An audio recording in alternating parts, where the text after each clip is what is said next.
Let me know if you guys can hear me. Sorry that I'm late. I'm feeling pretty lethargic. I thought about just canceling this live stream, but I'm gonna see if I get some more energy. If I get into this for a few minutes. And if not, no big deal. I figured there won't be many people watching anyways. But if somebody's in here, let me know in the chat if you can hear me okay.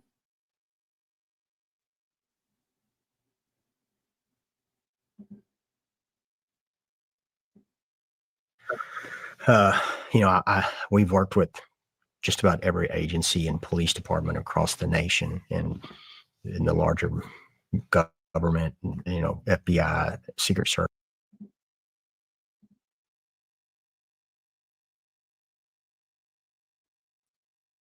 Let me get my reading glasses on. I can't read that. Diamond Heart from Bernadette. Can you hear me okay? Is the audio fine?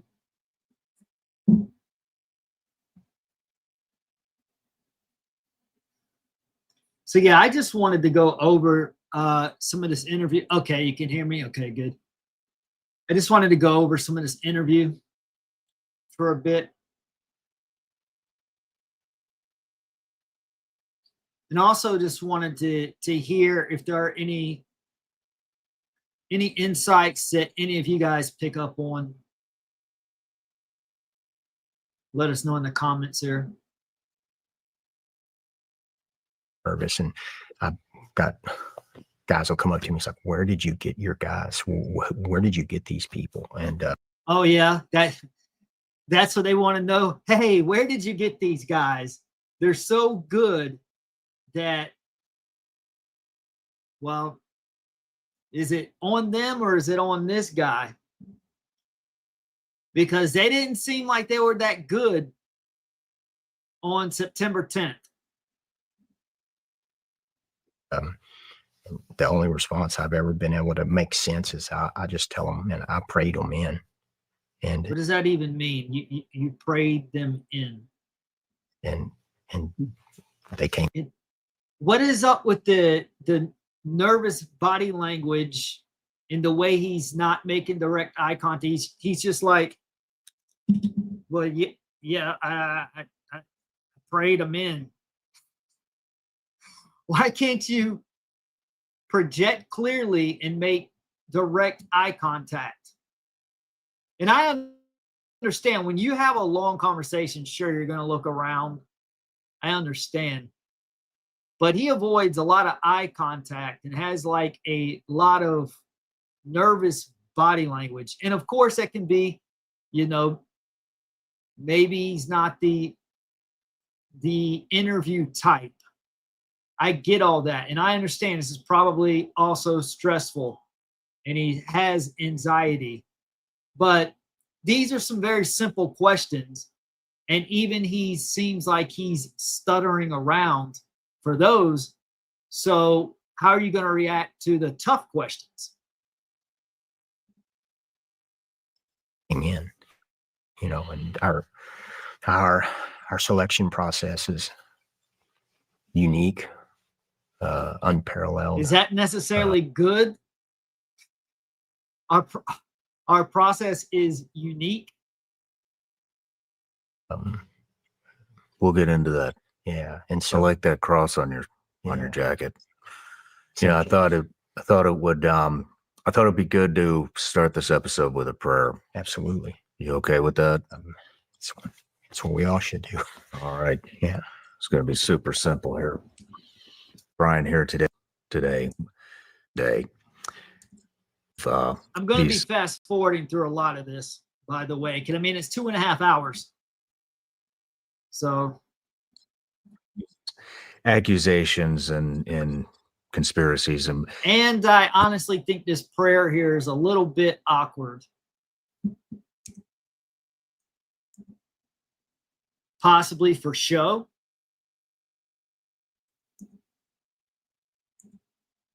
I think it would have been better if they prayed before filming. Why pray on camera? I don't like that. I don't know. That's just me.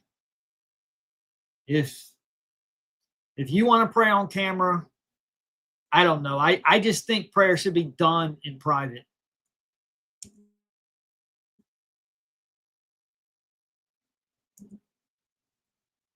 I think just because there's so many like crooked preachers that put on a front to try to appear a certain way.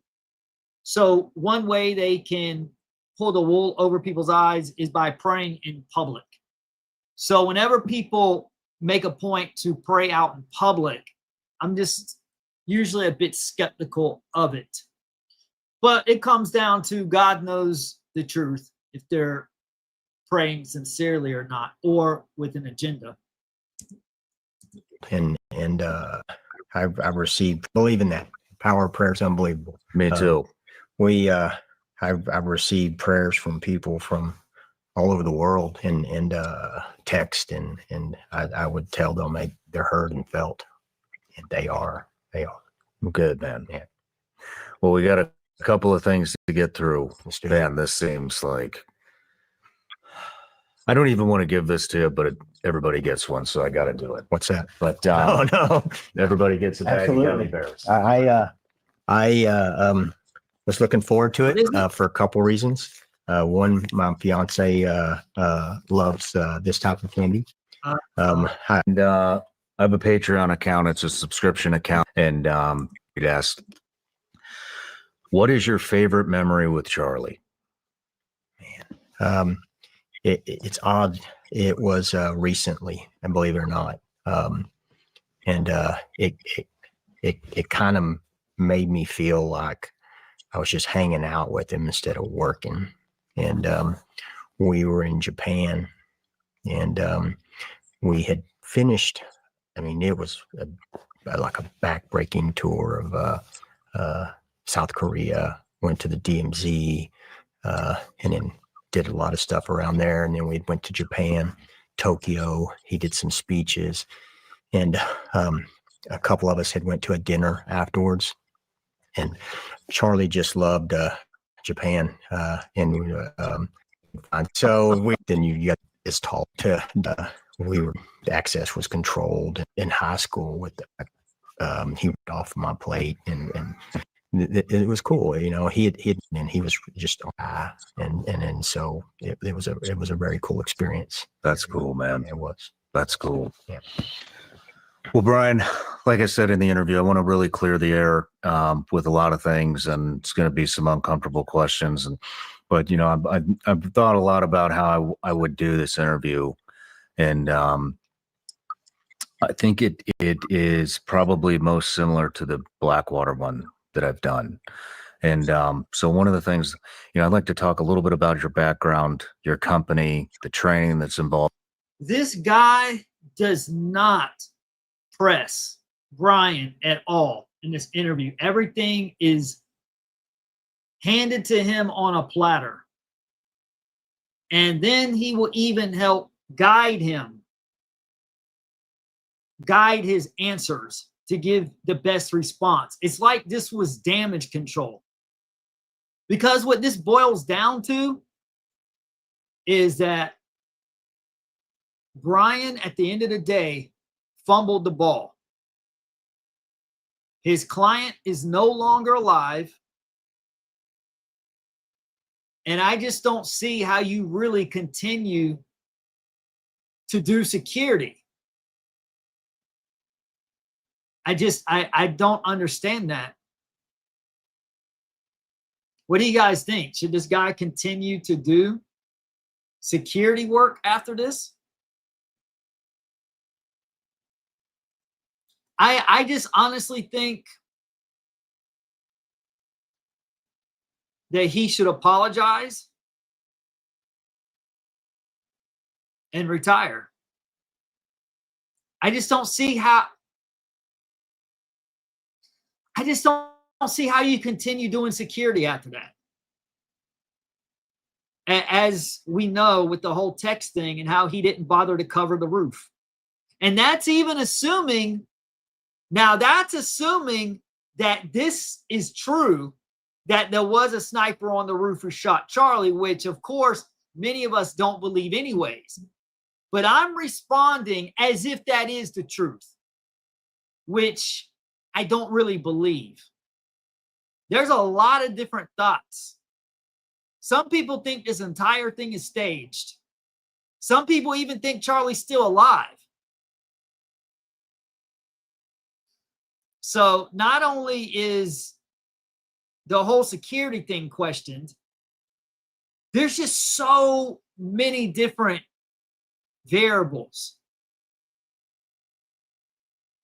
So many questions and so few answers, which I think is actually by design. Involved in your company, and then we'll get into some actions on and stuff. But you know, I mean, this is just so wild. I mean, we've heard it was a right-wing nut, a left-wing nut, Israel, a trans person's boyfriend. I mean, and at the time there were, I think, you know, shooter. The end, I want to ask what questions you have had the first ones to have their hands in the wound. But so let's start with let's start with a little bit of your background in law enforcement and what qualified you to get into this type of thing. I came from a law enforcement family, and my dad was a cop for 47 years, and he was a worker. He is still a worker. You know, when I was in my early 20s, that's get into that, and did 14 years of that. And he's got all these credentials, supposedly this long resume, but yet did not know to cover the roof, or just assumed. We'll get to that. The text with the police, and I talked about it on the video I did. That is what it all boils down to, is him not covering the roof. And he's over here talking about his resume, his credentials of all this experience in security, but yet didn't even cover the one spot in the entire venue in which a sniper could target Charlie. Doesn't even think, with all of his experience, his long resume that he's going into detail about, all this experience, but he didn't think to confirm with the chief of police, or to have one of his men go and confirm with the chief of police on the day of the event, because he got a text message days before when the chief of police said, I got you covered. No one even knows what that was referring to, in which he should have gotten the chief of police to elaborate, in which he didn't.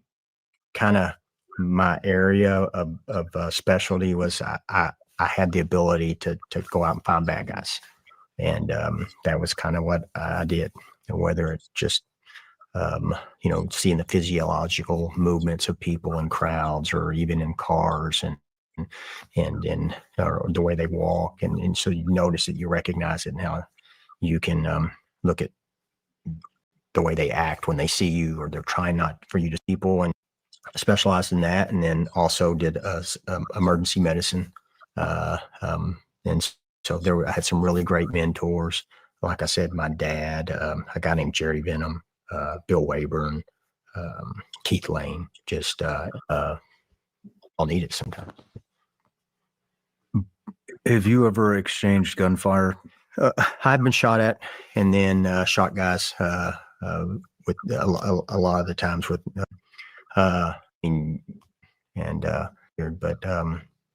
you see, I remember seeing his hair puff up because the shotgun was so short. Wow. Yeah. And so I remember seeing the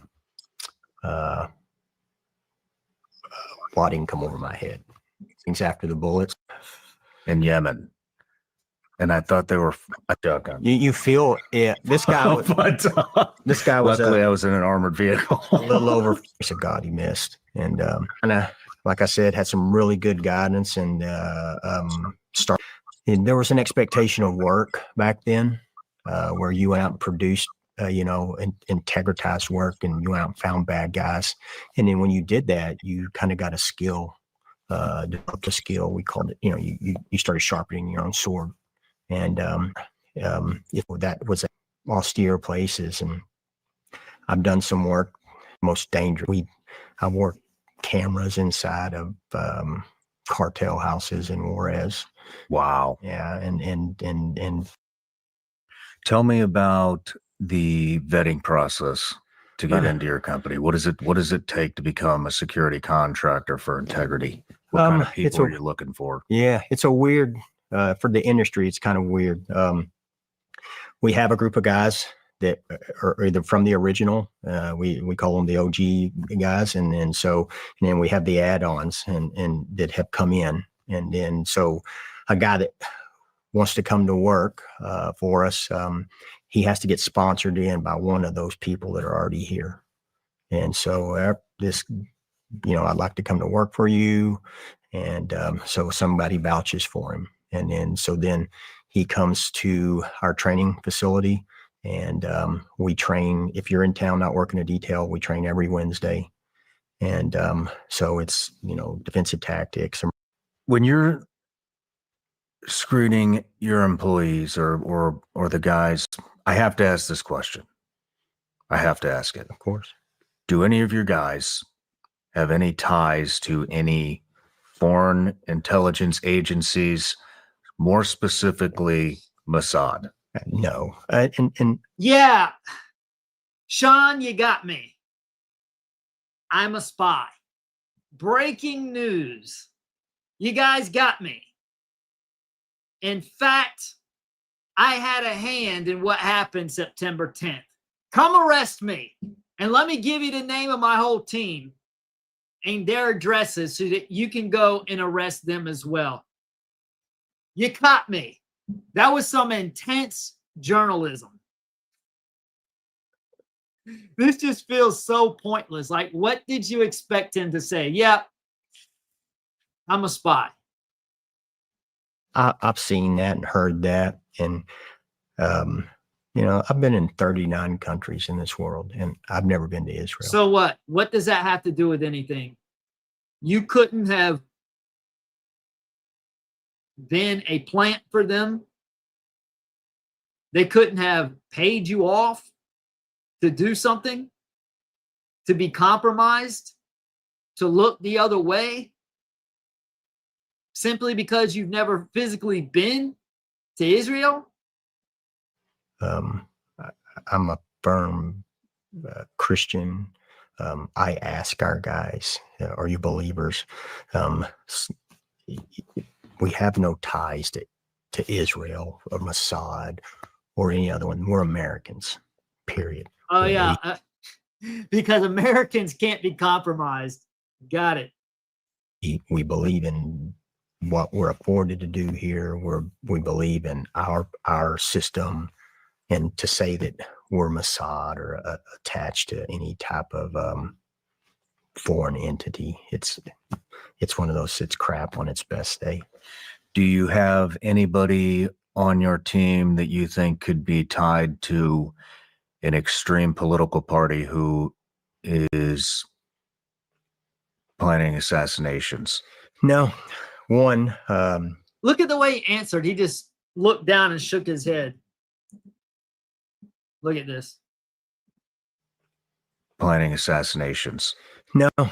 No icon. Why can't you just look at him and tell him no? Why did you? And didn't he sigh? That's relieving tension when you sigh. Planning assassinations. No. One. He just sighed. He's looking down. Yeah. That's an indication that he's being truthful. One. Still. Hey, my eyes are up.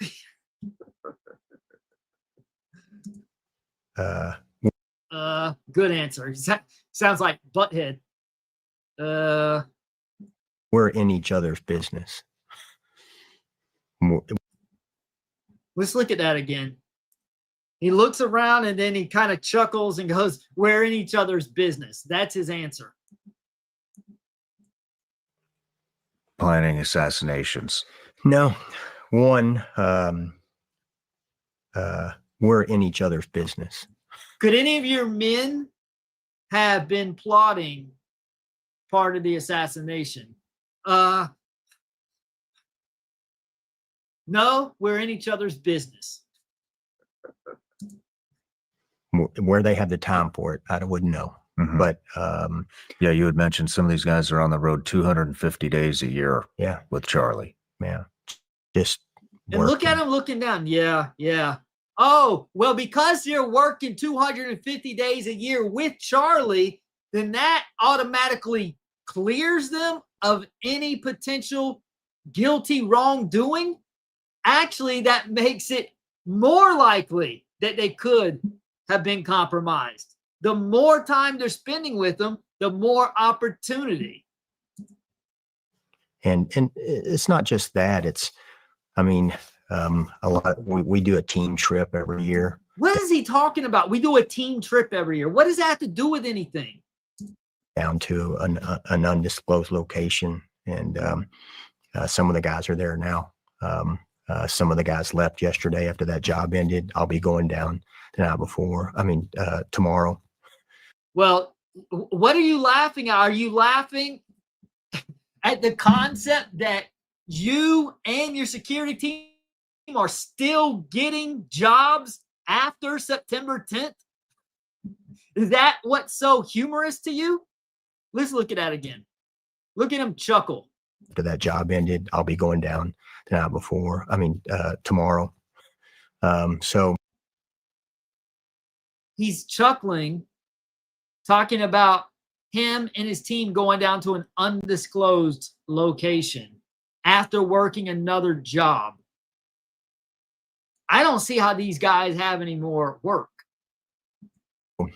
we know what each other does. We know their kids' names and their spouses. So what? And it's like, if they're doing it and they're not, they wouldn't have time for us not to notice. And then the heart of these men that they're going to pour this out. It's like, yeah, you took an oath. I've taken an oath. Most of my guys have taken an oath. Hey, why don't you talk about what was in between the fingers of what's the guy's at Rick Cutler, the dude who pulled his hand and was pointing right at Charlie, and you could clearly see something between his fingers, between his knuckles. Why didn't Shawn answer that? Hey, who's the dude with the brown shirt? Oh, that would be Rick Cutler. Okay, well, what is he holding right here? Shawn, why don't you ask that? So funny how he only asks like easy softball questions. And it's different in the security industry. You know, you're not taking an oath for your client, but you are taking an oath to each other. Mm-hmm. And so they wouldn't do that to the client, but they really wouldn't do it to me or to their coworker. Mm-hmm. And so that's one of those things. It's like, no, if you know us, those allegations become even more idiotic. Yeah. And you say this with 'That's good, solid proof. 100% certainty. To my death. Roger that. To my death. Let's move into the threat assessment and the pre-planning for the event. Absolutely. How many days prior were you guys there? We generally, the permitting process and all that goes on behind the scenes. And then there's questionnaires that are filled out that we used to, there was a lot of busy work. And then so, you know, kind of like in the military, what you did, we create forms that, hey, let's get this information up front. Mm-hmm. And so that we have a duplication process so that we can confirm it. And so we started our first, before that one, the 24th of the month prior. And so, and that was with the hard conversations, meetings. You started that on the 24th, Right. And we That's do 2 weeks. at early. least, no, well, it started before that with the intelligence gathering and all that. But Why does Shawn sound so amazed? All Shawn's doing is putting Brian over. And if you're not familiar with that, that's a wrestling term. Whoever loses in a wrestling match is putting the winner over. This is just reminding me so much of professional wrestling, WWE, wrestling entertainment. It's staged. All of this feels staged. This interview here is just so that Shawn can put Brian over. Look at how bewildered Shawn sounds when he says that they started, vetting the venue? Was it 2 weeks before the event? right. And we That's do 2 weeks. at early. least, no, well, it started before that with it meeting. And so, and that was with the hard conversations, meetings. You started that on the 24th. Wow. Who else is blown away by that? Right. And we That's do 2 weeks. at early. least, no, well, it started before that with Wow.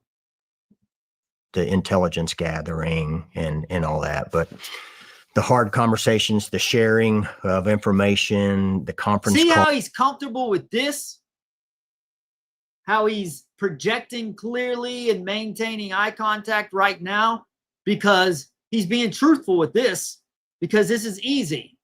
But notice when he's talking about a security team and other things, he'll start like looking down. His eyes are drifting away. He starts stuttering. Calls, the data sheets, and we put that in a timeline on an app, so that this all goes up, and every guy that's on that job can see all the intel that comes in. It's a decentralized command model for the company, and so anybody can make command decisions for the betterment of the client or the team, and so everything goes on that app. And so when I get it, they get it. And when whoever's gathering that intel, Do you guys notice the difference? How he's talking about this because he's being truthful. But look at how he starts. His body language is different when he's talking about his security or other things pertaining to the event. it's it. There's no hold. There's no power hold on it. And so that first information came in on the 20, point of contacts. I got to fast forward or I might fall asleep. Emergency, hospital, you name it, intel sheet and gathered. And then it's in that quick reference app. So we can add people into it, take people out of it. And so we found also that we utilize that format. And so that's why we use that as opposed to. Shawn should have stopped him halfway through that and said, okay, let's move on. This interview could have been like an hour and a half. It didn't need to be, what was it? 2:48, nearly 3 hours. Just, sharing it back and forth or doing it on a whippet pad. So we have that in real time. And so that starts then. What kind of, I mean, at the beginning, when I was kind of looking into this before I realized I'm never going to find any answers, we've seen a lot of Charlie's friends, people that are in the media, come out and say Charlie had. You think Frank Turk was in on this? Let us know in the comments if you guys think Frank Turk was in on this or not. Look at the comments real quick.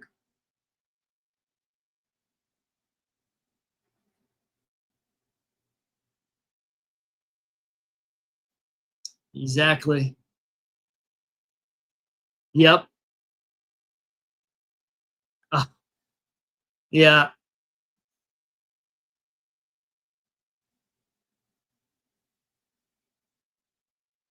Yeah, too bad I got shadow banned and all my videos got like demonetized.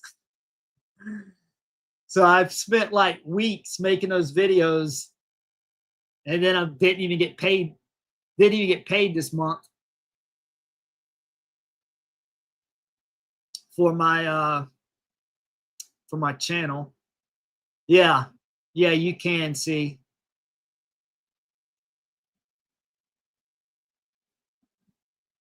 Very specific concerns about Israel, and that his opinions were changing about Israel, and that he had expressed concerns about this to various media personalities. You know, my question is the man that owns the company that's in charge of his security detail, and you are the head guy on his security detail, were there any concerns about that or any other organization, political party, foreign nation? Did he express any of those concerns to you? No, and we Dan works for Turning Point as their security guy, and so Dan feeds down that to us to our contracted security, which is us for integrity. Mm-hmm. And so nothing had ever come now from Dan, from Charlie down to us about that. Now, at the same time, you got to look at the world we live in, Mm-hmm. and that's a reality. It's a reality that an organization, whether it be a hate group of any type, could want to hurt anybody. Not necessarily Israel, but we look at mathematics too, and there's probabilities and possibilities, right? And I look at the probabilities. The possibilities are infinite. And the probabilities are that it's not. The probabilities are the people that want to hurt him are the people that are there screaming things at him in front of us half the time. Mm-hmm. And so we have to look at those probabilities and the mathematics. We look at the possibilities too. And those possibilities, I'm sure, are out there, but we've never got any detail or intel to show that we should look into this deeper. I mean, it is very interesting that if he was that concerned about foreign nations or opposite political affiliations, I mean, if he was that concerned, I don't know why that wouldn't have been disseminated down to the security detail. I mean, I have a security detail, and if I feel that there is a threat, even if it's just a feeling, that's the first people that I tell is my security detail. We looked at, we look at all that, and you can go back and look at his speeches, and Charlie was an absolute supporter of Israel. And then he would say, and they would ask him why. And then so, we're in those things and we're listening, but at the same time you're looking, but you hear these things and you hear them over. And I can remember him saying, he was a supporter of it because one, a nation should be able to defend itself after they've been attacked. Two, Charlie was a devout Christian to the point that he gave his life for it. And he referenced this, and I heard him reference it, where those places that are our holy land are being taken away from us and not being able to visit, and that you can't go there. And so that protection of Israel was important to him and those holy sites. And he'd been there. And so he had talked about being there and how it changed his life. And so that's why those sites in that area was important for him to protect. Now, how you can derive Israeli hitmen out of that, I have no idea. But we have never received anything from the FBI, which they were pretty good about sharing information, Secret Service, because of the Charlie Circle. And we had they're going to be open, transparent, and honest. Received anything from anybody that was credible, that was saying that groups of that entity was a threat to him. We received other threats all the time. Mm-hmm. They come in all the time, and so you got to look at them. Are they First Amendment or are they actual threats? Mm-hmm. And so First Amendment threats would come in, and these people have disgusting. They're like, Charlie, I can't wait till you come to, it was somewhere on the West Coast. I can't remember what town it was, but I can't wait till you come to this town so that I hope somebody shoots you in the head and we can pee in the hole. You know What? Yeah. It's like, where do you get this kind of stuff, Man. And so what are you benefiting from it, right? And so am I gonna spend an exorbitant amount of time with a possibility that I don't have any tangible intel on and I haven't received any, or am I gonna put my eggs into this basket that is a probability right here? Mm-hmm. You know, and so it's probable these people are doing it with bomb threats, routinely, physical, threats to person, and so you got to look at all these things and work those angles, and Dan did that meticulously, and he shared that information with us, and so not too meticulous. If that came in, we got it, and we never got anything that no Mossad or nothing. That was never, not once. Look how he looks down. He's nervous.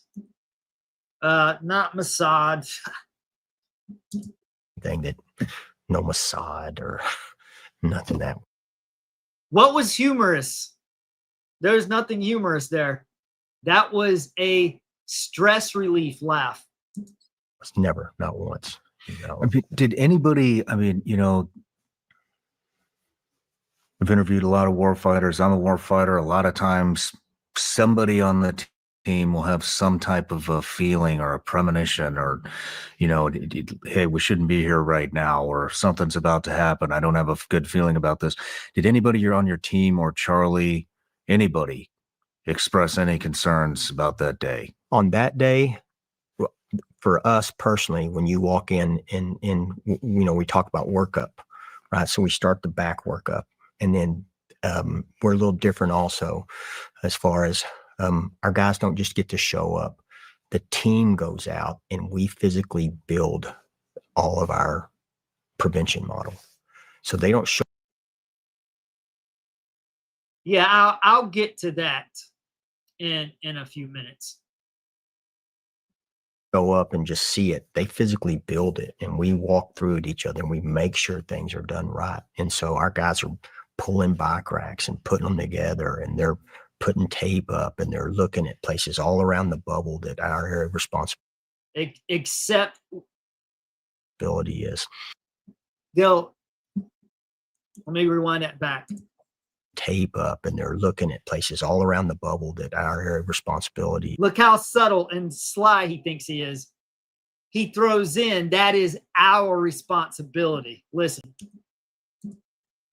Putting tape up, and they're looking at places all around the bubble that our area of responsibility. They're looking at places all around the bubble that is our responsibility, because he tries to pass responsibility away from the roof.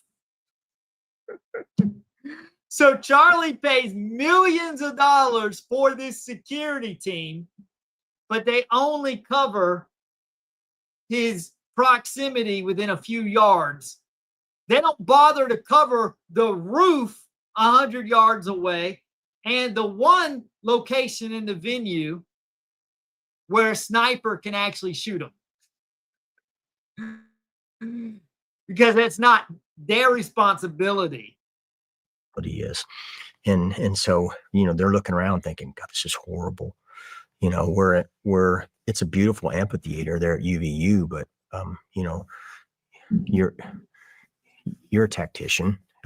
If you're somewhere and you're covered from an elevated position from 180 degrees, it's horrible. Mm-hmm. And that's where we were, but that's come out. It's like, why would they have it there? This is ignorance. It's a security fail. And I'm like, well, one, that's where they told us we had to have it.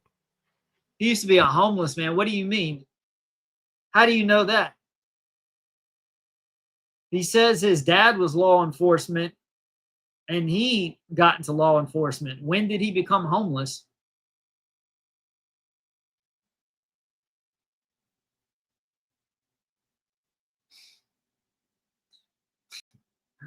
Is that a joke or are you being serious?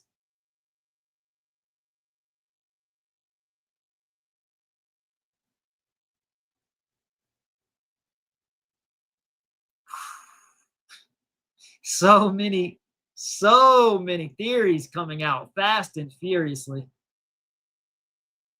And the crazy thing is,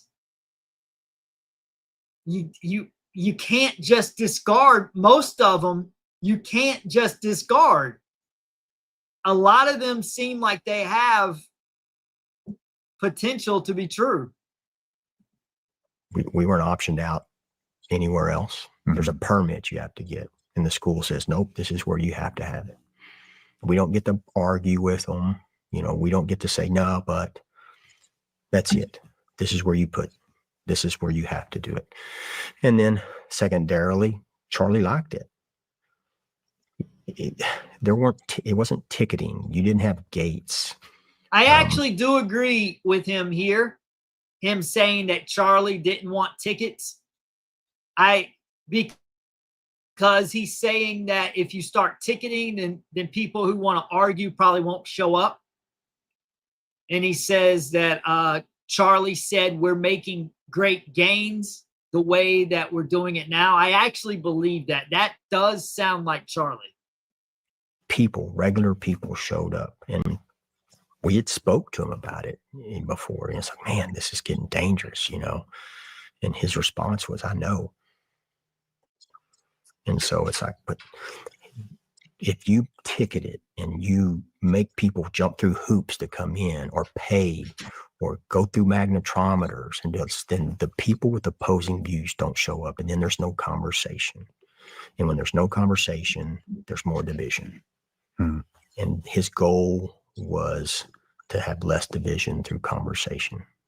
And so the easiest way to get that was to open it up. And so, and that's not the first. I mean, I actually believe that. Let me rewind it back. Sorry, I had to step away because my cat was scratching at the door. Let's look at his eye contact when he's talking here. Views don't show up, and then there's no conversation. See, he's making eye contact with Shawn. Because like I said, I believe he's telling the truth here. And when there's no conversation, there's more division.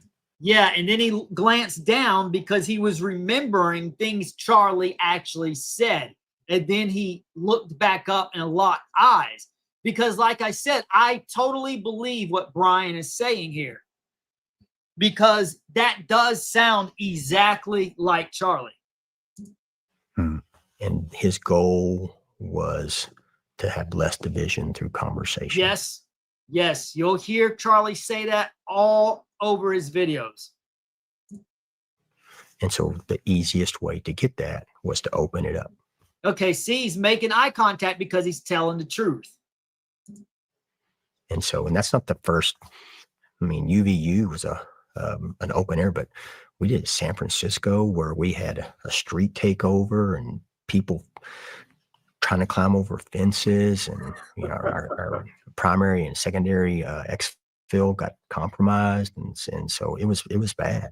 Wow. And so we've had New Mexico where we had no law enforcement assistance, and that went not last year before, and we ended up physically just fighting our way out of there.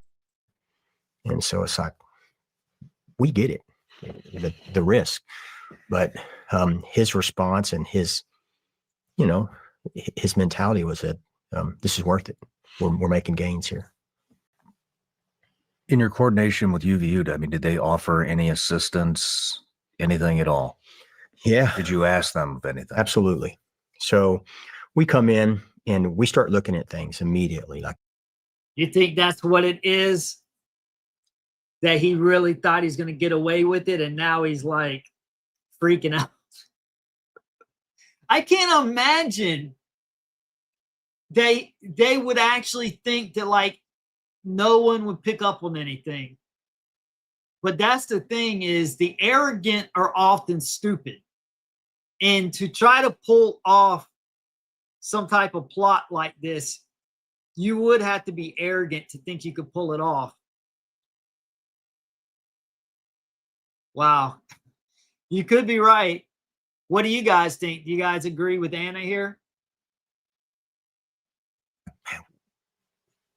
where are our risks? You know, it's a risk assessment when we come in.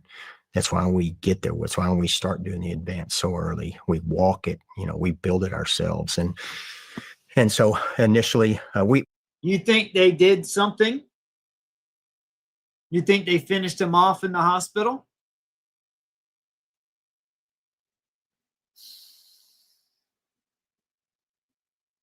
I'm sorry, I mean in the SUV on the way to the hospital?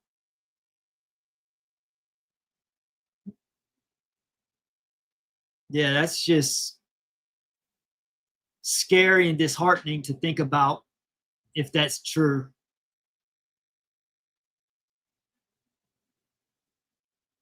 Yeah.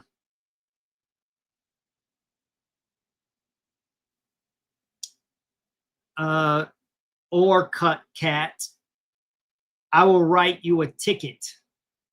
I'm going to cite you for your tardiness. Even though I originally planned to start this at 2 p.m. And then what time did I start it? At like 5. I'm not a hypocrite though. But you're in trouble, but it's okay if I start late. Yeah. They say Shawn Ryan CIA. I've never even heard of Shawn Ryan, but people keep saying he's CIA. So, yeah. I actually put a video together. I haven't uploaded it yet. It's on my channel.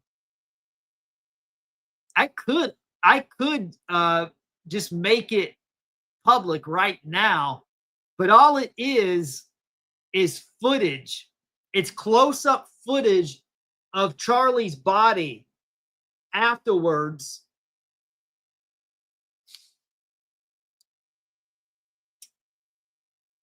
It's only 3 minutes. I don't know if I want to upload it.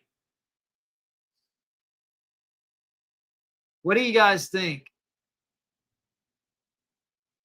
I'm sorry, I did upload. I mean, I don't know if I want to publish it. I put it up mostly because I wanted to get people's opinions.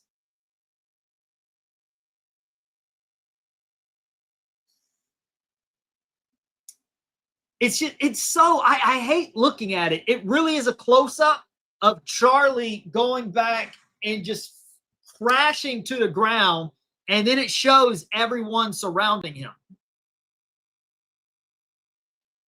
And it's up close, and it's pretty clear. It's not like high def, but it's close. It looks like standard def, opposed to being all blurry and grainy. I don't really like putting that kind of footage on my channel, but I uploaded it because I wanted to get the opinions from those who think that the event is staged and that it was fake. Because I kept going back and forth. When this, I initially believed it the day of, but then days following, I started to question if maybe it was staged and fake. But then when I saw the footage of the way Charlie's body reacted, the way his body went limp, that just looked real to me, like something that couldn't be faked. Again, that's just my opinion. That's why I wanted to get others' opinions who may have more insight. Is there a way he could have actually faked going limp like that? Is there something he could have done? I don't know. I kind of want to show that. Do you guys want me to show it?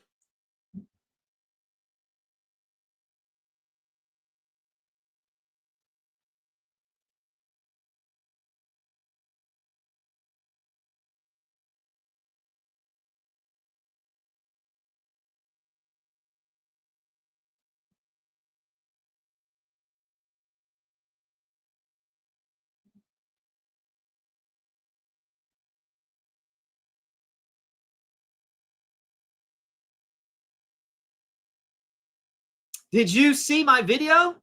That's another thing is I made I made several follow-up videos. One of my videos went viral, and then I made several follow-up videos, and they all got like shadow banned. I'm going to extremes here. You know, I don't need my videos to go viral, but I hate being shadow banned. So I got 214,000 views in one day on the video that went viral. And for me, that's huge. And then the other videos got less than 1,000 views. The follow-up videos got less than 1,000 views in one day. It's like, can I split the difference? I would just like to get like 10,000 views a day when I put out good information. I don't care if it doesn't blow up. That's not my goal. My goal is just to get it out and have it just circulating it and get people's opinions. So when that first video just blew up 200,000 views in one day, there was so much information coming in that I was overwhelmed. I couldn't look at it all. There was too many comments to keep up with. Then when they shadow banned my next videos, and I can show the proof, because that video that got 200,000 views had over 1 million impressions in one day. Then my follow-up video had a higher click-through rate, had a higher average view duration, had engagement, but only had 3.8 thousand impressions. Even though the CTR, average view duration, and the engagement was higher than on the video that went viral. And if any of you may not understand how YouTube works, the way you get views, the way you get viral is if your click-through rate is high and your average view duration is high. What happens is you get more impressions. The more impressions YouTube gives your video, the more views it gets. So the way you earn impressions is by having high CTR and high average view duration, in which I had much higher on the video that only got 3,000 impressions, opposed to the video that got 1 million impressions. So when my video got 1 million impressions, it got a whole lot of views.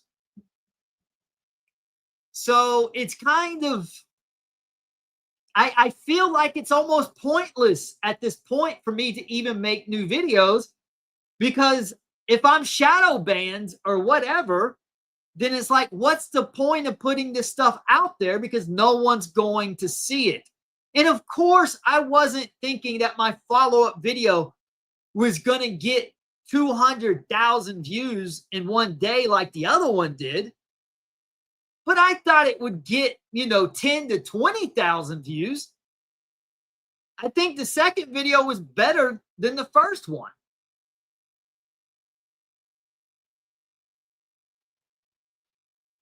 No, it doesn't have blood. No, there's no blood. It just shows his body.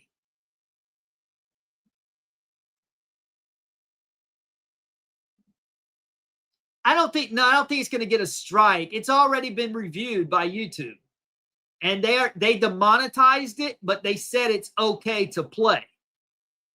They just said it's not advertiser friendly. Yeah, there's no blood though.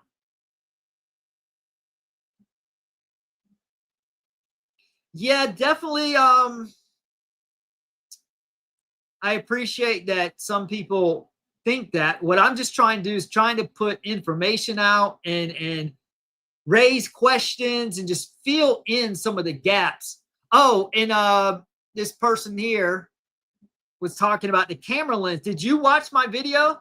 Because I pointed that out, the guy with the camera, because that camera lens dips down right when you hear the gunshot, and it's very weird.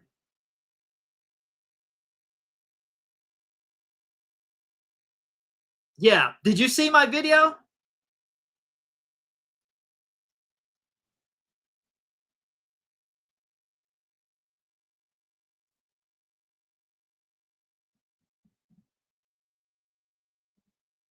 Okay.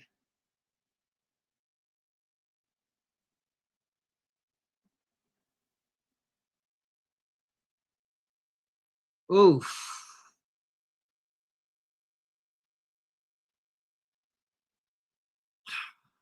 That is just crazy. And I have heard people say that the way that the blood was coming out did look fake. And I've heard people talk about the blood squib. All right, hang on. Let me see if I can pull my video up. I'll go ahead and publish it. I was going to publish it like later in the week, but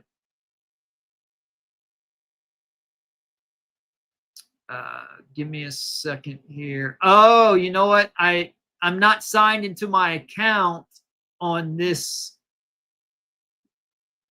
whatchamacallit.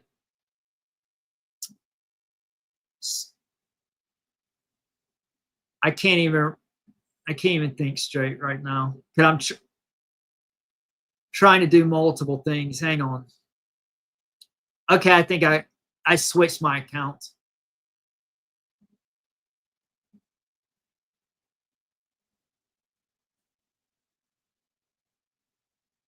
Okay, give me 1 second.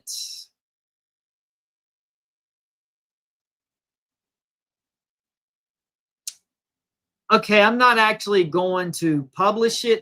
But I can still show it.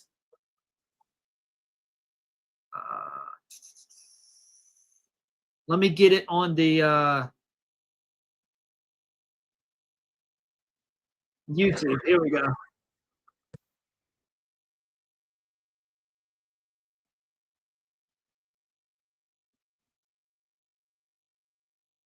This is so hard to look at.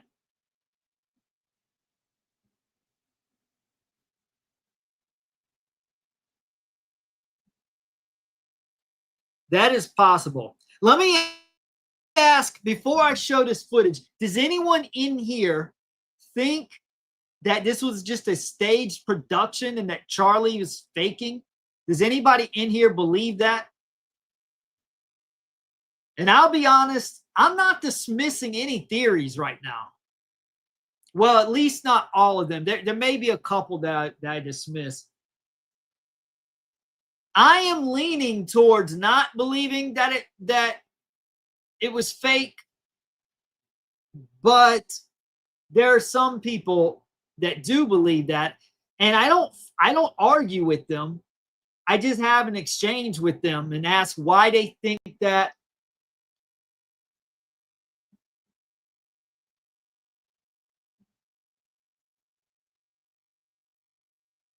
But that's the thing is, like,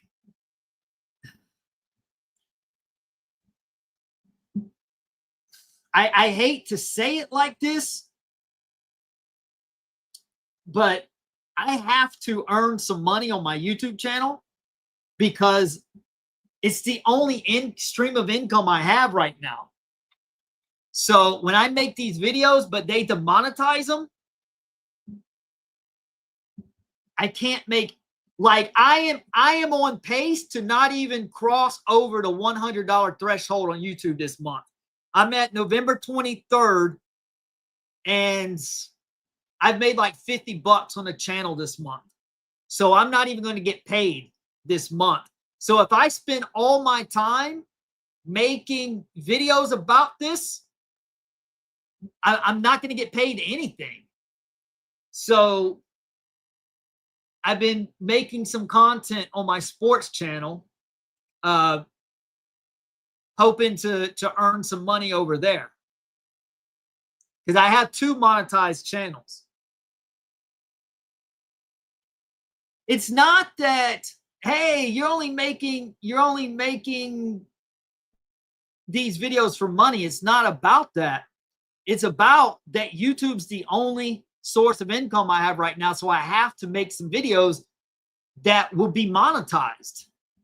So if these videos just get demonetized. I can't. Yeah, if I was able to spend time making other videos, bringing in money, and also make those, then I could. But I hate how imbalanced YouTube is, because it is literally feast or famine. You're either like rich on YouTube or you're poor. And I wish it was more evenly distributed, because I'm not trying to build wealth on YouTube like other content creators do. I'm just trying to make a little bit of money to pay my rent and things of that nature. So these other jokers, they will milk certain big stories and they're making, and some of you may get offended when I say this, but all I'm saying is, before you dismiss what I'm saying, give it time, because time will tell. But Candace Owens is milking the hell out of this story because she's making money. Someone said that she made $1.8 million over 5 videos. And I don't doubt it. And you see it every video. She asks questions and she's like, okay, and I'll have this answer for you tomorrow. She just keeps it going and going and going. And I feel like, Candace, you've made enough money. Why don't you just provide the details that you claim to have? Plus, her husband is worth $250 million. So why is she worried about milking this and making money? She's got plenty of money. This is what I'm saying. How money is just so unevenly distributed. You're either wealthy or you are poor. So Candace makes $1.8 million over 5 videos, and I'm over here. I can't even cross the $100 a month threshold on YouTube. You see what I'm saying? She's at 1.8 million. I'm at $50. You see how uneven it is? So, yeah, I don't think I can afford to keep making these videos because they get demonetized. And that's what happened on the shadow ban. And I'm also trying to get some other channels monetized in the long run. And if you have a team, if you have somebody helping you, that's a lot easier. Like Candace has a team helping her.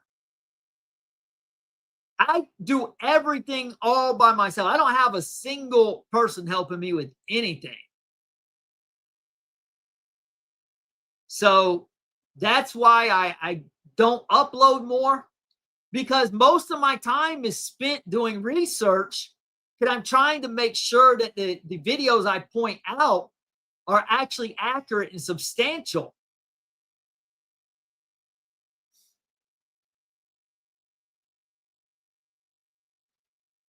Yep, that's true too. And that's another thing. AI, people are using AI to put out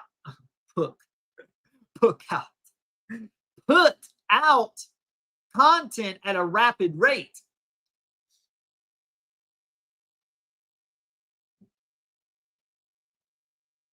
Yeah, it does. It takes a lot of time. It takes a lot of energy. But I see someone like that Jesse on Fire guy. So many. Jimmy Dore, Candace Owens. They're not shadow banned. Why are they getting so many views? They're talking about stuff that. Why do I get demonetized? I mean, my videos, not my channel overall, but why do my videos get demonetized and censored when they're making thousands and thousands of dollars? Candace is even making a couple $1 million. And Candace doesn't need the money. See, that's the problem.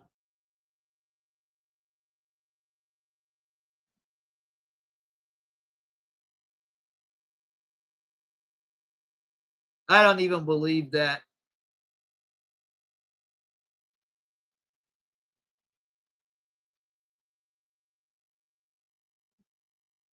Yeah. Again, if I offend anybody on here, don't just discard me. You could disagree with me. That's fine. I'm not asking everyone to agree with me. I'm just asking people, don't get offended. Don't unsubscribe. If you like my content and you subscribe, don't unsubscribe if I say something that you may disagree with. Just give it time. What I'm saying is, I'm sorry, but Candace Owens is stirring this pot. And I don't buy this whole, I've got death threats. She is really hamming up this entertainment. I feel like this is going to be the next summer blockbuster movie. Like, I see Candace Owens, like, hello? Candace, get out. You're in danger. And then, like, she's running, she's jumping through windows, and there's gunfire coming at her. Kind of like the Arnold Schwarzenegger movie in 1996, Eraser, where Vanessa Williams knew a secret from like this gun technology company. And so they were trying to kill her, and Arnold Schwarzenegger was hired to protect her. And they were chasing her down, shooting at her all over town, and Schwarzenegger is there protecting her. I feel like that's what Candace Owens is alluding to, like what she's going through. I'm sorry. I don't buy it. I think this is getting comical. I'm sorry. And if I am wrong, I will apologize. If I'm wrong, if she really is getting death threats, that's messed up. I just don't buy it. I'm sorry. I started seeing that and I was like shaking my head at it. She is hamming this drama up. She is milking this. I don't believe it. I don't buy it. She's demonetized.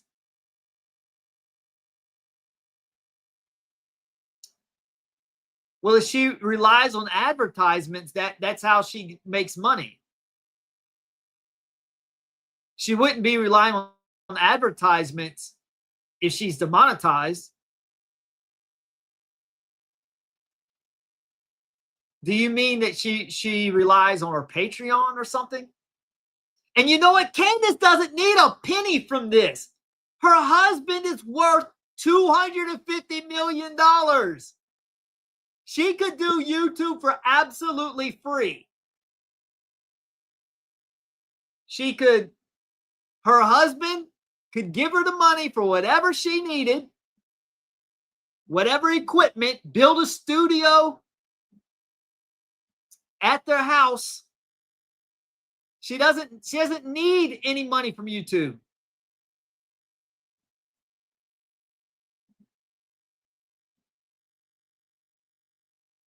Okay, well, she's making money from something.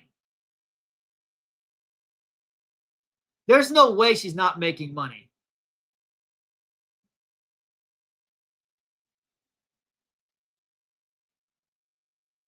Okay, well, we will see. Because I think Candace has really been drumming this up.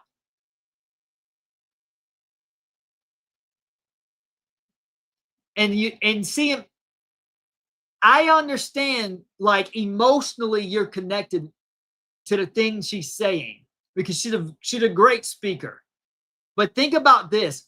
Why does she constantly, every show, try to leave you with breadcrumbs for the next show?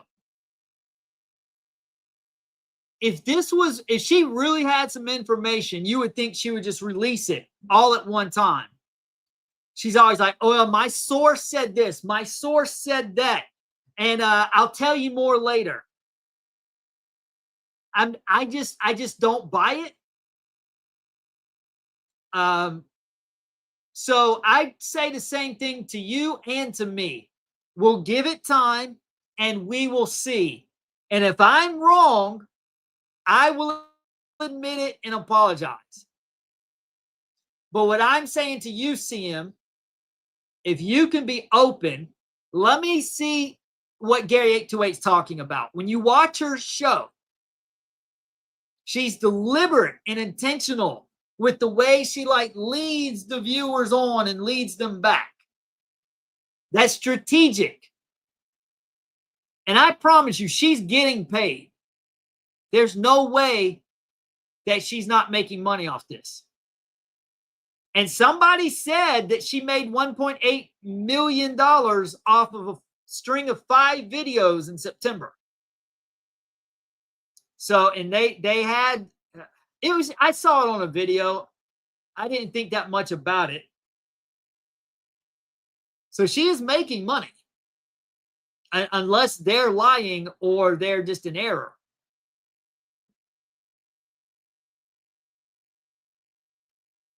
You know what? That could be possible as well.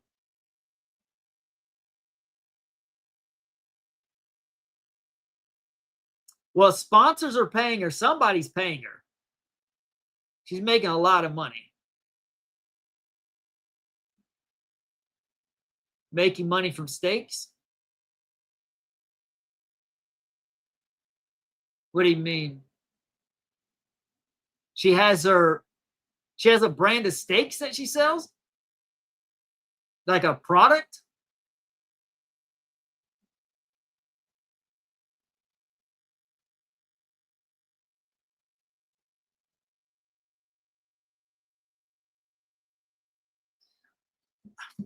Here's the thing. Why wasn't she getting threats a long time ago? Why all of a sudden from the French? Because she's already, who is it she was talking about? The leader of France, or the leader of France's wife. I don't even know what they're called. But she said that they were transgender or something. She said that a long time ago. Why wasn't she getting death threats then? Why is she suddenly getting death threats now?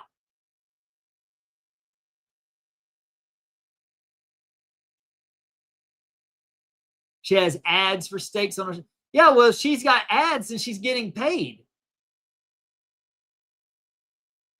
So yeah, she's making money.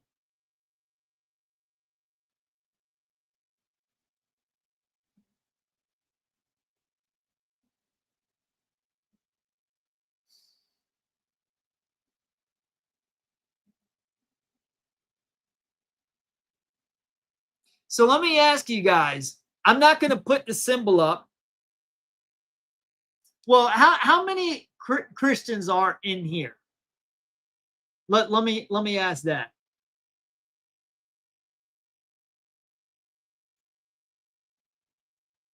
And also, let me say this. I promise I won't go too off topic. But do I have any WWE fans in here? Because I'm making a point. Because in WWE wrestling, if you've ever watched wrestling, you know, Hulk Hogan, The Rock, Stone Cold, if you've ever watched any of that, all of those guys working together, they're co-workers. And the majority of the co-workers, it's just like, think about your job.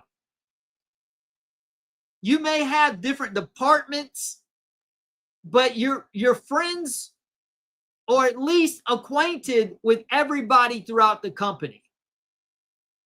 Now, of course, you're going to have some people who don't get along at your job, and it is indeed like that in wrestling as well, just like any other place of employment.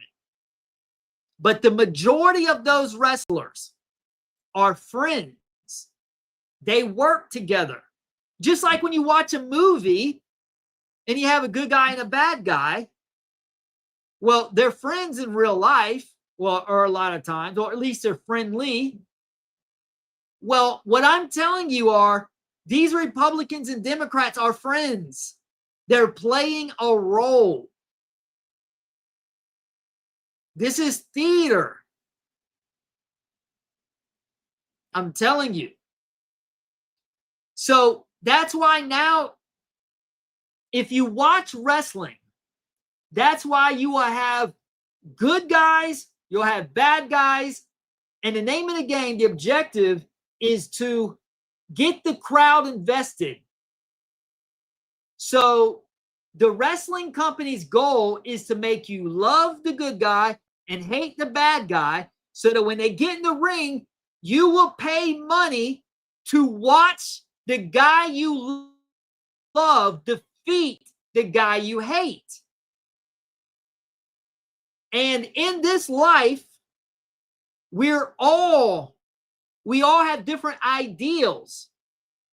So what happens in politics, they send different politicians of different parties, different races, different genders, and they throw everything in the pot. And then everybody is stirring it. And then so that everybody will be able to relate to some politician. Every politician, or I'm sorry, at least 1 to 2 politicians will be relatable to somebody who pays attention to politics. To be honest, your best bet is to not even pay attention to politics, so that you're not persuaded either way. But it's kind of hard to just totally block it out of our minds. But my point is that in wrestling, in WWE, you got the good guy, you got the bad guy, and they're fighting. And then you'll see over time, hey, the good guy decides to turn bad, then the bad guy decides to turn good. And they switch throughout their career to keep it fresh and entertaining. That's like, how much shock was there in 1996 when Hulk Hogan, the biggest wrestling name in the world, the biggest babyface wrestler, turned heel, turned bad, and formed a heel group called the NWO, the New World Order, led by none other than Hulk Hogan, who for 20 years had been the biggest good guy in professional wrestling. And then he turns bad.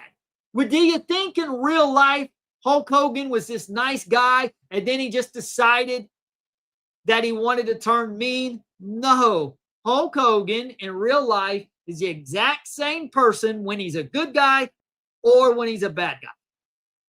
And he's still friends with the guys in the locker room, because you want to be friends with your coworkers in wrestling, because you work with those guys in the ring.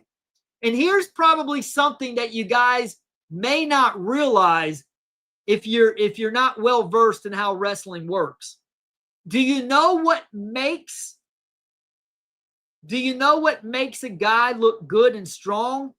It's not the guy. If you say one guy's punching another guy, well, the guy throwing the punch doesn't look strong throwing the punch.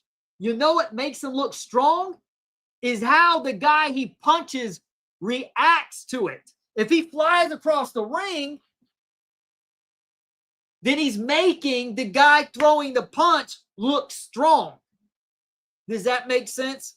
So likewise in politics, when you have guys who are throwing up good arguments, you're making him look strong. And it works both ways. Like, look at perfect case. Look at Ben Shapiro. Him and Candace always worked together. They were friends. Now they hate each other. That happens in wrestling. They'll have tag teams. And then all of a sudden, one day, one of the tag team partners turns on the other one. And then they start fighting each other. And then they have a rivalry and a feud. And what happens? People are like in shock. Oh, I can't believe the Rock and Roll Express. I love both those guys, but they just split up and now they're fighting each other. Well, let me go watch them fight. Let me tune in on the TV and watch them fight. Now you've drummed up the interest of the people. That's the audience. That's the company's goal to their audience. That's what they're doing in politics.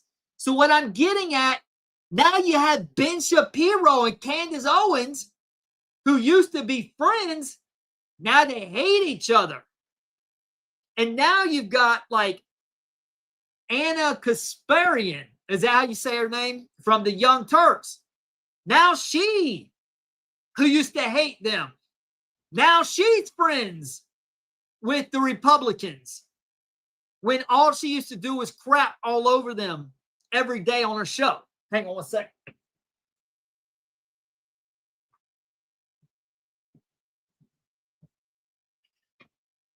I had to adjust my chair. So does that make sense? So what I'm getting at, the point of all of this, watch Candace Owens. She is playing a role. I'm telling you. And what I'm trying to tell you guys is that they're all part of a certain network that runs politics and entertainment. Do you know what that sign is? Do you know what that sign is? The little, I don't want to put it on here because I don't want that image. But when they take their thumb and they take this finger and they put it together and they hold up these three, it's all over the place. Are you guys familiar with that? And what I'm telling you, when you watch these YouTubers, they will flash that sign. They flash that sign all over the place.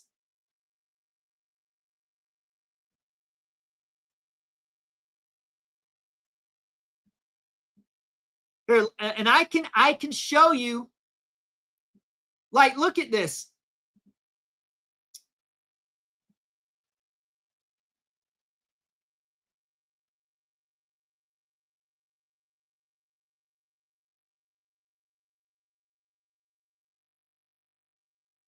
Hang on, let me put this up.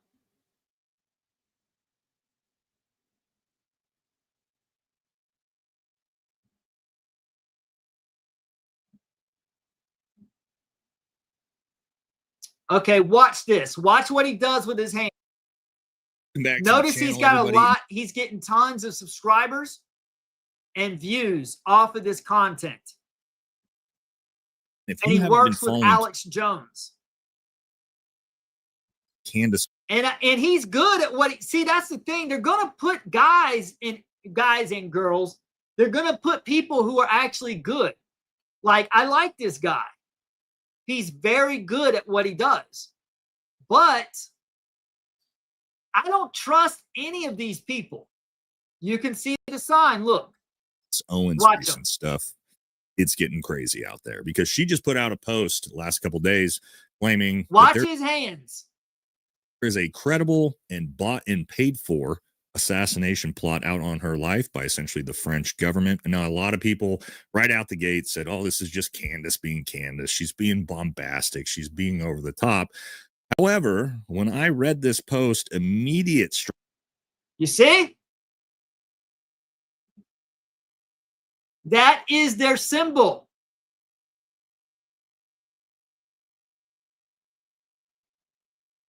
Let me show you something else.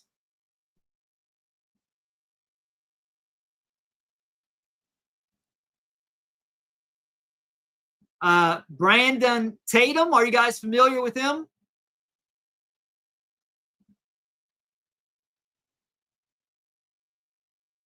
Let me see if I can get this uploaded. You see that?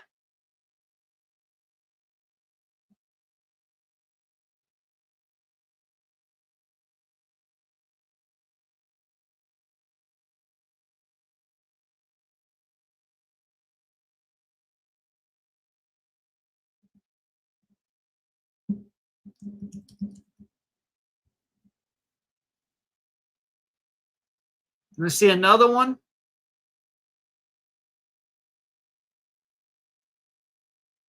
Yep, trigger. That's what I'm getting at. Let's look at Miss Candace.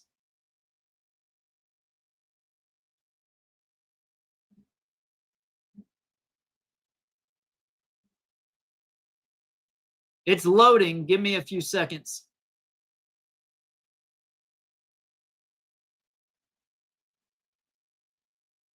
It says that there's an issue. It won't let me put it up. Let me see if I bring it to my desktop, if that helps.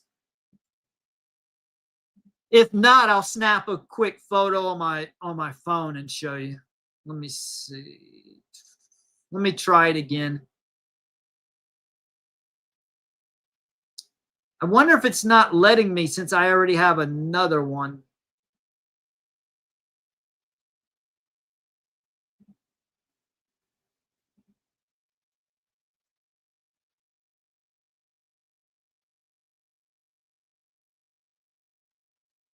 Yeah, it says there's an issue with your file. Let me delete the one with Tatum here.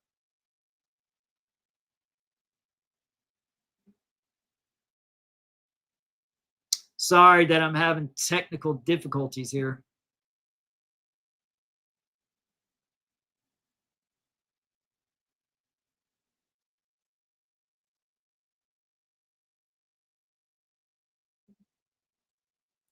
Okay, I removed it. Now let me try one more time.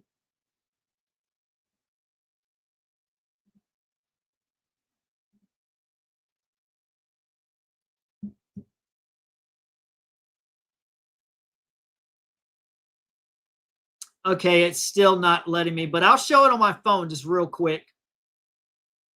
I'll snap it for you just so you'll see.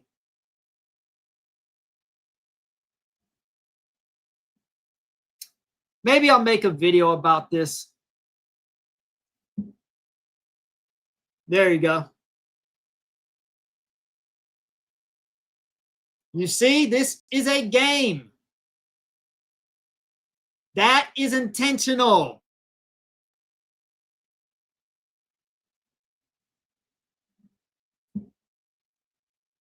I'm going to show you some more.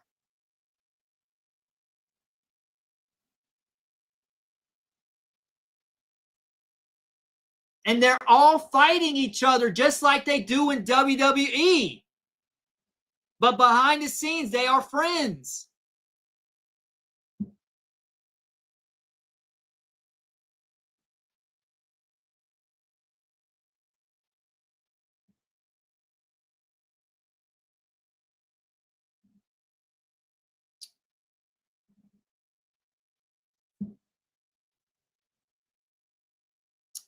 Lily Gaddis, if you're familiar with her at all.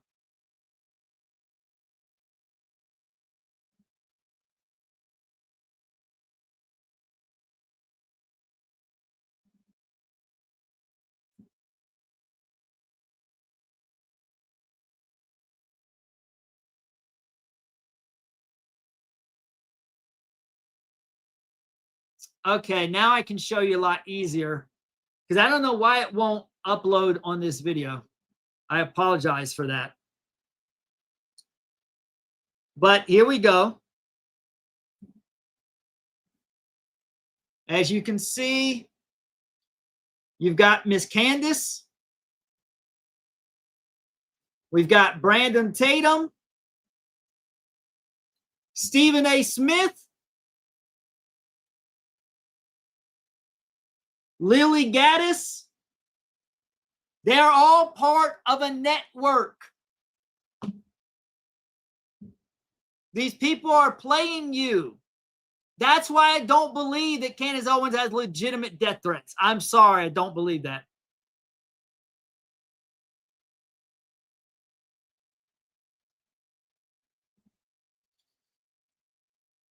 Okay. I tell you what, I hear you. And sure,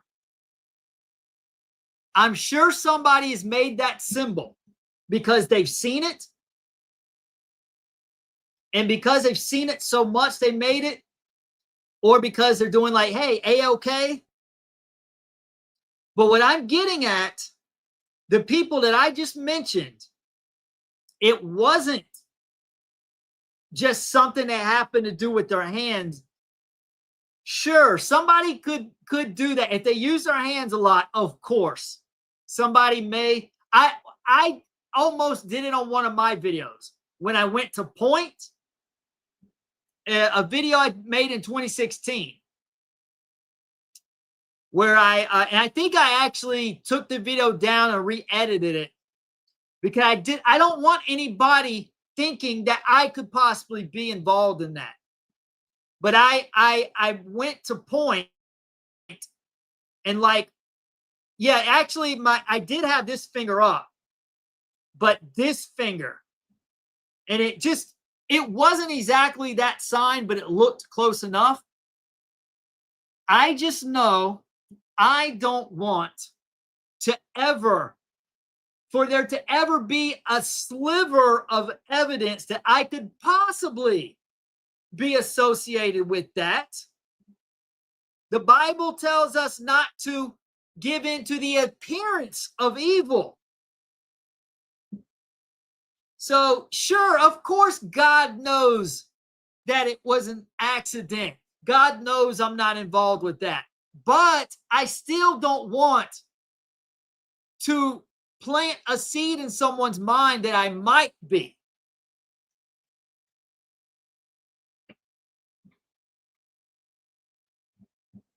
And my point is, if you, at the very least, these people know about that sign, and like me, if they're innocent, then they should say, I don't want people to think I could possibly be associated with that fraternity. Therefore, I'm going to make sure I don't make that sign.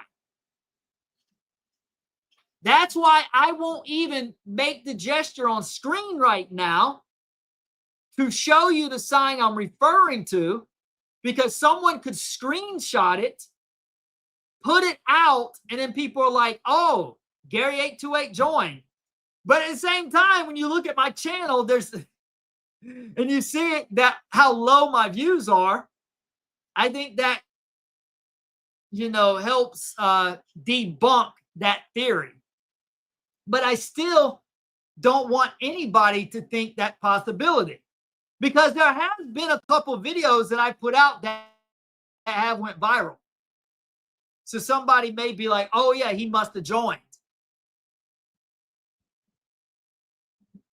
But Cosmic, I feel you. I understand. Hang on, let me see.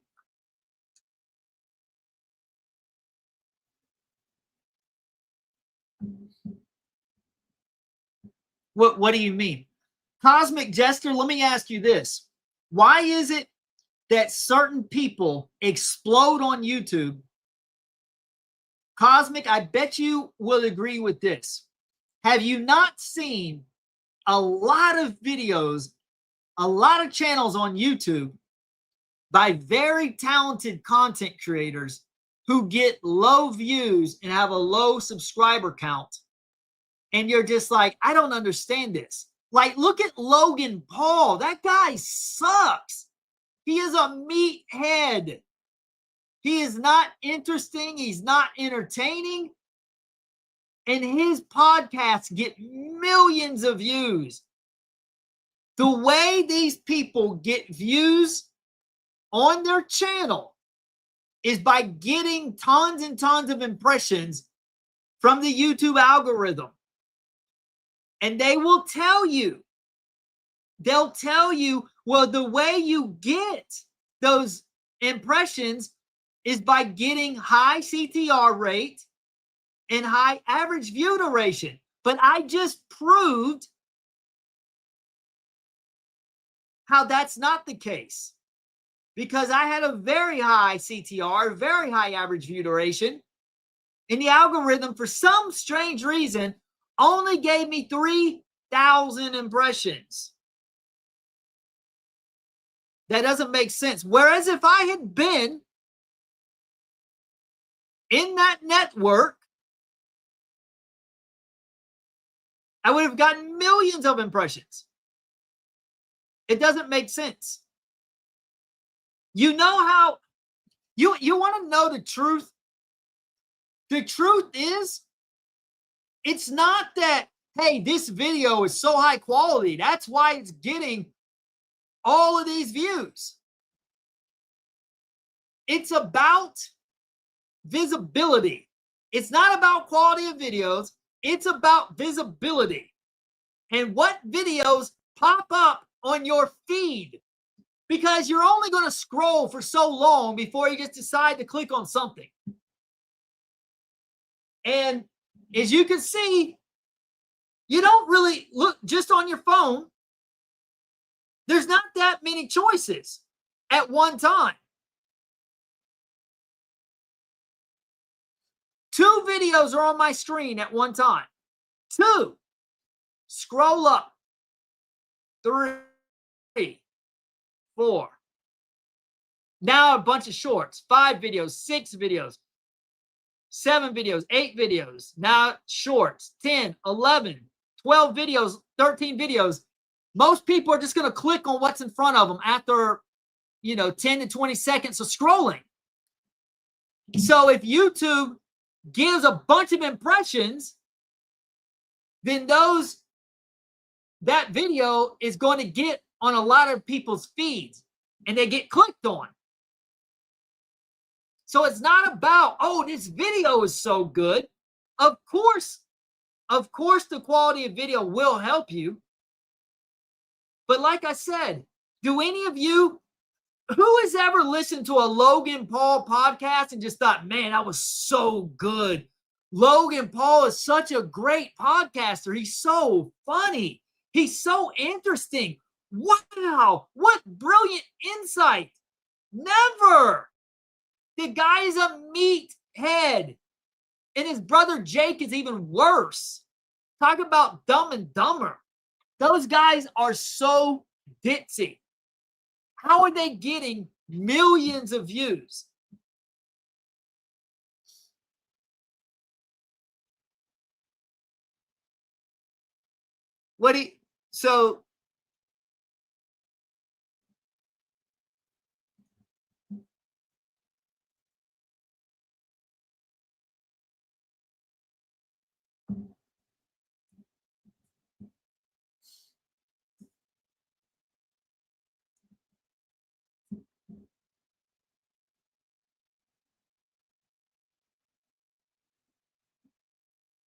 What's AIPAC?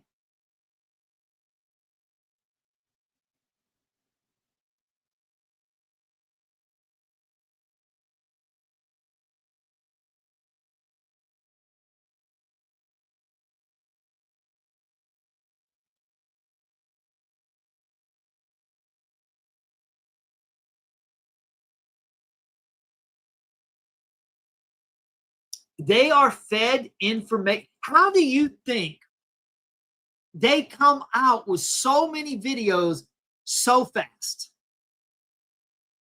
They are fed information in advance. It's a network. And they want that put out to the masses. And they want to earn your trust, Cosmic. And they did it with you. You trust them. All I'm saying is don't trust anybody. And I'm not even asking anybody to trust me. I'm giving my opinions on my videos. But in 6 months to a year, I may look at some of these videos that I've currently made and been like, oh, I was off base. I was actually off base. So not only do I not trust any of these people, I don't even trust myself based on I know that I'm being honest, but even if someone's being honest, that doesn't necessarily mean they're right, because they could honestly be wrong. I have theories about what happened with Charlie Kirk. I don't know anything for fact, really. none of these people really know anything for fact. Or at least, I mean, people like me, I mean, like the security team know for fact if they were in on it or not. And then people like me, based on the information that we've come across, we create our best theory.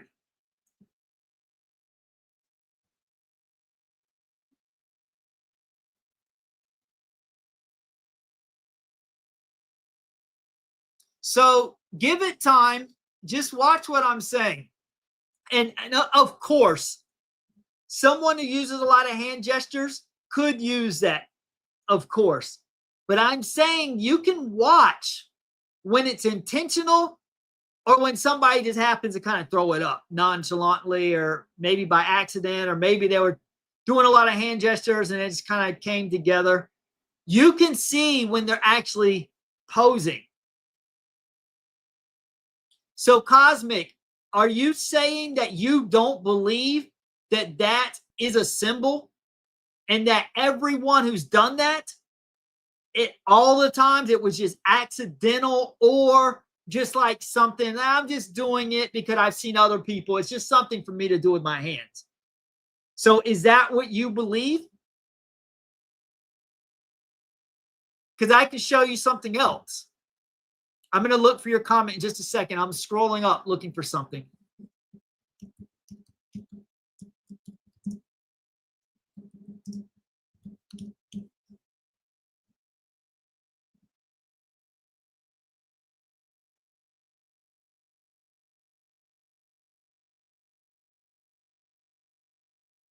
Oh my goodness.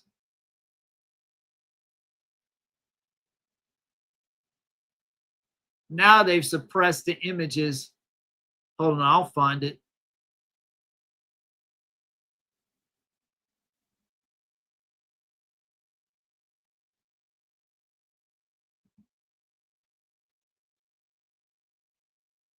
And there are other symbols as well in that fraternity.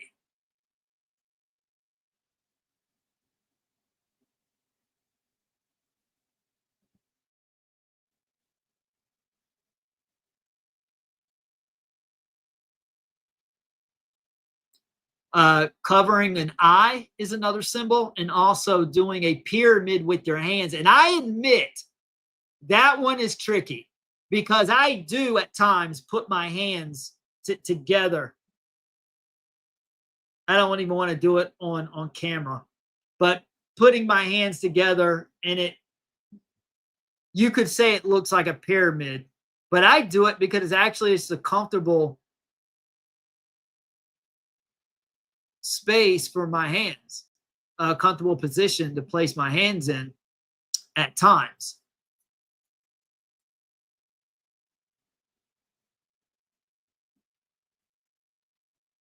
Okay, let me see. I can't load anything, I don't think. Let me see if it'll let me.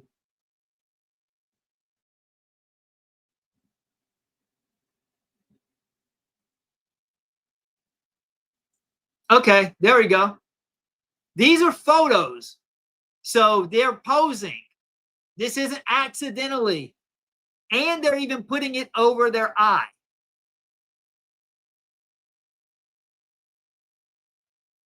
It's not an accident.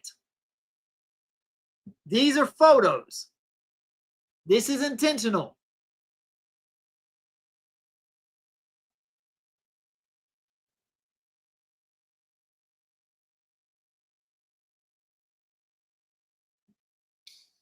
All right, go make dinner.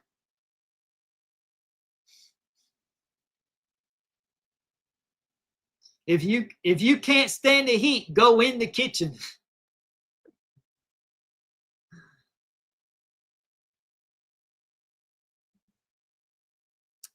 Well, I can say that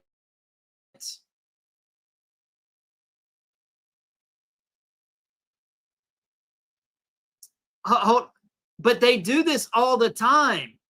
Cosmic, don't you think it's kind of funny that the ones who are successful, they just happen to coincidentally do that symbol with their hands.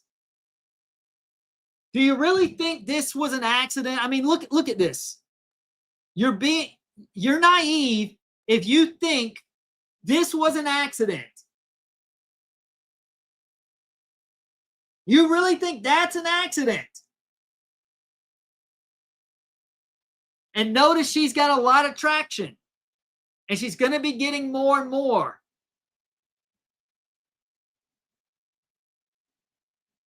This is an accident? That's an accident. He happens to look down. Hey, just let me throw up this sign. And here's the thing. These people know what this sign is.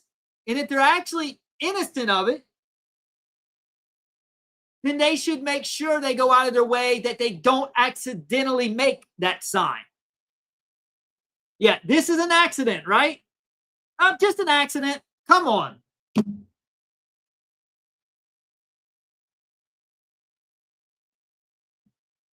Yeah, I've seen Trump do that, the triangle for sure with the two, the pyramid with the hands. But I'll be honest, I do that with my hands at times because it just actually, it's comfortable. I don't know why, it just is. Just, you're just placing the tips of your fingers all together. I get that. So especially if I'm like listening and I'm just kind of like, so what I've tried to do is just go like this. That way there's no confusion.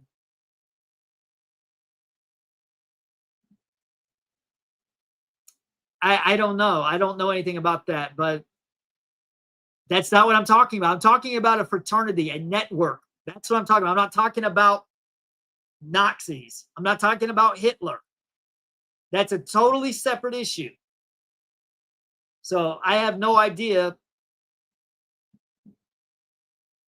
But all I'm saying is you got to be open to that and look for yourself because it's right in front of you.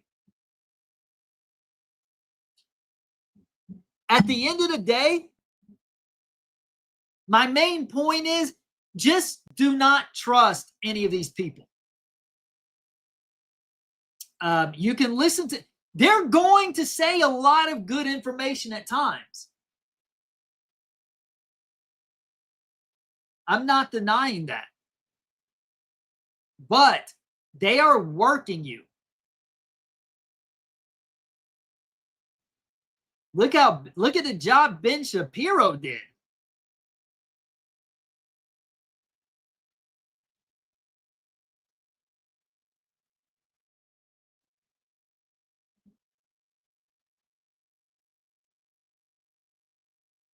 Yep.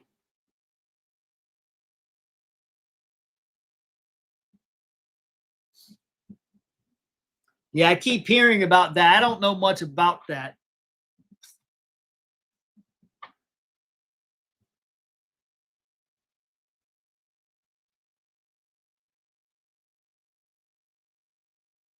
Go ahead and take this symbol stuff off.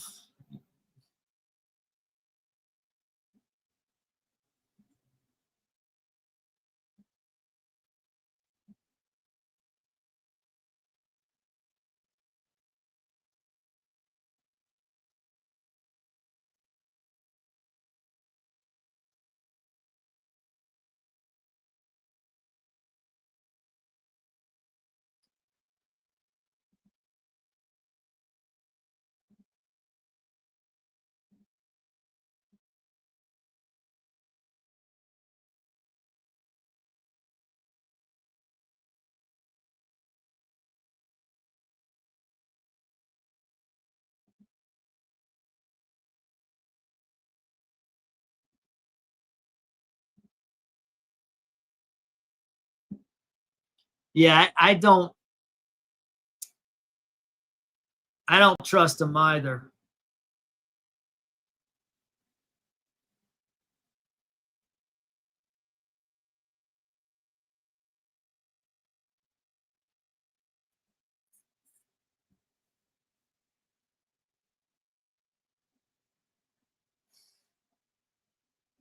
But do you really think they're pissing off the right people?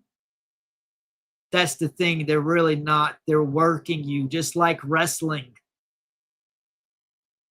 Do you really think Vince McMahon hated Stone Cold Steve Austin?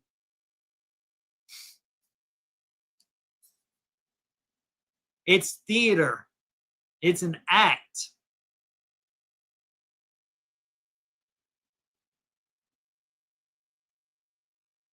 They're with that family that you just listed.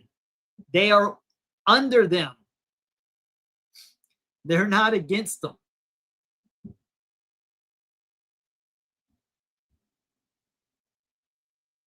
That's what you're not getting. This is why I compare it to wrestling. When you watch a wrestling match, it looks like they hate each other. They don't hate each other. They are friends. Let's see.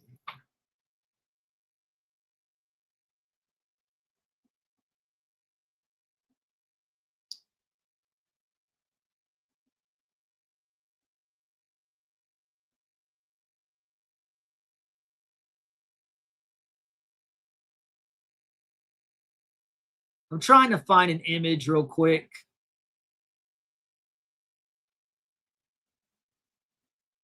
I'm going to come back and check the comments in just a second. So if you have any comments, let me know.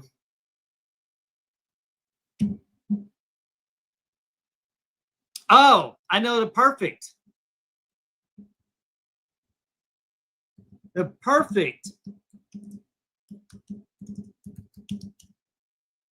example to show you.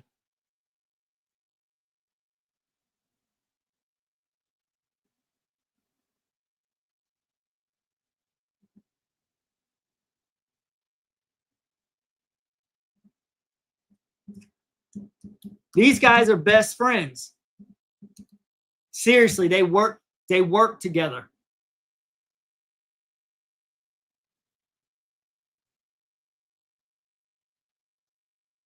Hold on, let me see if I can. You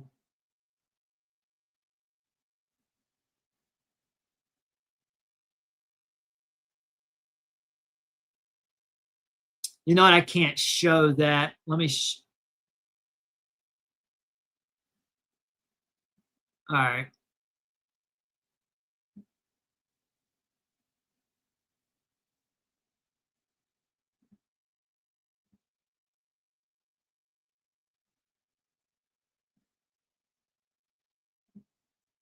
Let's look at best friends. These two guys are best friends. He's got a chair wrapped in barbed wire, and he's beating this guy's brains out, and they look like they hate each other. These guys, Sami Zayn and Kevin Owens, are best friends. Do they look like best friends right here? As he's about to hit him over the head with a barbed wire chair? So what I'm getting at is when you say, oh, I like them because, you know, they're pissing off these people. No, they're not pissing the people off. That's the game.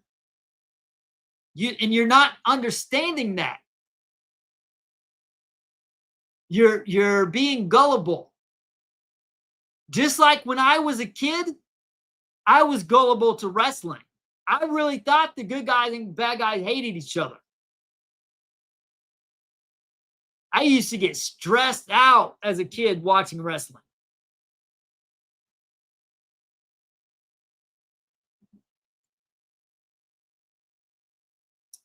Okay, would that's something different? That his death was an act?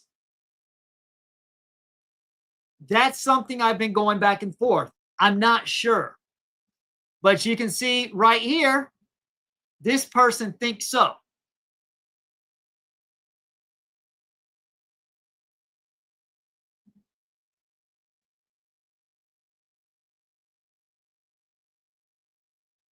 Yeah, and that guy, Nick, how do you say his name?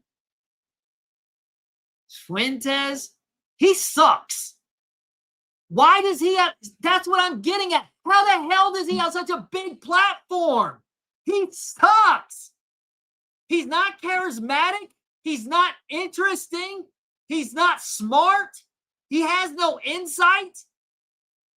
He's blowing up, and everyone's talking about him. Why? Because he's the brand new shiny toy.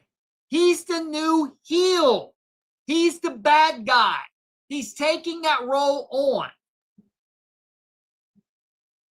He's playing a role intentionally pissing people off.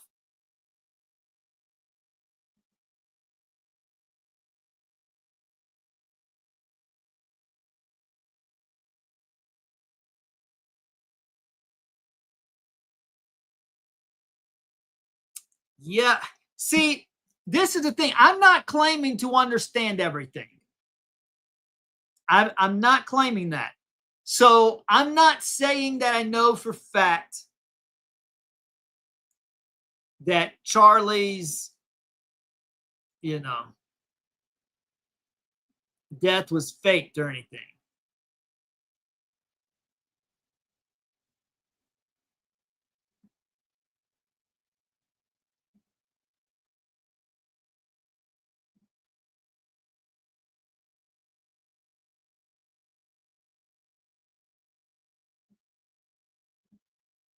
Getting that off.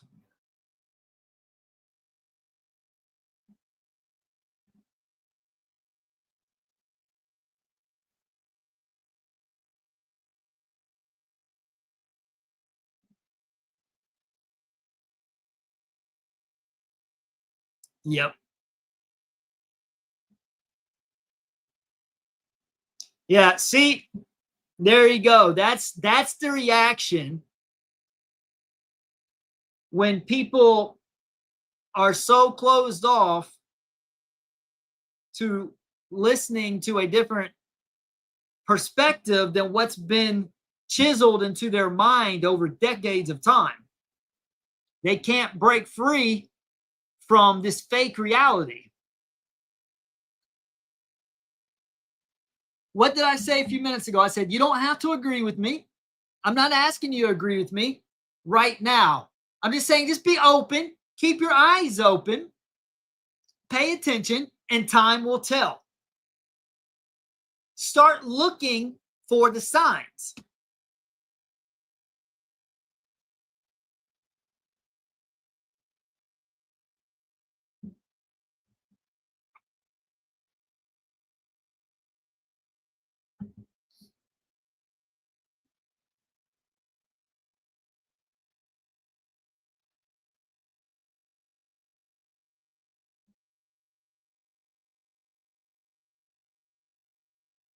Yes.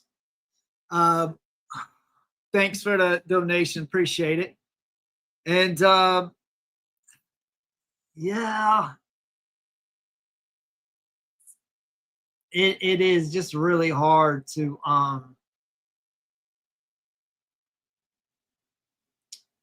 it is hard when you look at the way his body went limp. It is just so hard to think that that was fake.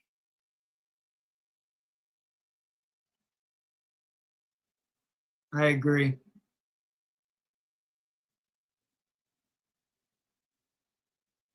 Yeah, he's there to stir the pot. That's what he does. Jeep, why do you think him, of all people?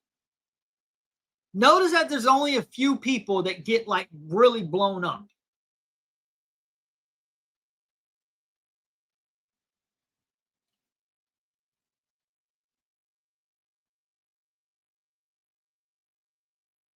Right. I'm not asking someone to just agree. I'm just saying be open to the possibility. If you don't agree, at least just be open to the possibility and don't alienate me and make me the enemy. Don't make me the bad guy. If I'm wrong, I'll admit it and I'll apologize. Like I said, time will tell.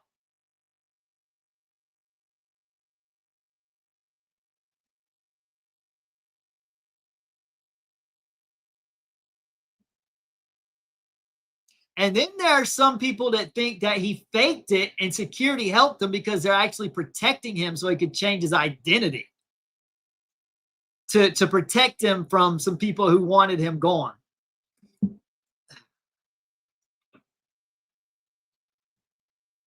It really, see, that's the thing. I have a hard time agreeing with with all these theories, but I'm not just like, telling people to F off and I'll never talk to you again if I don't agree with them.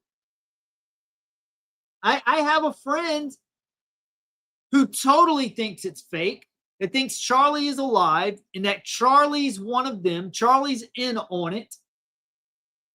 And I'm not telling him that he's totally wrong because honestly, I don't know. I don't believe that, but I'm not going to just tell him, hey, I'm going to cut you off. And he's not cutting me off either because I don't believe what he believes. I'm always open to the things he says.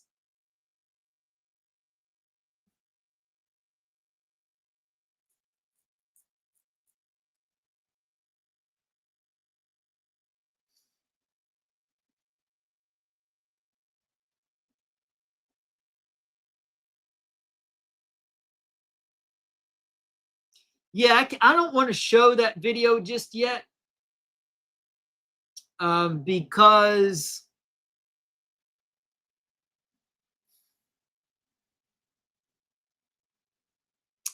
yeah, this live stream may get taken down if I put it up. Maybe I should just upload the video. I was going to upload it maybe tomorrow or Tuesday because I don't know if this is a good time.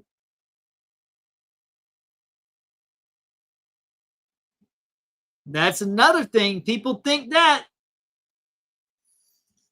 All I know is that she seems like she's got a lot of fake crying.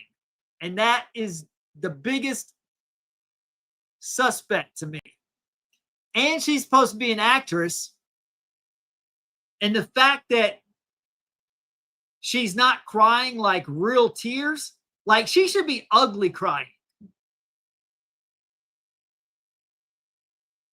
And if she doesn't want to be vulnerable like that in front of the camera, perfectly understand that. Just don't make a statement. Don't get on camera. Make a statement and be like, I think you understand why I'm not going to be around for a while. That's it. You think people are going to be like, why hasn't Erica said anything? Everyone would understand. They'll be like, she's going through it right now. She probably won't show up for a year or two. Right? I mean, I've been more emotional after I've had a cat die. You don't see me coming on camera. I stay away.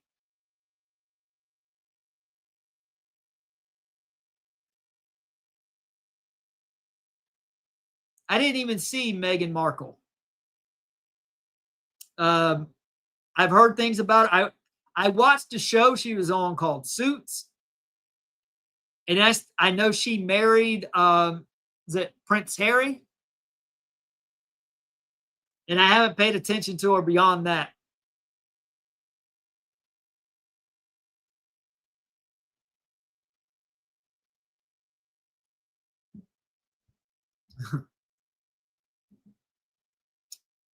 I appreciate that. Thank you. What is that? HUF, where's that from?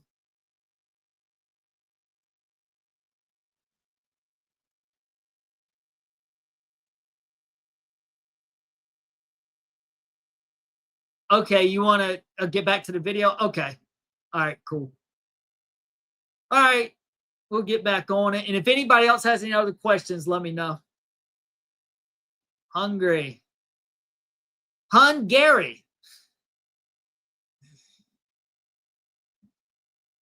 God loves me so much, he named a country after me. Hungary. My new favorite country. Yeah, she's bad. All right, Dominique wants to get back. Let's get back. Let's get back to this actor. Well, I don't know if he's I don't know. Some parts I think he is. I spent thousands of dollars on drones last year and got the guy's license. But if the area lies in the Provo, Utah airspace, I can't fly it. That's a 107B. We can't break the rules. Right. And then you had secondary restrictions. Probably. Okay, so you can't break the rules. Why don't you do something though? Instead of ignoring the roof, I can't break the rules. Okay, well, figure out an alternative solution because that roof needed to be covered. And as you guys, well, have you seen the photo that they're going to put up? Let me see if I can scroll over it.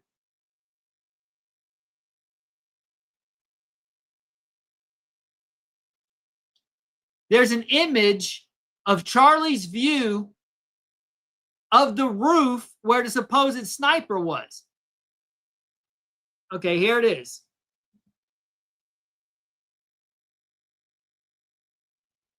This is Charlie's view. You're telling me that there was no reason that you might want to cover that roof straight ahead? That's insane. And you're supposed to be this experienced security veteran? And he said, well, I can't break the rules and fly a drone. We'll figure something else out. You didn't get with the chief of police and say, hey, just wanted to touch base and know what's the security situation over on the roof.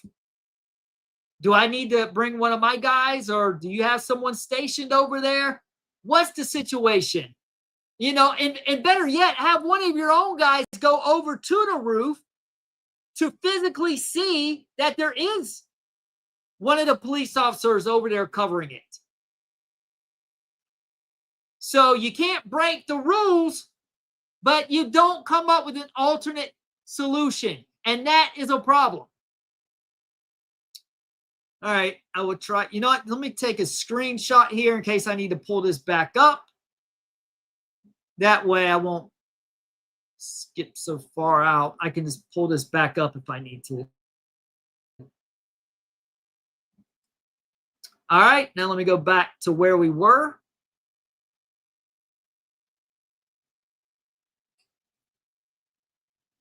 Uh-oh, my cat's trying to break in again. Get there. That's why we start doing the advance so early. We walk it, we build it ourselves. And so initially I spent thousands of dollars on drones last year and got the guy's license. But if the area lies in the Provo, Utah airspace, I can't fly it. That's a 107B. We can't break the rules. Right. And then you had secondary restrictions, probably due to heavy foot traffic for the school. But I can't go in and break the rules.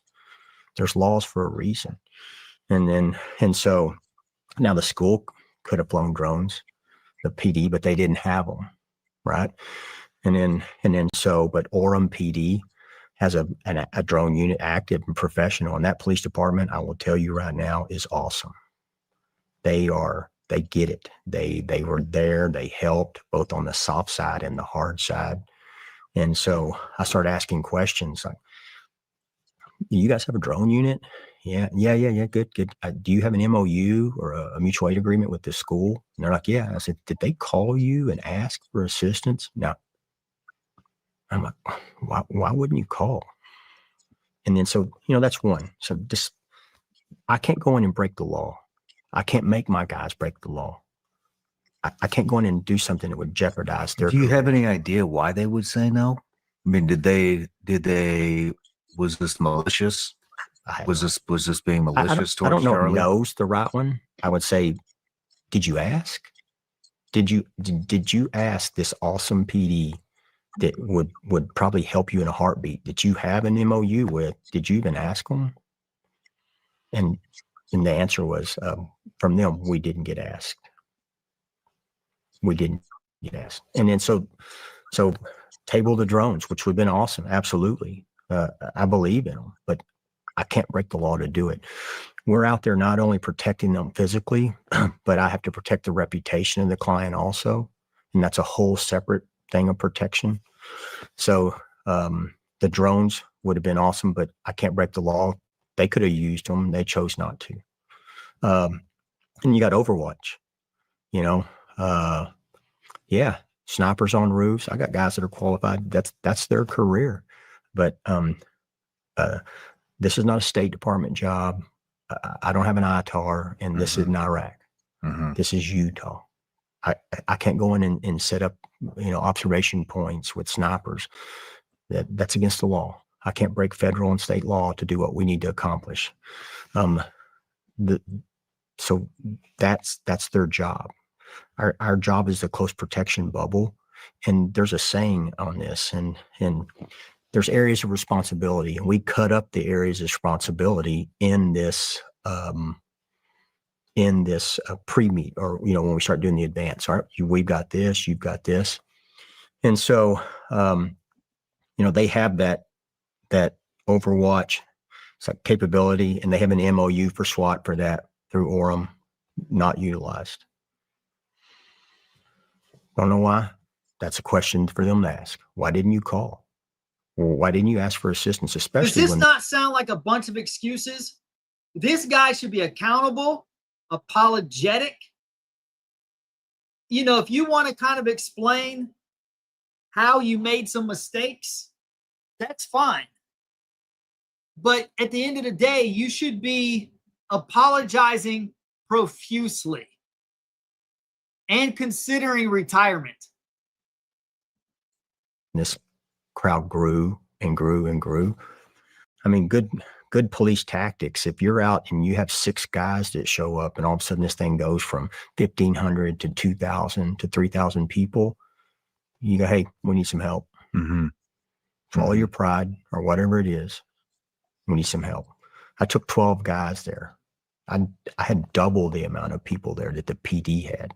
And we're only responsible for the first 30 meters in movement in and advance in and receiving and out. And we had 12 guys. They gave me 6 for the rest of the campus.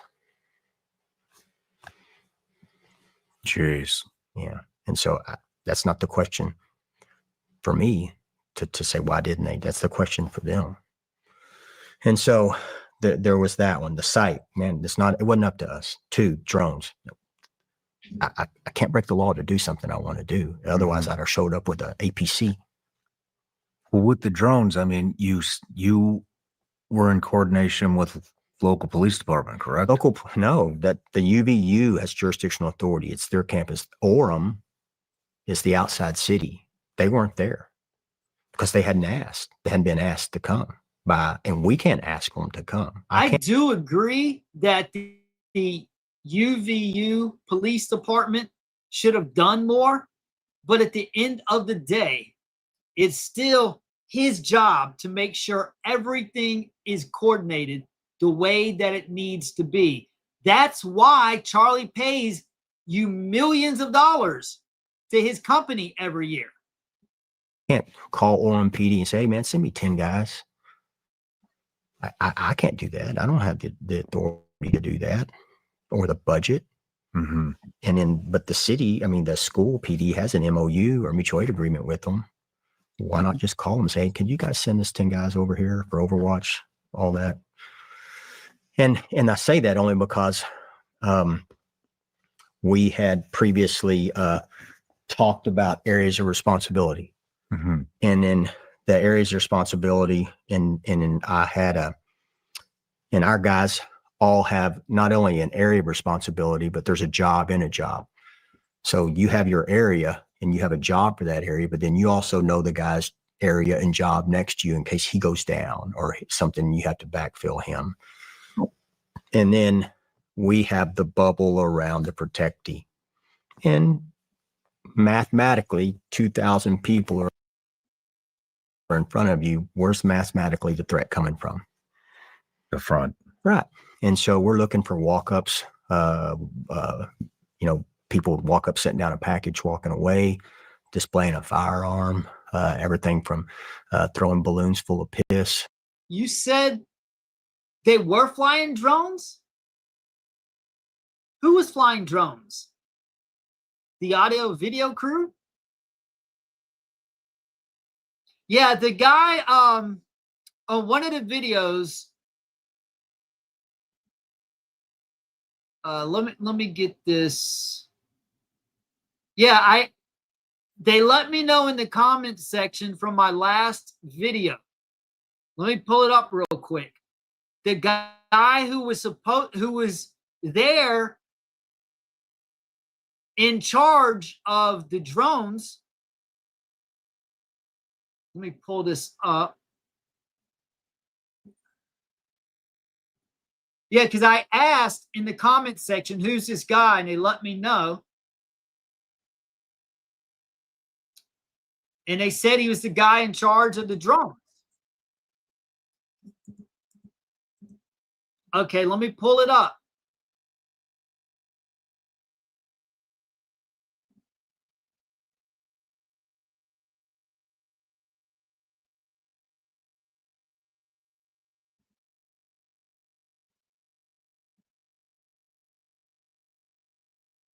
Right here. This guy. Because I asked on that video, I said, let me know in the comments, who is this guy? And they said he's the brother of a pastor that was connected with Charlie.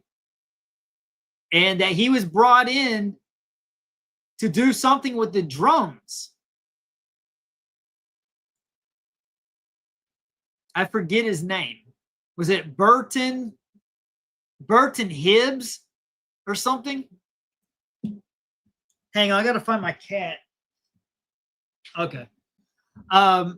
Burton Hibbs, is that his name?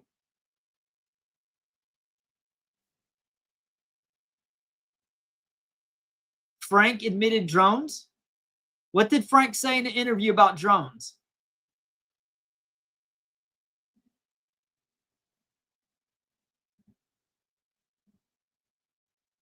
Okay, so if that's true, because on the footage I've seen, I haven't seen any drones. But that's why, I ask questions, I make videos, read the comments, and hear the other pieces to the puzzle. So if there were drones, then that makes nearly everything Brian is saying here BS.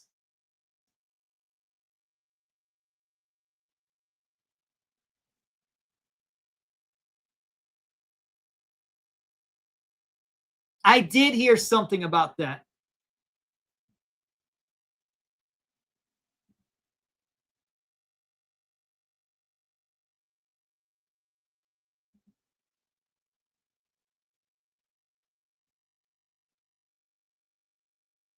Okay. All right, I'll go back to the interview. Just wanted to point that out really quick.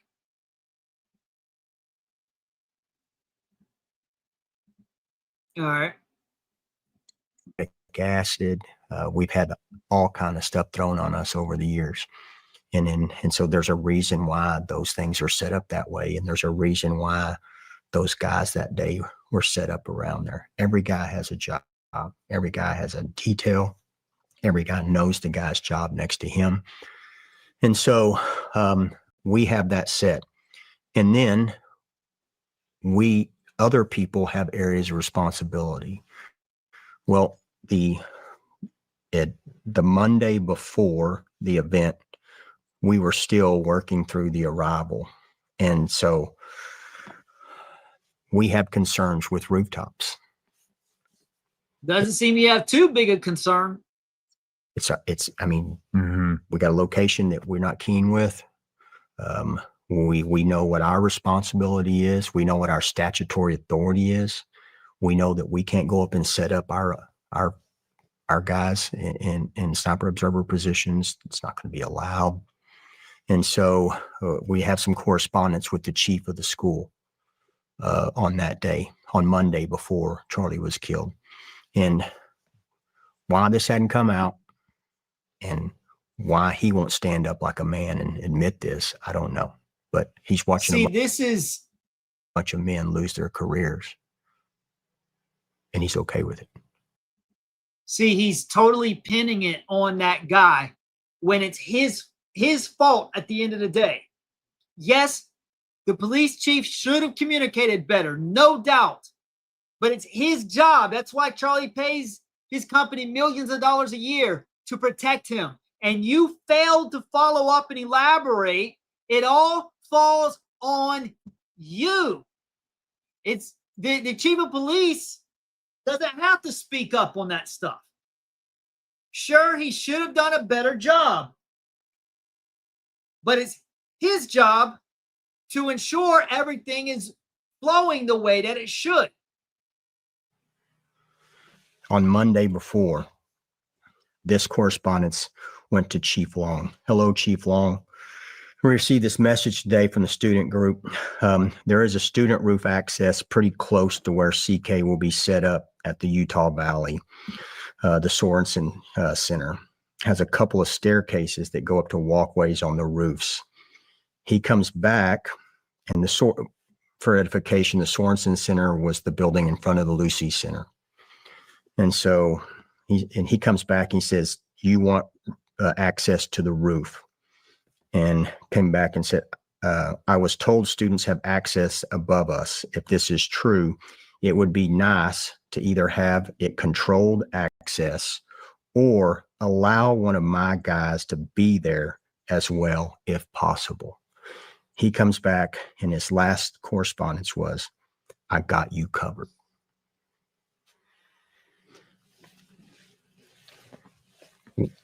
What else am I to do? This is the most infuriating part of this entire interview. What else were you supposed to do? How much time do you got?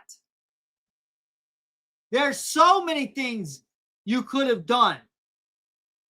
How about not doing exactly what you did do? Maybe texting them back and saying, care to elaborate, please? What does that mean? Does that mean you're going to station some men at the roof, or that it's okay for me to station a guy on the roof? That's what you could have done. You want to blame him when your dumbass didn't have the common sense to follow up and get clarity. This is just infuriating.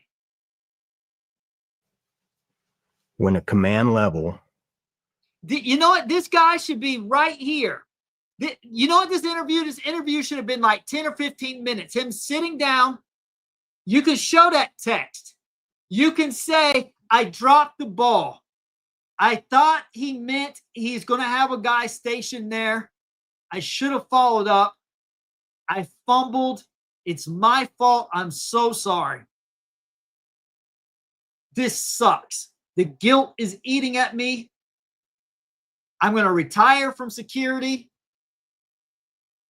I'm so sorry to Erica, to Turning Point, to the people who miss Charlie. I cannot apologize profusely enough. I'm so sorry. This eats at me. And then he's got to forgive himself, because I'm not trying to condemn people for mistakes, even if they're huge mistakes. But you have to admit your mistake instead of making excuses and blaming other people, shifting the blame.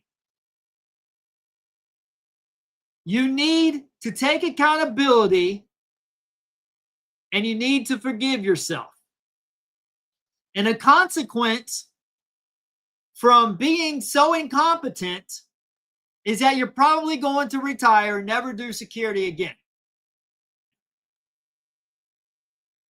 that really should be your punishment, even when you learn to forgive yourself. So that's my thoughts on that. Let's read the comments.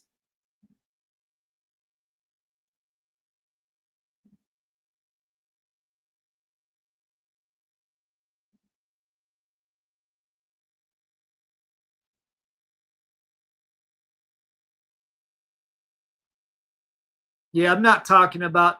That's what I always do in these live streams. I'll start talking about another subject. I got to stop doing that. So I can't talk about sports right now. You're not even doing it all day.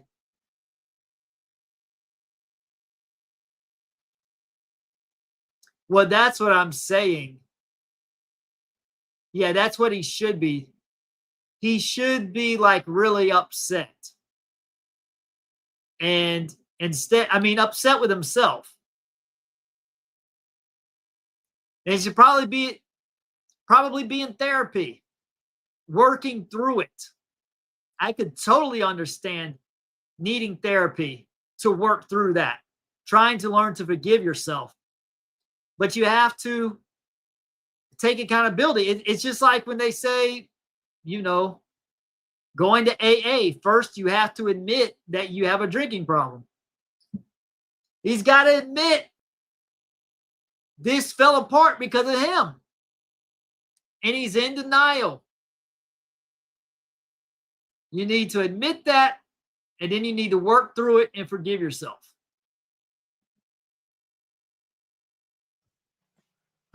Person from an accredited police department says, I've got this area. He didn't say, I've got this area. He didn't even say that. I'm the first to say that UVU police chief, his communication sucks. I totally agree with that.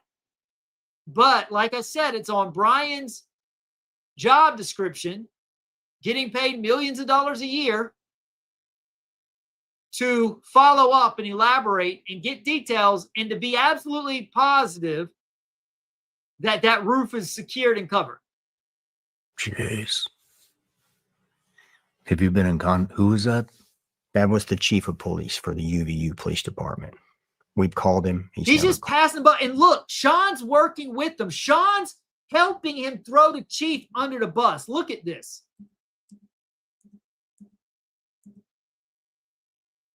Notice Shawn's not saying, well, yeah, you should have followed up. No, he's like, oh, man. He's like blown away from this shocking revelation that it was the police chief's fault. What else am I to do? When a command level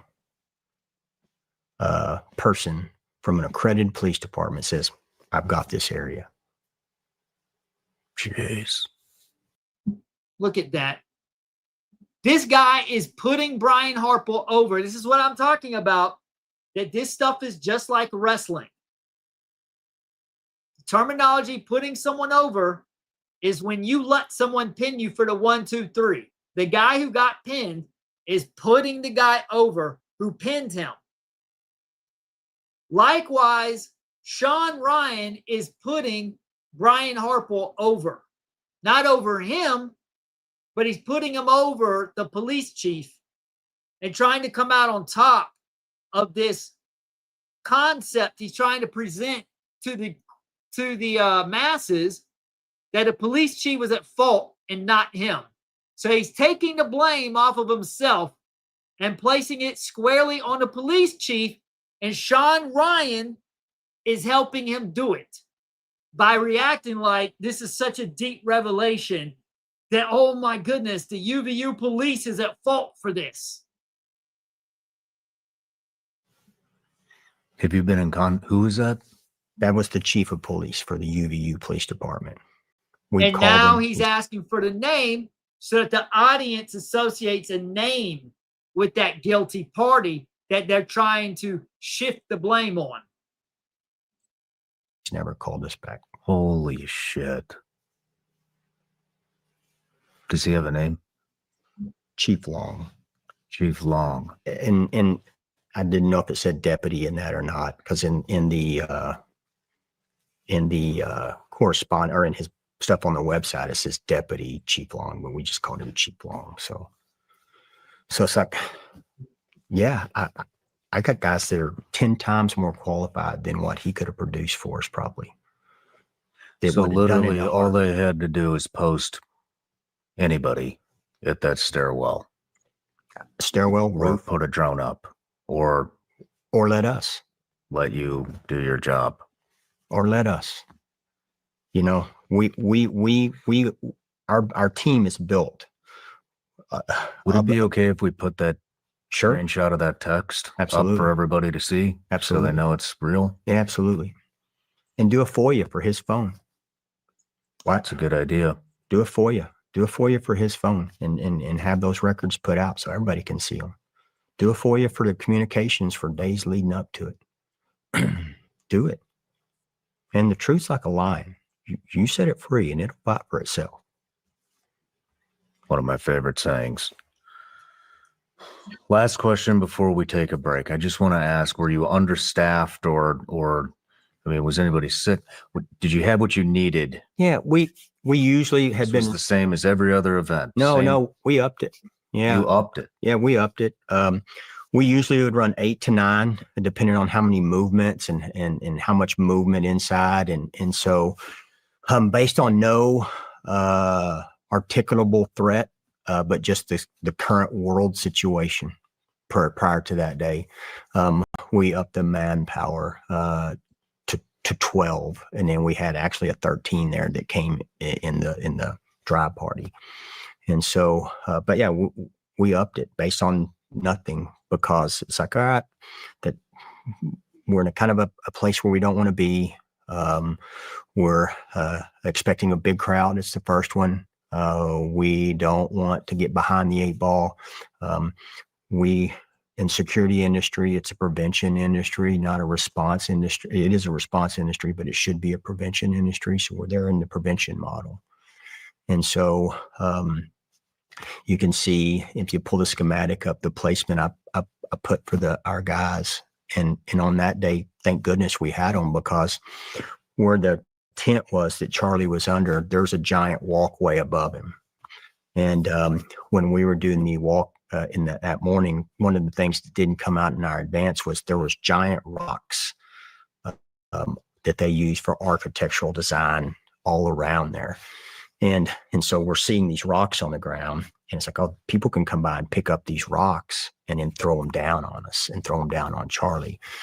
And so we did a temporary criminal trespass zone right above him on that. Thank goodness that he was sure to make sure no one threw a rock at Charlie. You know, God forbid. We're worried about the roof where a sniper can set up. But we were damn sure making sure no one in the crowd threw a rock at Charlie. Bridge walkway so that people couldn't come in it and throw rocks down on them. And so, but the problem is that we had to get PD units in here to take that area of responsibility.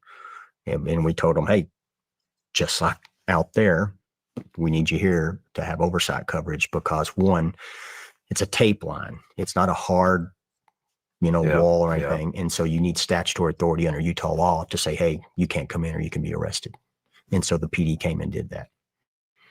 And then we had one, Scott, that did a hellacious job on making sure they stayed there and did their job. And so thank goodness we brought extra people. Mm-hmm. And so we upped our manpower for that one. Due diligence was done. It's weird in the security industry. I get calls all the time and they're like, hey, we want to run a security detail and we want. Well, what they said was that the sniper missed and he was aiming for the head. So, not saying what you're saying is wrong, but just saying that that's how they justify that. 10 guys, former SEALs and operators and SWAT guys, and we want up armoreds and this and this. And then I'm like, all right, here's what it's going to cost. And they'll call back, all right, we want one guy and a Toyota Sienna, and so it's budget's a factor. Yeah. And we eat a lot of money every year based on, hey, last minute non-approval of people, but let's bring them in just to save our asses. Mm-hmm. And that's a regular thing. And so, yeah, we had people for our assignment, and our assignment and our people's assignment was carried out meticulously. I mean, you had Dan next to Charlie, and Dan's only job is exfil. And you can see when Charlie got shot, within 2 seconds, Dan had his hands on him to push him down to the ground. And then within, okay, first of all, down. Dan didn't push Charlie to the ground. Charlie fell. Dan tried to catch Charlie, but Charlie was already slipping out of his chair. Forensically, like within 5 seconds, I was on top of Charlie. And I will show that on this new video that I have. You can see Charlie's body goes limp and he falls before Dan can even. And I don't know why Dan would. What did he say? Dan threw him to the ground? Why would Dan throw him to the ground? Charlie crashed to the ground through gravity. And this is true that he said he jumped on Charlie like within 5 seconds. And you can see it on the footage. And you break it down forensically, like within 5 seconds, I was on top of Charlie. That's true. And then you saw our team actually doing exactly, falling back on top of him. I actually agree with that now that I looked closer at the footage. At first, I didn't see that. But for a couple seconds, they were covering him. And then they rose up, and that's the footage you see where they're like, okay, what are they doing? Where's the blood on their hands, et cetera, et cetera. And collapsing back on top of him. Not one radio comms came out. It's unneeded. They all know their jobs. Let's take a quick break. When we come back, we'll get into actions on. Okay. Perfect. Yeah. All right, hang on.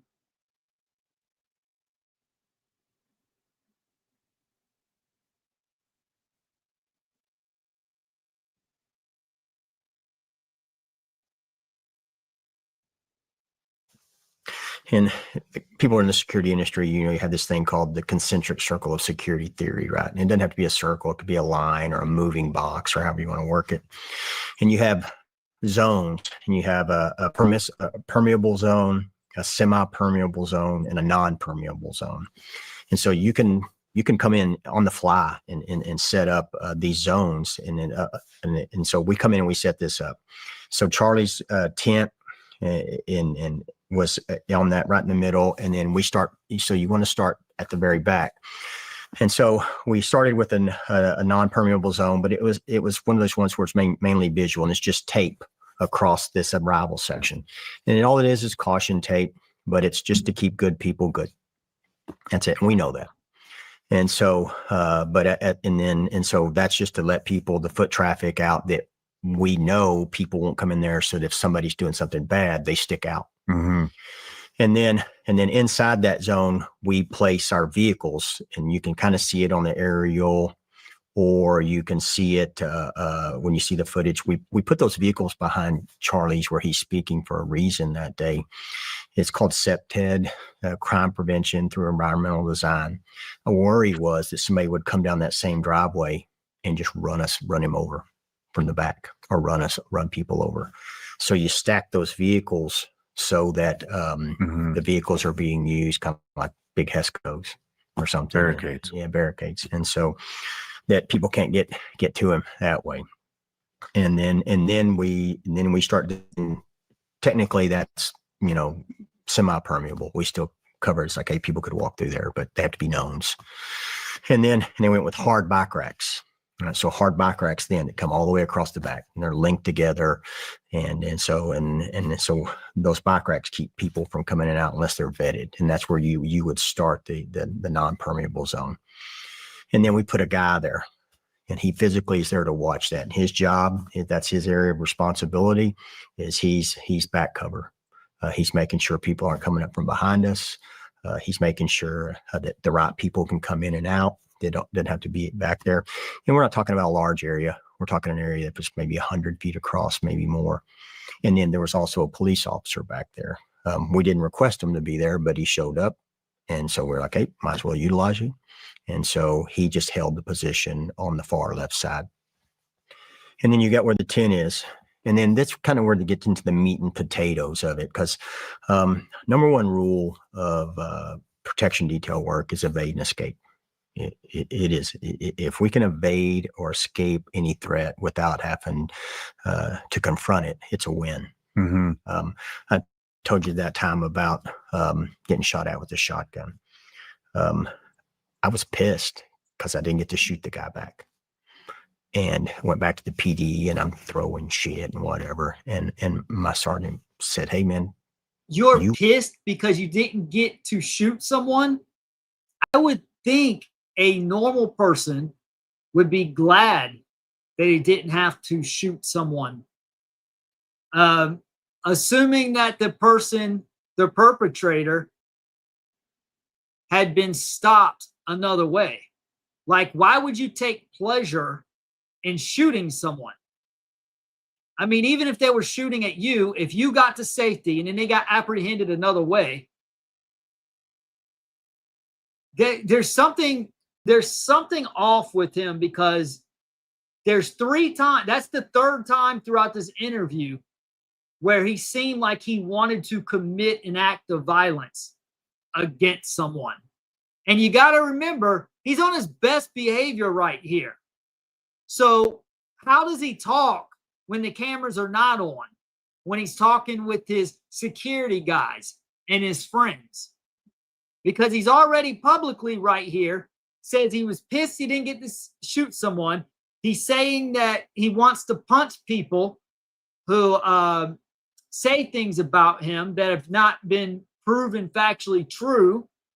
And he also said he wanted to take the drone and shove it up the police chief's ass.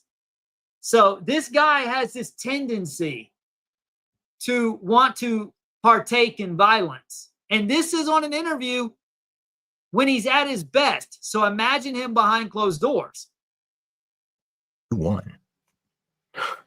You didn't get shot at, or you didn't get shot. He's in jail. You won. Well, that's kind of the way you have to look at that stuff in protection work. It's like, hey, let's evade and escape. And so things are set up that way. And so you have where Charlie sits, and then you have a guy right next to him, and that person's solely responsible for, in times of need, pushing him, moving him, getting him out of that line of fire, or that those actions, escape and evade, throwing him into that exfil vehicle that's parked right behind where we're at. And then you'll see we ran 2 double barricades. And those barricades are presidential style barricades. They're hooked in, the same kind you see the Secret Service use. And so we have an outer layer, and that first layer is just let everybody know, hey, you can't cross this. And they're physically, keeps them from pushing over them. And if somebody comes over the top of them, you can see it just from the mere elevation change. And then we create a secondary row of them with a gap in the middle of it. And that gap in the middle, though we didn't like it, he liked that because that was able to show, hey, there's nothing between us, right? There's nothing between us. Let's carry out this conversation. But so I have 2 guys that are at that gap. When they come up, and one of them's a measure of a man who has physical capabilities that are incredible. And then the one on the right side is a jiu-jitsu guy, a world-renowned professor. And so their job is, if somebody tries to press through that gap or get close to him, then they're going to hold them up. And then just off their flanks are 2 other guys, and Blake and Blake. And those guys' sole job is to control access into that alley And also, if somebody tries to breach the integrity of those two guys, they're there to apply violence so that they can hold that and we won't weaken our stance. So those jobs, a response to apply violence on those people that are trying to weaken our stance. And then they're also access control into that little alley we've created. And that alley creates a secondary gap, but it also allows us to vet people, make sure, nope, you can't bring packages in, no water bottles, check for protrusions, all that. And so when they come through there, and they're the gatekeeper there, right? So on that one side, he comes in, he makes sure, and then they come down, they passes off to the next guy, and he comes up to the microphone and speaks. And then when he's done, he goes out the other side, and that guy makes sure he moves on. And then the guy, Blake, on the other side, make sure he goes all the way out.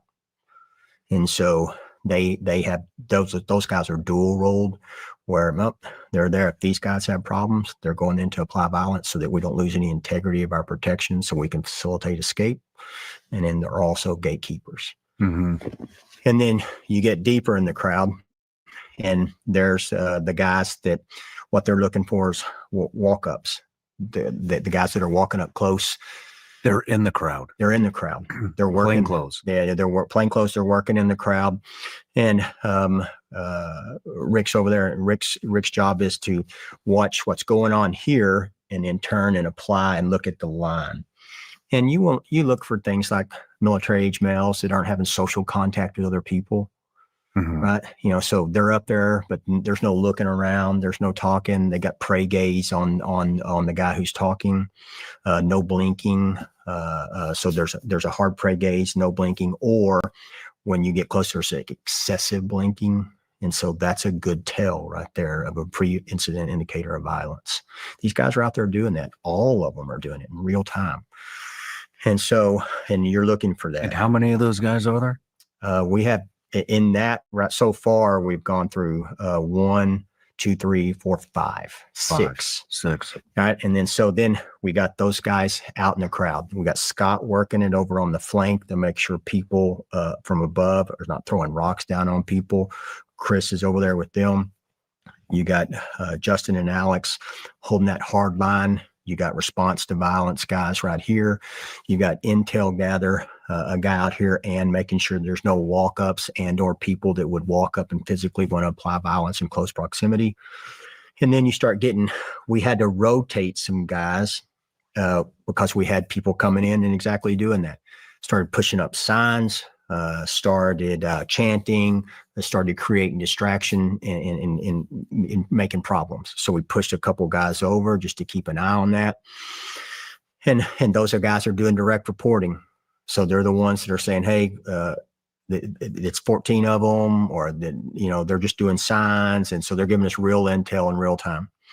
And these are also the guys that they're working the outfield, and these guys they're out there for a reason. These are seasoned guys, these 30-year cops that have shown, and not cops that are just in there checking boxes. These are guys that went to work every day, and they're like, my job's to catch bad guys. How do you catch bad guys?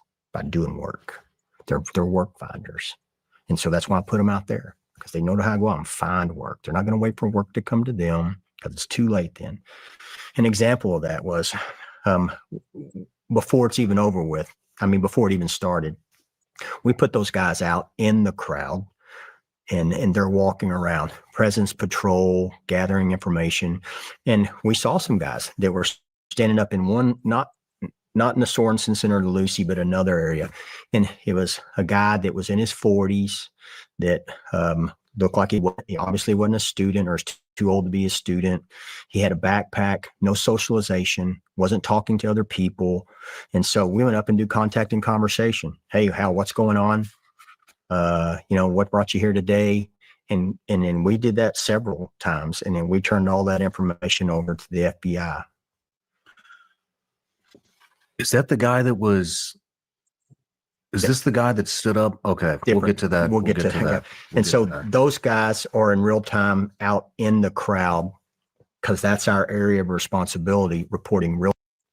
So looking at hindsight here through the security footage, it came out that, The shooter went unnoticed at 11:50 a.m. in the grassy area, 12:02 p.m.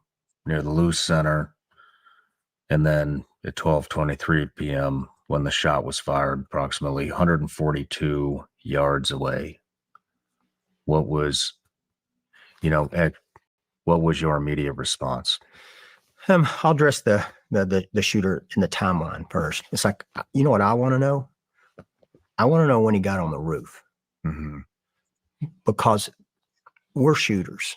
It's easy because we have a range, and our guys do it as a sense of pride. Even though we know we work on all this other stuff more, the shooting we work on because it's a sense of pride.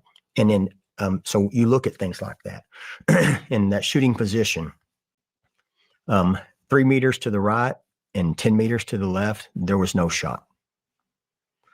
And so I want to know when that guy got on the roof. Let's put the visual of maybe you would know if you had done something to secure it like you're supposed to. It looks like on the screen right now. We took that shot before. Really? We always do. We sit down in the space and we take the shot and send it back to Charlie so that he can see what he's going to see. Yeah, and that's a routine thing that we do. It's a good idea. Yeah, it's mental preparation. Yeah. So here's a visual of what you guys Correct. were able to see. Now, Charlie security, they are top notch. They will protect Charlie from anyone as long as they're not, like on a roof. Yep. And so here's my question, and hopefully it'll come out in timeline. All right. We've all seen the pictures of the guy when he came on through the staircase. It's like, okay, there's a difference between a guy walking up and getting on a roof and a guy walking up and getting on a roof. And did he run over to a known position? What you're doing there tactically is you're working a loophole. You guys did that on a roof. You bang a hole through one side, and then you step back and you put another hole and you shoot through that hole when that opportunity comes through. Like, this is a big loophole. And so you tell me you just ran up onto a roof, pop yourself down in a position that was in a loophole. Can you describe that loophole again real quick, just now that we have the visual up so people can see it? You get up on this Sorensen Center. I mean, not Sorensen, Lucy Center that's behind the Sorensen Center. And so from where we're standing, we can't see it. One, it's not our area of responsibility, so that's why we're not looking there. First one, we're looking at threats right in front of us. You see, how many threats do you have in front of you right here? About 3,000. 3,000. Right. And so that's what we're looking at. And then it's kind of like you could be in front of an 18,000 foot mountain and there's a 36,000 foot mountain behind it. You're not going to see it. And so we have to be cognizant of that. And then if he would have stopped just a little bit to the right, he wouldn't have been able to see it because the Sorensen Center would have been in the way. I mean, it's a very specific point. It's not just, which is what I thought. I thought it was just climb on the roof and you've got the vantage point. So you're telling me there's enough blind ass luck that you ran up there, didn't crawl, you didn't get up. He didn't get up there like the secondary guy that tried to shoot Trump, where he was bugged down in the weeds for a while. This was a boom on, boom run to, boom take the shot, and it's like,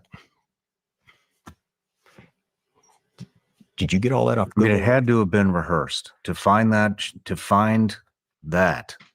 which I believe you said is basically did you say 7? See, Shawn is selling this sniper. This is what I'm saying about WWE and then putting people over. He is putting Brian Harpole over and helping Brian create the illusion that the UVU police chief is at fault and continuing to create this illusion from what I think a lot of us believe is that there really was no sniper. But yet Shawn is trying to confirm this, helping build this illusion. Or at least that's what I believe. 7-foot vantage point basically had? Oh, I'd have to. It's small. It's Whatever. small. It's It's small. not big. There's the visual. Who gives a fuck? And It's a small, Mhm. small area. It's not something. And then You would have to search for that. You would have to search for that vantage point if you didn't know. So it would be great to see the footage. Maybe it's out there of him running straight to the point, or did he search around that's looking exactly for what it? I want to know. Do we have? It'd be great if that chief of police would have put that fucking drone up. We'd have had it, or I'd have flown that drone up his ass if we could have had one. You see, that's what I'm saying. He loves violence. Look at that again. Chief of police would have put that fucking drone up. We'd have had it. And see, Do look we at Shawn helping sell the illusion, putting Brian Harpole over, blaming the police chief. It'd be great if that chief of police would have put that fucking drone Yeah, up. you know what would have been even greater? If Brian Harpole did his job. That would have been even better. We'd have had it, or I'd have flown that drone up his ass if. You're not doing yourself any favors. Another threat of violence. Like I said, this is on camera. How does he talk off camera? We could have had one. So those are questions I have. Those are tactical questions. I mean, we make our guys do that kind of stuff all the time. Yep, no, you're going to run 300 yards. You're going to jump over this wall. You're going to come home and you're going to take this shot with ours is about a 35-foot declination at 200 yards. And you see guys that are even trained miff it every once in a while.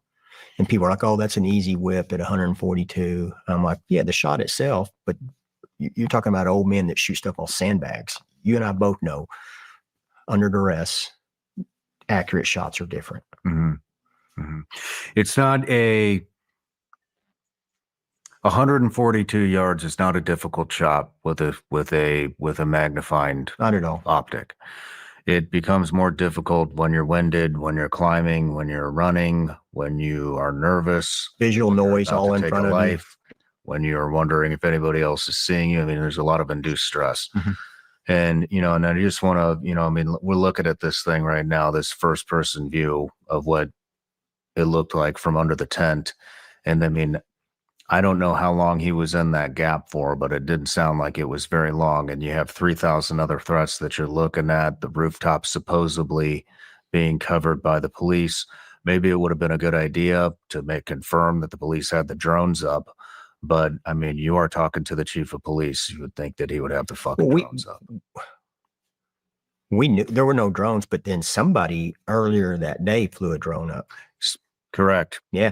So actually, you probably wouldn't have confirmed because there are drones up. We didn't know where it came from, and we're like, what's the deal with this? Now, it's not uncommon for the video team to throw a drone up and then take a quick shot, and we've had that before. Now, their drones are different because they use those little bitty ones, and so they're not covered under the requirements. And so it's like, again, yeah, you're right. We do I need to call a grown ass man and say, hey, are you doing your job? That is precisely what you're supposed to do, right? That's exactly it. Had you done that, if your story is true, if the sniper story is true, then Charlie would be alive. This guy is not doing himself any favors. How did he think this interview is a good idea? I don't understand. Do I need to do that? You shouldn't. And this is, it's, especially a man in that position. And it's like, hey, man, I'm not a fan, but, Bill Belichick won for a reason. He told his people, hey, do your job. And hey, if you don't want to do your job, that's fine. Do the job you said you were going to do. How about that one? So that's kind of where our guys. Look at the irony of this. This guy's going to tell someone to do the job they're supposed to do. Let's rewind it back. And hey, if you don't want to do your job, that's fine. Do the job you said you were going to do. Why don't you do the job you're supposed to do that Charlie paid you millions of dollars to do. You see how ironic this is? This guy has no self-awareness. How about that one? So that's kind of where our guys are set up on there. And then I was to Charlie's right. There's a lot of chatter on the internet about hand and arm signals, from the security team. There's been concerns about it from my own personnel that work here. I've worked security details, done a lot of sniper work. Did you ever use hand and arm signals? I use hand and arm signals every single time on every detail. There you go. He's selling it. He is helping. These guys, I'm sorry to those who hate WWE and wrestling. I keep using this parallel. These guys are a tag team. They're working together. Everywhere I went. And, one of the rumors was, he's got the ball cap. He did the ball cap wiggle. That's the Marine Corps sniper. I've done a lot of sniper operations. Nobody wears ball caps. So that was my lead question. You ever use hand signals? And it's like, yes. Yes. Were your hands? And you would already establish. I'm going to cover for you here because that exactly. You've been covering for him the whole time. This whole interview, you're covering for him because you haven't pressed him one single time in this 3-hour interview. This is a rumor that I just fucking hate. I know because that is what it takes. You can't be on the radio all the time because you're tying the net up. We had already established that you had other security professionals within the crowd that you're trying to communicate with, and that's how you do it. That is how you do it. Well, I'll speak to this one. You're using hand signals, or if you were to use hand signals, and those are an option, especially like under MVG or things like that. One, are those hand signals normal ones that you would see during normal gesticulation? Are those definitive hand signals? Mm-hmm. They're definitive so that they can't be confused with a guy scratching his ass. Mm-hmm. And so that's the first one. The second one is that hand signal. When a bubble team is there, we're not using hand signals. Sniper details, absolutely. Why? Because you can see that. Are we looking around at each other looking for hand signals? Mm-hmm. We're looking at in the front in our area of responsibility. If we needed to relay a message, then we would, hey, right here on comms. Or we're notorious for, if I need to get somebody's attention on the team, I'm not going to sit there and use a hand signal if he's in my line of sight. I'm just going to go like that. He's going to look up and I'm going to go. Mm-hmm. And so if I looked up and did a hand signal on the team and did that or that, he's going to look at me like, so what do you want me to do then? Mm-hmm. Right. So for that's not good communication. It has to be definitive. It has to be necessary. It could be an acknowledgement. Absolutely. I mean, yep. Receipt. Get me out of here. Yep. You're right. Absolutely. Yeah. And what you're doing there is deliberate. Yeah. These are deliberate. Yeah. So no, we don't use hand signals on that one. We didn't use hand signals that day. We've never used hand signals other than the general ones. Here. 2 people. Here. None of that was done. None of that was done. You had Frank Turek and people messing with him because he adjusted his hat. It's like, okay, and substantiate. All right, so he touched his hat. There were a line of people in the front and all other people that also did all kind of things before that. It's like everybody's subject to that. I get it. Man, I'm a huge, and I'm not a conspiracy theory guy, but I do believe that there are things out there bigger than you and I that are in operations. Mm-hmm. It's a fact. I also am a huge believer in the First Amendment. And so these people that are out there saying all this, back up. Why is the First Amendment so important? Because back in the day when our founding fathers said, man, why do we need this amendment first? And because a voice is an arms for people that don't have arms. That's what it was for. It was a collective or a single voice could be powerful to a hierarchy of people that can't be conquered with an arm. So we have to have this voice, and we have to protect this voice at all costs. And they said, and they wanted us to have that. And that's why they put it first. And it should be used as a shield. Well, nowadays with the media and now social media, that right has been used as a sword, and the sword of public opinion. It's like, hey, well, let's just put a bunch of lies out there and claim First Amendment, and we can say whatever we want. And it's like, when's that stop? And literally whatever you want. You've seen some of the idiocy out there: palm gun, exploding microphone, hand signals. It's like, it doesn't even have to be true, and it doesn't matter. Mm-hmm. Okay, why don't we have, let's see here. Let me go to another clip of my video. No, it's not on this one. Hang on.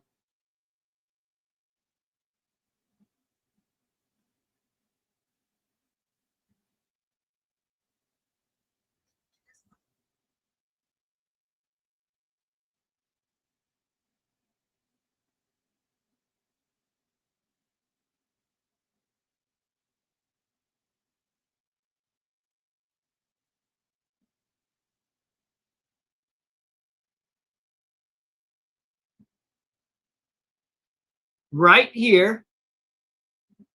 Sorry that it's so blurry. I'm at the 140 mark. I'll go right back to it.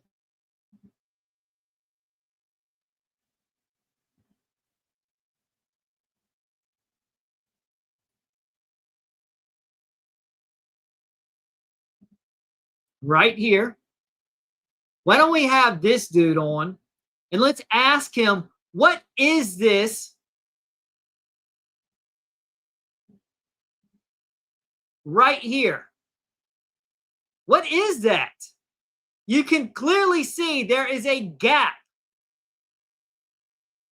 between his mid and index finger. Is it his index finger? Or ring finger? Yeah, that's his ring finger. What is that? You can see there's a gap, and he's aiming in the direction of Charlie. What is that? So the point is this guy's over here just totally dismissing, oh, that's ridiculous. Why don't you talk about it in detail? Why don't you answer the question, what is that? Can you guys not see that there's something between his fingers? So what is it? And is it just a coincidence that it happens to go off right at the same time that Charlie shot? You need to explain this. The security team needs to be transparent and open, and the fact that they're in hiding looks very suspicious. All right, I'll go back to the interview now. But can you guys see that? What the heck is that?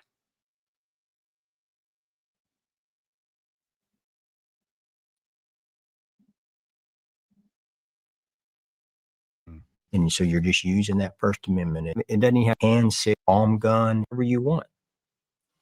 You've seen some of the idiocy out there: palm gun, exploding microphone. Like I said, if it's so idiotic, then explain what was between Rick's fingers.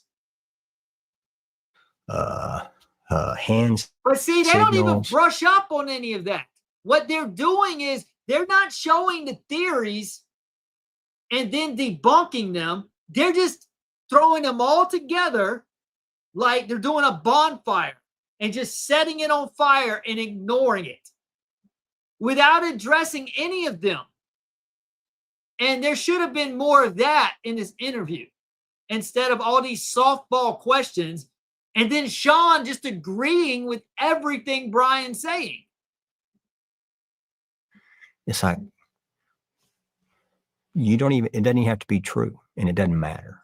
Mm-hmm. And so you're just using that First Amendment as a sword and not a shield. And we got to step back at that and look at it. I was talking to you guys earlier, and I was like, at some point you put those people in the Wayback Machine. And the Wayback Machine is you take them to 1985. And when people said something that was untrue about you or your family, and they said something bad about you that other people heard, you split their lip. There's the consequence. An immediate consequence. See, again, a threat of violence. This guy likes violence. Not a consequence that comes through a lawsuit 3.5 years later, an immediate consequence, so that a level of respect is gained. And then also, hey, if you do this again, I'll see you next time as well. And at some point, some people need to be put in the Wayback Machine. Mm-hmm. Definitely not going to disagree with you on that one. So let's talk about the immediate response. Let's get back to that. Yeah. Could you tell it was gunfire? Yes. How could you tell? I've been around gunfire my whole life. That's the first one. And so, and there's a different type of gunfire, right? We were at Berkeley last night, and you heard somebody decided to pop off some bunch, and they were loud, like 6-7 M80s at a time, and people started panicking and running. And one of my guys, look, I said that's not gunfire. It's a different sound. You have an attribution of sound, and so you're used to it, and having a range, and so you're around it, and you even get to like, well, that was a rifle, that's a pistol, that's a big boy rifle, that's subsonic. I mean, you can PID all those with your ear. You know, I'm no sniper, but you're out there hanging out with those guys, and you get that sniper's ear pretty quick because they'd say, hear that? That's what that is. And so I've got my back to Charlie about, I don't know, less than 10 meters off to his right. And my area of responsibility, we had a lot of people coming up some staircases there, and it was starting to fill in. And so I was watching that, and I remember I heard the gunfire, and then I don't know if you've heard this, but I heard that bullet slap him. And so you hear two sounds actually. And so you hear the actual shot, and then you hear the bullet hit him in the neck, like you hear it. And so in my head, I had an attribution to that. Oop, I know what that is. And so I turned, and when I turned, started running, that's when Dan grabbed him. And I mean, this is a live fire event. It's not, everybody thinks in hindsight, well, this is a one-shot assassination. No, in our heads, there's You don't fire. know what that is. There's fire. There's more to come, right? And so Dan grabs Charlie, and then Who's Dan? Dan was the guy standing right next to Charlie when he got shot on the stage, and then I was to the right of Dan. Okay. And so he grabs him, and then I turn and see him start to the ground, but then I'm just thinking gunfire. And then he's leading to the ground because I'm on his right, where he was shot right here in the left of his neck. And so I jumped down on top of Charlie to cover him, because where we're at, it's concealment at best. It's a tabling with cloth on it, so it's not hard cover.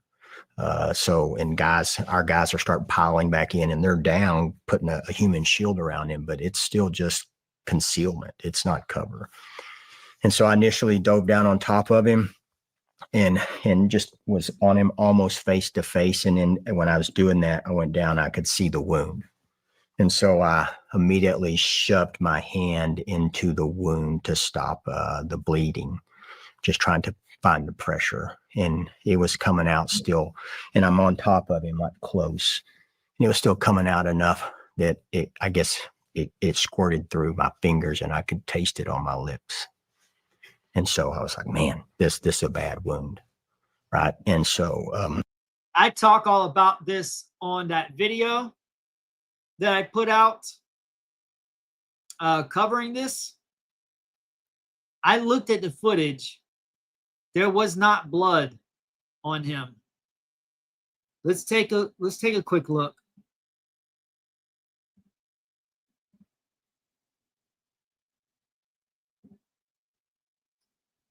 I'm going to show you his face. Let's see if this matches up or not.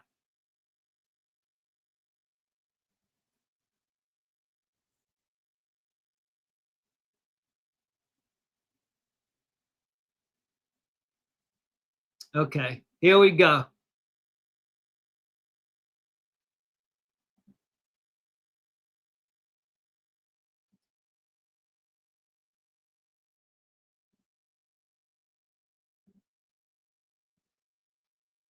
Okay, so this is a clip from my video. Let's look at a close-up of his face. Flinch back. When it sprayed me in the face, it caused me to flinch back. When it sprayed me in the face, when it sprayed me in the face, when it sprayed me in the face, and it was still coming out enough that it squirted through my fingers and I could taste it on my lips. It squirted through my fingers and I could taste it on my lips. It squirted through my fingers. It squirted through my fingers. It squirted through my fingers. Okay, so where's the blood? Does that look like a bloody hand to you? Again, look at that. Where's the blood all over his face? This is him, a close-up of him. As you can see, here, I'll zoom back out. Face, it caused me to flinch back. When it sprayed me in the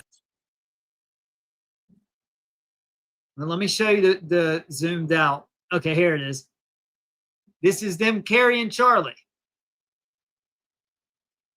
Right? So this is after. He just said it sprayed him in the face. This is why you have all these different theories floating around.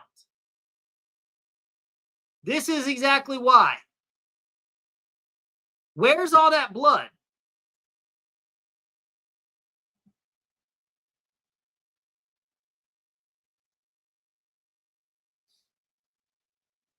You guys see what I'm saying? All right, I'll go back.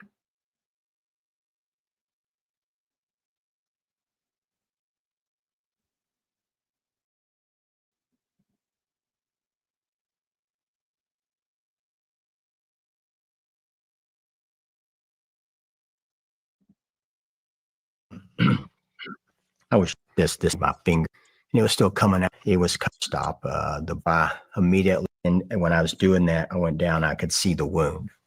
And so I immediately shoved my hand into the wound to stop the bleeding, just trying to find the pressure. And it was coming out still. And I'm on top of him, like close. And it was still coming out enough that it squirted through my fingers and I could taste it on my lips. And so I was like, man, this is a bad wound. Right. And so I was just pushing that, and I don't know at that time. I know when you look at the clock, I was on him within 5 seconds and had my hands in him. And then I don't know when I put the first piece of medical on him. It was sometime after that, because I carry it right here. And that's why you carry it on you. you got to have it there. So, but then I remember pulling back away, and thinking, damn, this is bad. Like it's coming out. Okay, if it was, then why wasn't it on their hands? Because you've heard some people say, oh, well, he died instantly. His heart stopped beating. Therefore, his heart stopped pumping blood. That's why there wasn't excessive blood. Okay, well, this guy right here is telling you that it was bleeding all over the place. That doesn't match up with the footage that we saw. That is why, again, that is why there's so much suspicion and so many different theories floating around, because this stuff does not match up.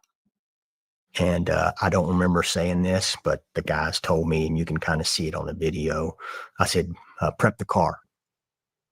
And I just prep, and you see the two guys just take off. Did he? Let's get this straight. He just said, I told him to prep the car. They just took off. Did these jackasses not already know to go prep the car? Did they have to follow his order? He acts like he's like Braveheart, like leading the army in war. You know, I'm sitting there and I'm stuffing my fingers in Charlie's neck, you know, and then I looked up and I said, prep the car. And the guys are like, good thinking, Captain. I'll go prep the car. Hey, you know what? We're going to lift him up. Instead of, you know, trying to carry him to the hospital for 10 miles, why don't we drive? Yeah, that's a good idea. Prep the car. Brilliant thinking, Captain. How did you come up with that? Did you really need to point that out? I told him to prep the car. How the hell else were you going to get to the hospital? You didn't have an ambulance. We didn't think you were going to carry him there. And what did the team need to wait until he told them to prep the car? Did somebody not already know to prep the car? That we already saw the one jackass run over there and film the parking lot. We already saw that. So he was in the parking lot, but not prepping the car. I mean, this is just common sense. I wonder at what point did he tell the driver to start the ignition? Okay, we're loaded in the car. What do I do next, Captain Harpole? Start the ignition. Okay, sir. I start ignition. Aye, Captain. What now? Put the car in drive. Put the car in gear. Okay, sir. Now put your foot on the pedal. Okay. Now drive to the hospital. Man, how did this guy come up with all these genius instructions? Wow, this guy is a great genius of a leader.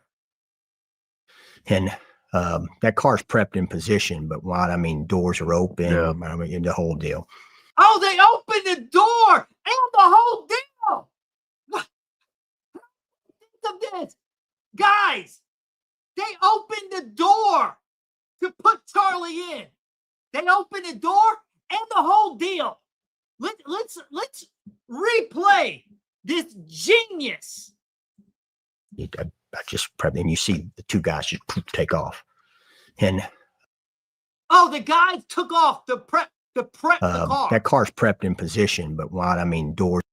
Oh, it's in position so they can actually drive out of the parking lot. Wow, what a concept. Are open. Yeah. I mean, the whole deal. That car's prepped in position, but what I mean, doors are open. Yeah. I mean, the whole deal. The doors are open and the whole deal. That car's prepped in position, but what I mean, doors are open. Yeah. I mean, the whole deal. And now this CIA agent, Shawn, is like, yeah, like great thinking. That car's prepped in position, but what I mean, doors are open. Yeah. Yeah. That's how you do it, bro. Yep. You open the car door. Yep. Now, did somebody have the key? And anybody, at what point did somebody think to put the key in the ignition? I mean, the whole deal. And then so we're doing pressure control there, and it's a carotid artery, so you can't put a tourniquet on it, obviously. And in my head, I'm like, pack, pressure, pray, man. These are what you can do for that wound. But I do agree with that. Pack, pressure, pray. I do agree with that. That's all you can do. Then, so I'm on top, and then I told the guys, we got to exfil. We're all out here in the open. We're trying to give wound care, and we got to get off this X, right? And so, but I just said, we're exfilling. And so we got up, I think it was like 15, 16 seconds from the time the shot happened to the time we were picking him up and headed. 15 to 16 seconds. Look at him putting him over. Like, that is so genius. What it was, yeah. And so That's fast. Yeah, that's fast. And this is horrible, but That is fast to get an initial assessment, plug a hole, pick them up, move them. Yeah. And so Yeah, except he didn't plug the hole. it's You know what? I can't say that for fact. Maybe he did stick something in there. Maybe he did slow it down with something, but if that was the case, you would think there'd be blood on his hands, right? You would think. So probably didn't plug the hole. Let's hear that again. And look at the way Shawn's just putting him over. Was, yeah. And so That's fast. Yeah, and this is horrible, but That is fast to get an initial assessment, plug a hole, pick them up, move them. Yeah. And so it's just like, dang. And it's some horrible realities of it too, that like I told the guys this, and I haven't.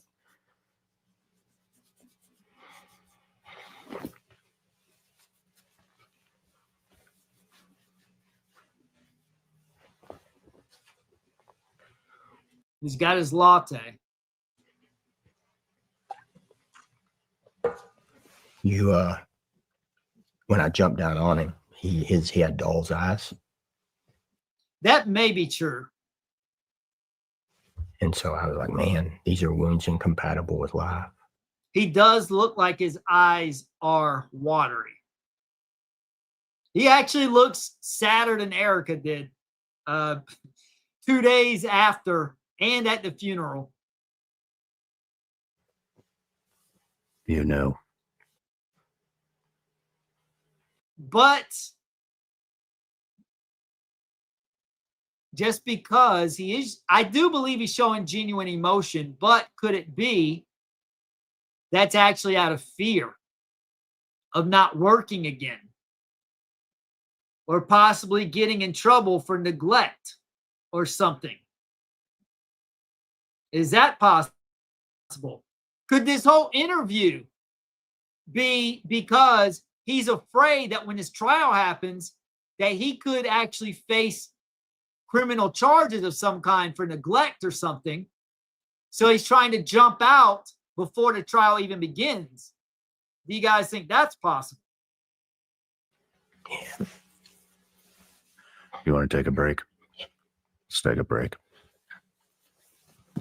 He does appear sincerely emotional. But could it be for because here's the thing. This emotion is not matching the rest of the interview when he's talking about Charlie. So is it this part that he's actually feeling kind of fearful?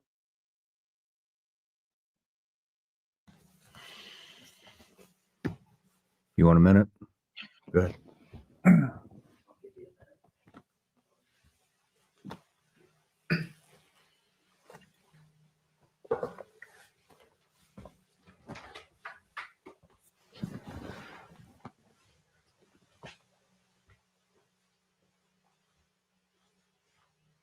What do you guys think?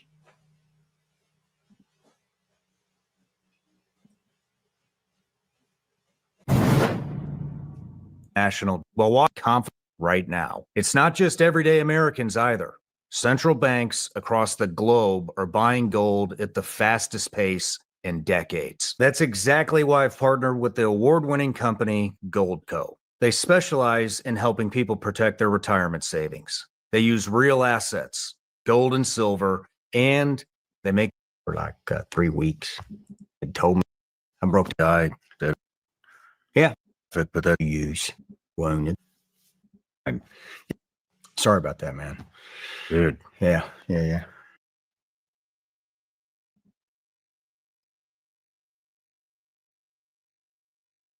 Yeah, that is horrendous right there. That makes no sense.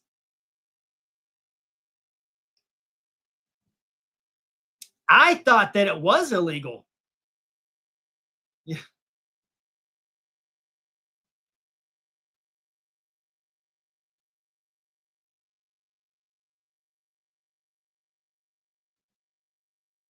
It's fine.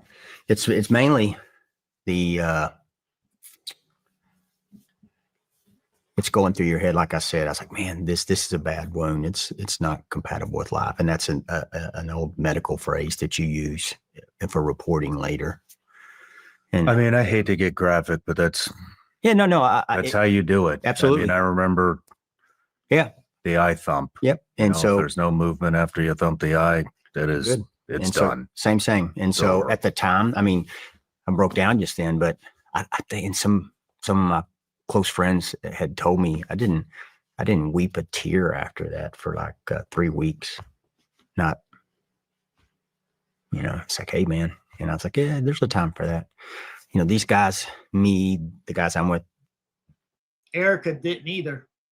we've seen a lot of the effects of violence, messed up kids, guys that stick things into kids and just horrible people, right? And you compartmentalize that junk, right? So that you can, you got a job to do. And then sometimes those things, when you open that box, they come out, right? And that was one of them. So, I'm sure it's good for me at some point. But so we get back to that, and so I'm down on him, and I don't know if when it sprayed me in the face, it caused me to flinch back or what. But then sometime around then, I said, "Hey, prep the car," and you see two of the guys just take off towards the car, and then Gibby and Rick and Dan and I said, "Hey, let's exfil now." And so we get up, and the timeline on that's like 15, 16 seconds, something like that, where you can see we're prepping. But the problem is direct pressure, right? So when you're in a medical deal and you've been I've had these before on major accidents and GSWs, when you show up on calls, is you can't give direct pressure and move, right? In exfil, and you have to have counters, like giving CPR. You can't give people CPR like that. You have to have something. So it's like, hey, okay, well, let's just get in the car. You can't.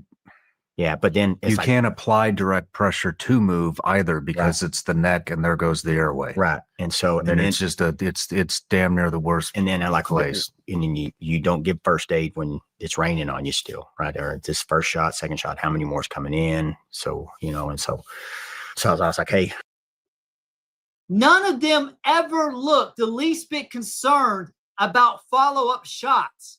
You will see that on the replay. None of them looked concerned at all. So that's very inconsistent. it's just call for exfil. So I called for exfil and said, hey, let's go. The guys had prepped the car. So we're carrying, we trained officer down, I don't know how many times, or, person down, and we were carrying, and you can see it on the video. Rick breaks off at the perfect time. He goes around to the other side, jumps in. We do the drag. Don't try to shove the guy in. Half the team pushes in, the other half team drags from the other side. There's no comms for that. We just knew. He knew that's what we need to do. We've done that. He's done that. We've got careers built on doing that. Real time and training. And so guys weren't helping. Justin gets in. He knows his job to drive. That's his job. Dan jumps in. He knows he's nav. And so we're back there. Rick, we pull him across. Frank Turek, and it just jumps in the back. And so he's a known. So I was like, yep, it's Frank, but I'm not going to fight him on it. Frank's there because Frank's hurting, and it's because it's one of those things where you have dead kids on calls and you're not supposed to let the crime scene be contaminated, but I'm not going to deny a parent the ability to come in and say goodbye to their child.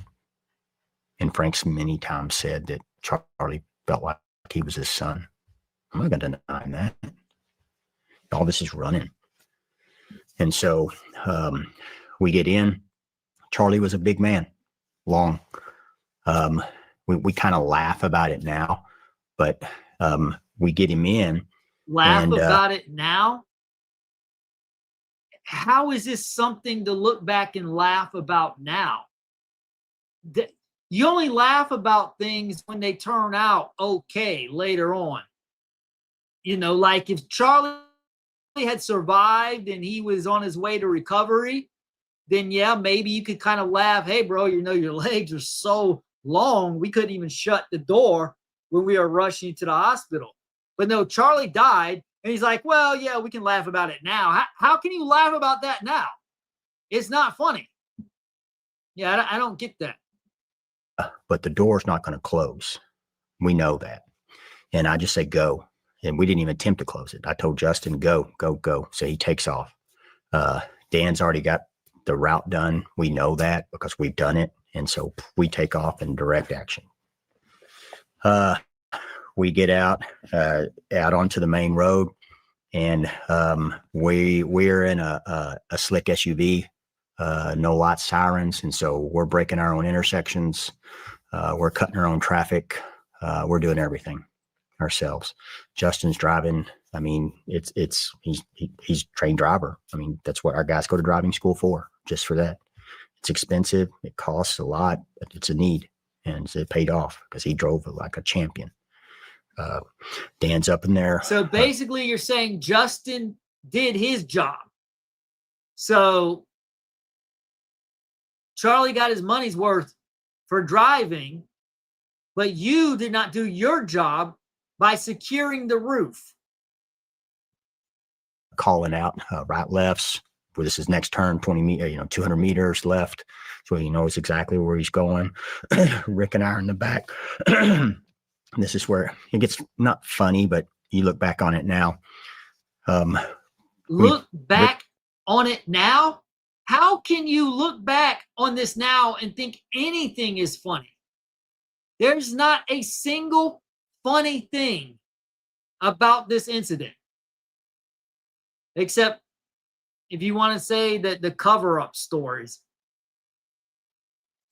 Pulled Charlie across, and then I'm working off my kit. And you always, when you build a kit out like that, you build it to where the stuff you need the soonest or most important is on the outside, right? Mm-hmm. And so all the bleed control is right here in front. So I'm just working out of the kit right there. And so I'm just, packing, pressure, repack. It gets saturated. You don't take it out. You just keep packing on top of it. The problem is we're going down the road, and Charlie's so tall that his left leg is down in the door, and the door won't close. And so I'm on my knees with the door open with my butt hanging out of the side, and I'm on my knees doing the medical. And Justin's driving, we're going 60, 80, 100.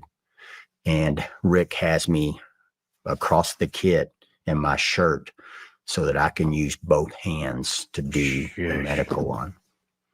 And so you don't fall out of the fucking car. So I don't fall out. And I just look at him, and I don't need to say, you got me. And there is Shawn to reinforce the story. That's all this interview is to reinforce the security story. Probably to try to do damage control and jump ahead of it before the trial. He's got me. I know he's got me. Rick's a brother. He's got the tattoo. And so I was like, he's got me. And so I'm just working medical. And Frank's praying out loud. Rick's praying out loud. But does he have a pulse at this point? So I mean, there's no way. In a situation like that, I'm not going to stop and take Yeah, pulse. I didn't know if somebody else Right. had one or. No, and so I have SpO2 monitor there. I've got all the stuff for it. I could have put it on, but it's irrelevant. Mhm. It's irrelevant to treating that wound, Mhm. right? And so I've got to stop that bleeding. That's my primary thing. Mhm. And so whether he had a pulse, then it's unknown. The body's an amazing thing that can do things even when it's technically, destroyed. And so my concern is bleed control. And so I'm just, Rick's got me, Justin's driving, world's coming by. I'm working, I end up putting about 36 feet of dressing in him. And then 4x4s and then 2 hemostatic 4x4s. Sheesh. And then just pressuring the whole time. So you're adding just pressure as much as you can get, pressure, adding pressure. And so we are heading to the hospital. It's a known. We're heading there, breaking intersections.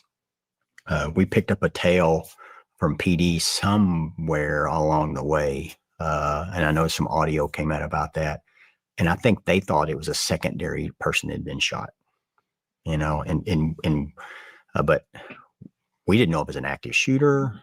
Everybody that says, "Oh, you should have treated him there and not moved him, stopped the bleeding." I'm like, well, yeah, I know. Same way. I was like, man, no, that's not, medicine doesn't happen on the X. Those guys did not look the least bit concerned about any follow-up shots. Nothing happens. Somebody shoots at you, you get off the X, right? And so, and we didn't have cover. We had Just for anybody that's listening, that is rule number 1: law enforcement, military, any security, anything, get off the X. Yeah. Again, putting Brian's story over with the audience, or at least trying to. And More so rounds are coming in. Yeah. And so we get to the hospital. Actually, we make it to the hospital through the traffic. We've got full wound pack in. We get out and we carry in to the door. Once we make it into the door, we see a gurney on the left-hand side. We put him on a gurney and then I wheel him into a room. I start giving the patient information to the staff there. I end up getting on top of him and cutting the shirt that he had on off, that white Freedom shirt. And so I cut it off so they could get to him, so that I didn't articulate this to them, but I wanted to get that stuff off so they could put a defibrillator on him. That's another thing. Why didn't they have one of those on site? Why didn't they have a defibrillator on site? Right? They're portable ones you can carry around. They're not that expensive even. I mean, especially not for the amount of money that Charlie had for security and everything. And they had the money. They can buy one of the higher quality, expensive ones. So why wasn't one of those on site? I mean, we even have one of those at my old workplace on site and trained some of us how to use one.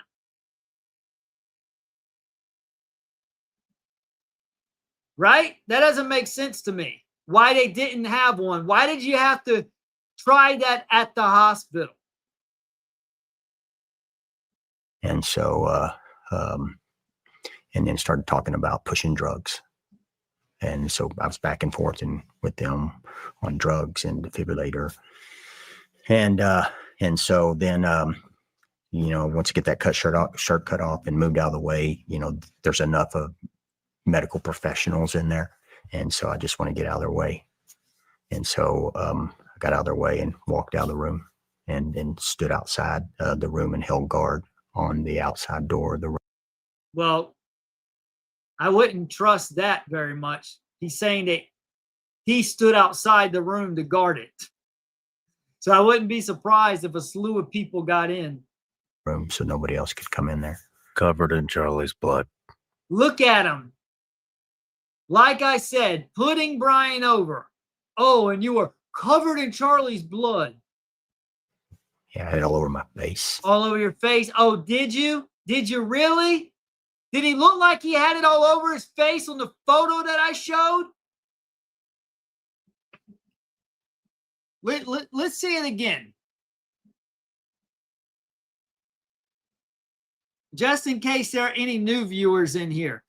He just said, let's hear what he just said. And,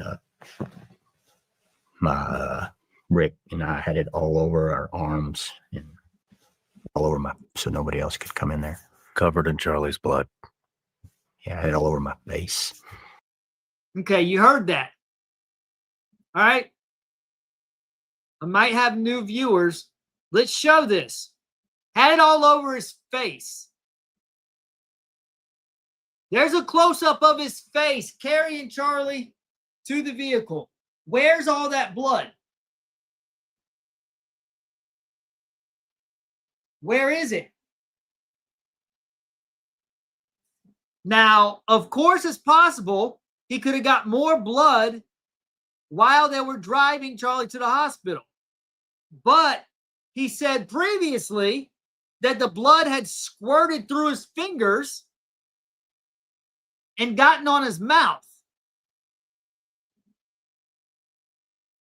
So we can even see his hands here carrying Charlie. Afterwards,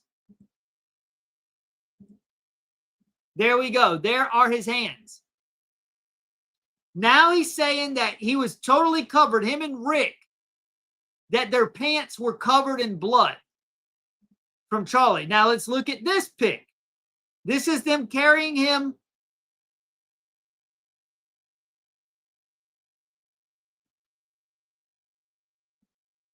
Here we go.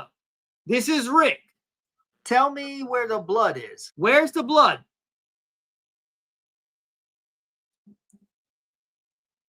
This is Rick. No blood anywhere. This is Rick's body. Tell me where the blood is. Okay. Now, this was before they got into the SUV and drove him.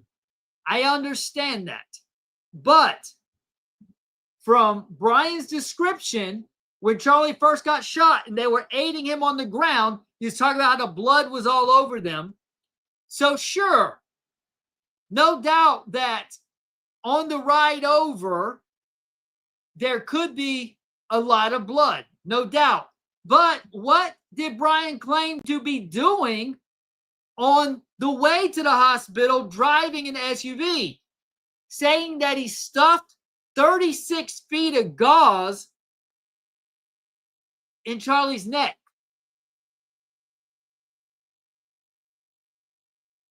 So you would think that on the way to the hospital, the blood would have slowed down. So why would he have tons more blood after he stuffed it? Because right here is right after the shooting, carrying him to the SUV, which there should have been blood, and we don't see any. And now I'll show you Brian's body. And this is Brian's body. Where exactly is the blood? Where's the blood? He said he just had it all over. Now, so there you go. Do these guys look like they have blood on them?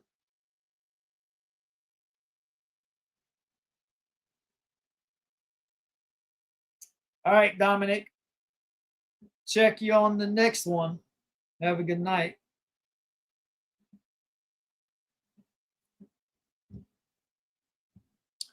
All right, so I just want to point that out, and I'll go ahead and resume the video.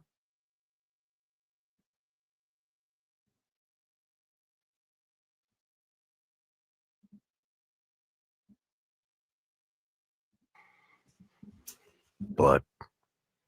I doored the room so nobody else could come in there. Covered in Charlie's blood.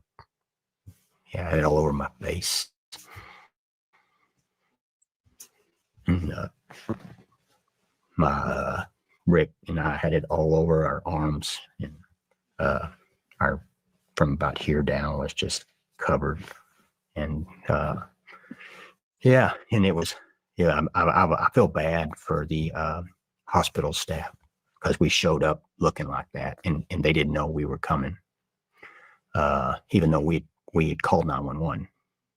But I don't know what happened. That so we show up and guys got blood all over their face, and So you don't think that they're used to situations like that? People showing up covered in blood? He feels bad. That's where your sympathy is? Let's replay that. staff because I feel bad for the hospital staff because we showed I up. feel like he's trying to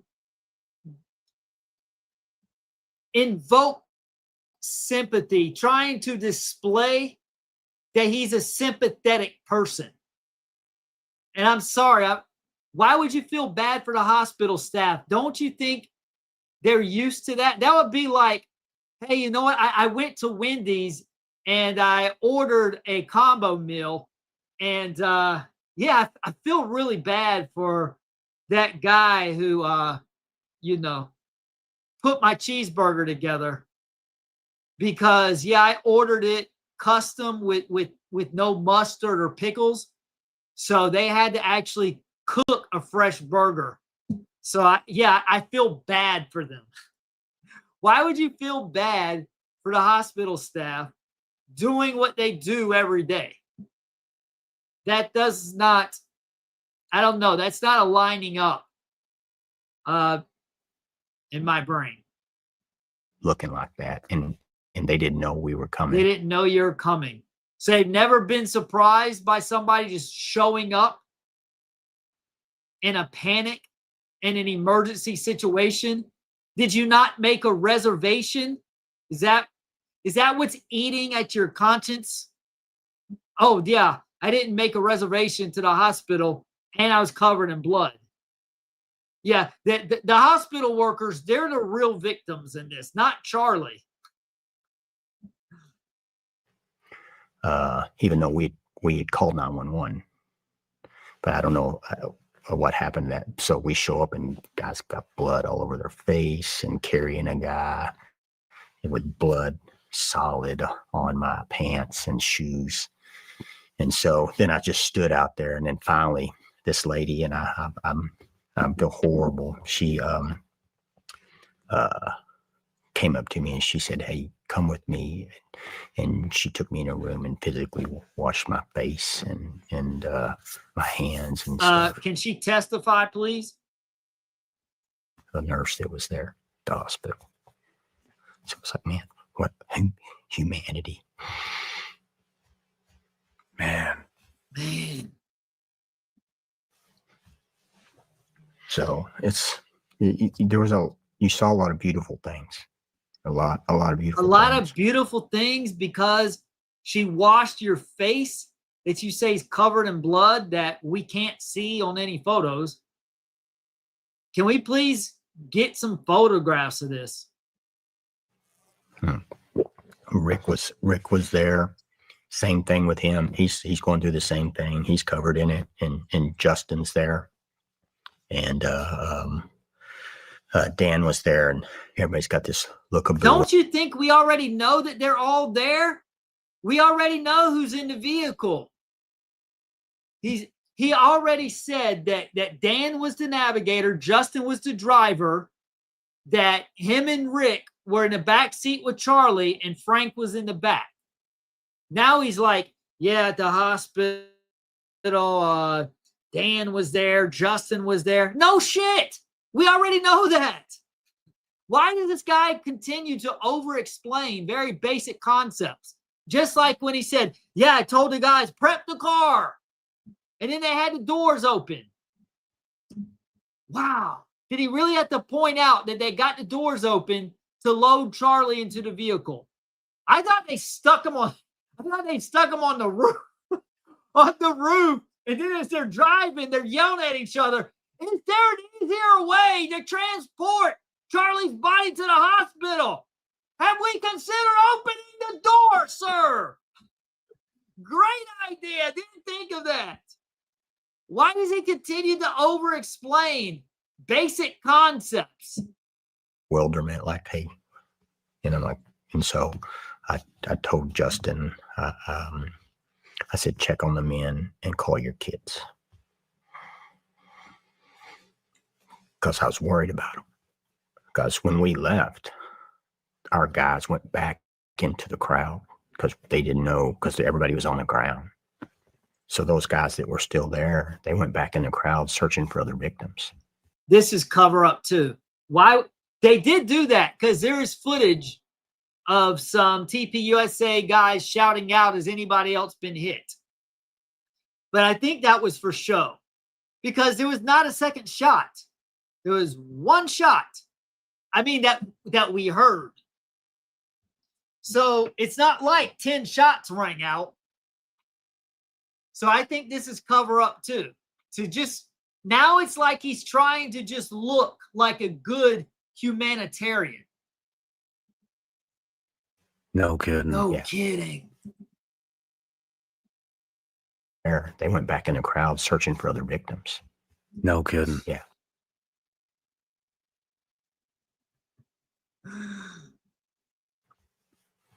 Because they didn't know, because everybody's just laying there, frozen. And so once we got out of there, they went back in and started searching for other victims and people that had been shot. And so I didn't know their status. And it was horrible, compoundingly horrible. When I jumped down on top of Charlie, my phone came out of right here. And so, of course, I just left it. I didn't know it came out.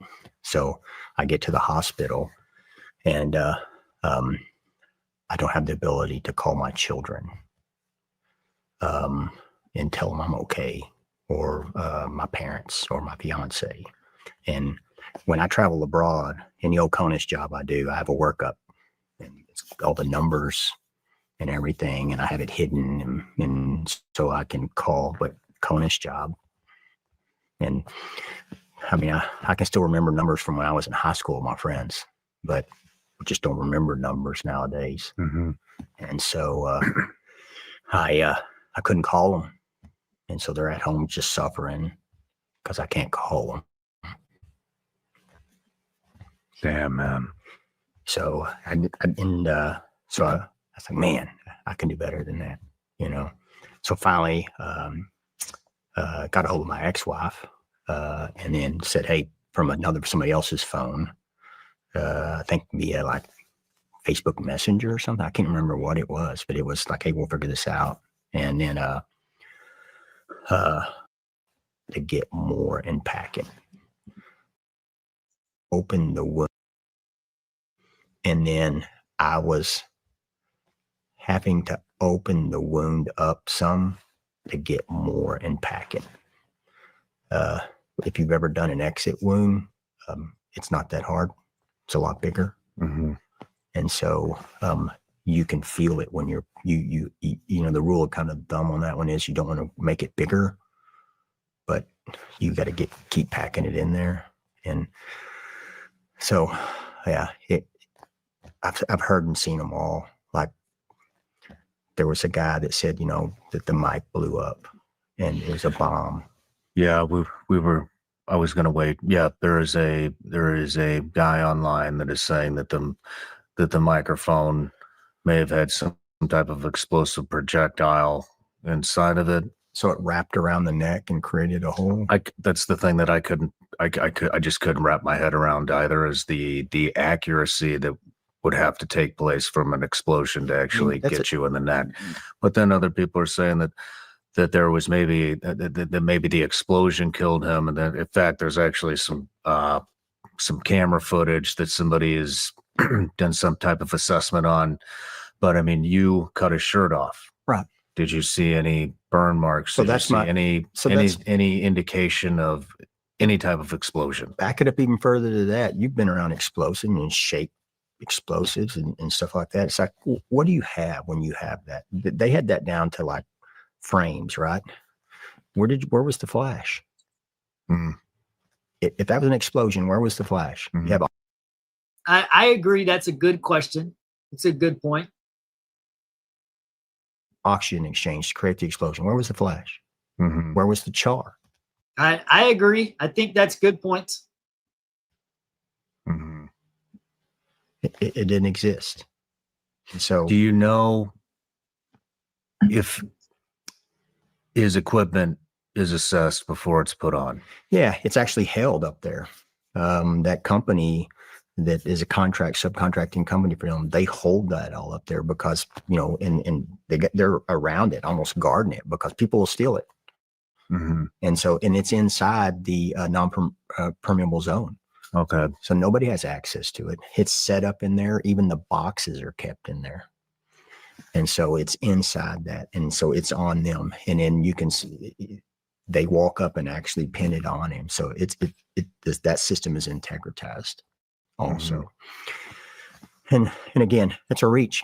Go all the way back to where's the explosion? You got Yeah. frame by frame. When that theory came out, I mean, I don't think it's necessarily out of the question. I mean, we know about the pagers, Absolutely. but I mean, the way I looked at it was he was wearing a loose fitting t-shirt Mhm.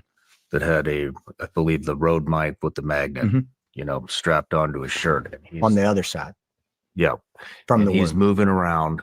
And so that, that microphone, if it was a projectile, it would have had to have been pointed at the exact same spot, which would have been impossible to do with a loose shirt, Right. and so, and then there would have been an entry wound. It wouldn't have gone to the other side of the neck, but and then, there was it was a trigger man, with a device to initiate the blast. But still though, I mean, to have him moving around like this and his loose shirt, to have a piece of weight while he's moving around. I mean, you could not, Probability. it would be a coincidence for it to actually happen the way that it did. Yeah. It would be a coincidence. Mhm. It would not be, I don't think you could chalk that up to skill No. unless the explosion is what killed him. But what you're saying, no flash, no blast, No char. no burn marks, no, And nothing. that's a real You time. cut the shirt off, you would Right. have seen it. That's a real time see too. You've seen explosions. I've seen a lot of explosions. And so you have those attributions. Where's the attribution to the explosion inside those frames? Mhm. That doesn't exist. It doesn't exist. Mhm. Don't try to make something into nothing. Right. And so I'm not saying that we shouldn't look at things by all means. Yeah. We should. I mean, we look at people and press and in history of the United States, how valuable they've been. And I applaud these guys that are out there humping and working to want to have the truth. But don't say you're searching for the truth when you're lying to get it. Mhm. And that's what's happening. Because you're not searching for the truth. You're searching for clicks. Okay, so people, even if they are wrong, they're not necessarily lying if they are asking questions. So there's a difference in asking questions and saying that, hey, this person did this 100% factual. Because I think most of us are asking questions and we're just very interested. And the reason we keep asking questions is because so much information contradicts other information and what we're seeing with our own eyes with the footage. Like him saying that the blood was all over his face and hands, but yet these photos say something totally different. So if I'm to say, hey, I don't think you had blood all over your face, I'm not lying. Now, if, and this is a hypothetical, if the other half of your face was covered in blood, okay, then I would have been wrong, but I would not have been a liar. Just going off of the footage that we have access to, it's not aligning up with your testimony. That is why we're asking so many questions. So prove us wrong, and that will be that. That will be resolved. That can be reconciled, and we'll move on to another point. But see, what he's doing is he's making us the enemies.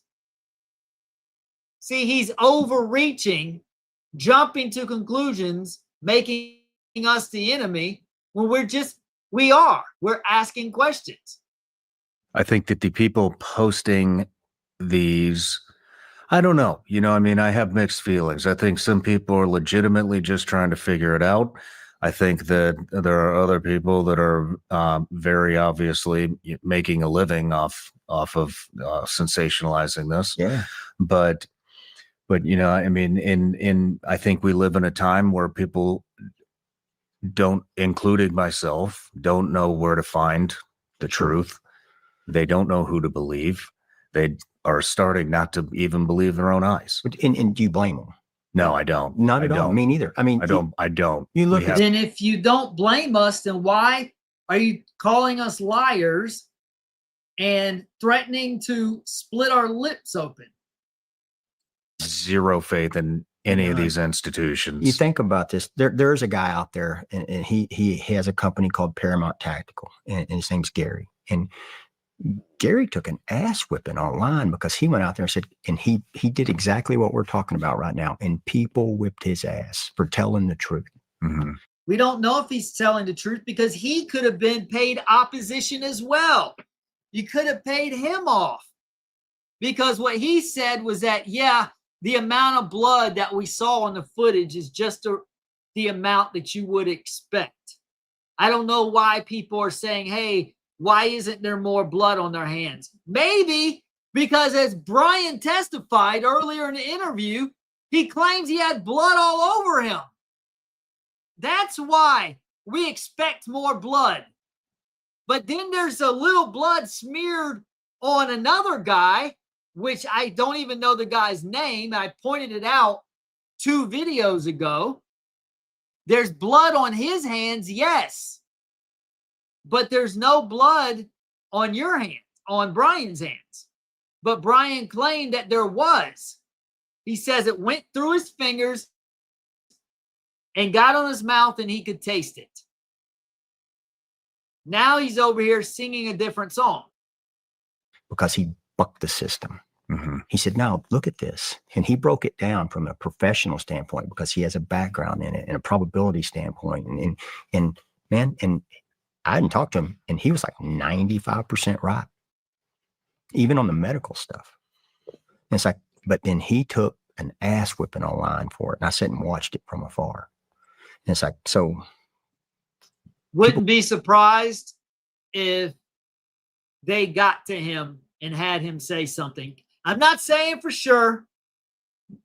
Maybe Gary over there really believes what he said. But I wouldn't be surprised if they paid him off. People get chastised for telling the truth. And then you've got, like you said, who do you believe? I mean, our media, big poll. They polled our people in the United States. And how many of you believe the media? And said 70% of them don't believe a word that comes out of the media's mouth. And I'm like, well, let's look at this. If a baker makes bread every day and 70% of his product tastes like crap, how long is he going to be in business? And then why do we keep letting these people be in business? And Exactly. If a baker bakes cakes and they taste like crap, how long are they going to be in business? And if you can't protect your clients who pay you millions of dollars, how long are you going to be in business? but yet he wants to blame the UVU chief of police, even though it was his mistake of not following up and making sure that the roof was covered on the day of the event. This guy is so unself-aware. So that's the big media. You think that's worse online? And then who's to blame? The idiot that's lying, or the big Facebooks, Instagrams, and X's that are making money off them lying? And then they're monetizing the lie too. It's kind of like back in the day. You had the National Enquirer that made money offline. They sold the little cheap papers. All these guys are, and these things are our version of National Enquirer, and they're monetizing that lie. Mm-hmm. But and I say, man, guys, you're losing value of how important that is. You could be the Watergate guy that breaks the truth, but you're taking that away from people. Mm-hmm. It's like, be the one that tells the truth. Be the paramount tactic guy that's willing to take a whipping to tell the truth.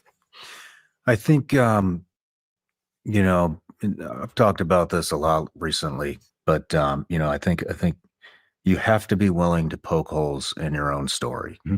You can poke holes in everybody else's story, and that's fine. But you also have to be willing to poke holes in your own story. Great way to put it. You know, you should be poking holes in your own story. If you are really a truth seeker, you should be poking holes in your own story along with everybody else's. But where's the oversight to do that? It's gone. Put a couple guys in the Wayback Machine and you make it down quick. That's true. Another threat of violence. It's true. You know, you were something that I forgot to bring up with the hand and arm signal type stuff is that it looked, you know, there was a lot of chatter on the internet that you took, I believe it was a female that handed you something. Handed me something? On camera. I believe it was you. Did anybody hand you anything? No. The only thing that, you know, I remember before Charlie. This is irrelevant. And people were just walking. And there was something called on that, like, hey, off, and they were like, no, it's back here at one point, and like I'm loose or something. And you can break down the video, break it. There's nothing that got exchanged. Did you pull that up real quick? Here it is. Yeah, see, this is irrelevant. This is her handing him a mint. That's Chrissy. Those are mints. That's she works there. She works there. Those are mints. Okay. Yeah, put them in my pocket. She walks around and hands, so she hands out. She's an angel. Okay, that was probably way before the shooting, because I didn't see anything like that. So that's a nothing burger. Cool. She takes care of us. She makes sure, you know, that gives us mints. Yeah, not uncommon. Yep. There was a man on the team who, after he was shot, I believe he was on the security team, runs towards the vehicles, hangs out outside the vehicles, and takes, I believe it was a TikTok selfie video. Do you know who this is? Can you pull this up, Jeremy? Is it the one where he said Charlie just got shot? Yeah. Yeah, he's with the audiovisual team. Yeah, it's a company that they contract to shoot the footage. It's also the one, he's the guy that went up and There he is right here. Yep. They just shot Charlie. They just shot Charlie. They just shot Charlie. They just shot Charlie. I can tell you. Yeah, he's the one that, if you see him, he's the one that's running the cameras. Okay. Yeah, he's the audiovisual team guy that's running the cameras. He's also the one that they said that he was hiding footage or whatever, that he turned over all that footage to the FBI. So he did. So this is also the guy that or was that a security guy? If you look after the event, somebody goes to the camera that was behind Charlie, pulls the camera down, Same guy. looks like he pulls the SD card out. Same guy. And that footage is in the hands of the FBI. Correct. Wasn't deleted, wasn't erased. He actually works for the company called VI, and they're a contract AV video people, and so he's not a security guy. He works for the security and the VI, the video company. Okay. Yeah, and so I don't understand, and it's not for me to try to understand that part, like the getting on the phone Mm-hmm. or that. I don't understand that, and you see that a lot nowadays. Tragic things happen. Yeah. Shootouts, and people pull their phones out instead of running, and so I don't understand that.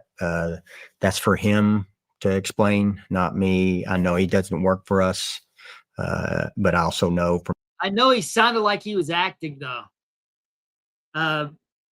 Of course, I can't say for fact, but it definitely sounded, because it didn't sound like his voice was cracking.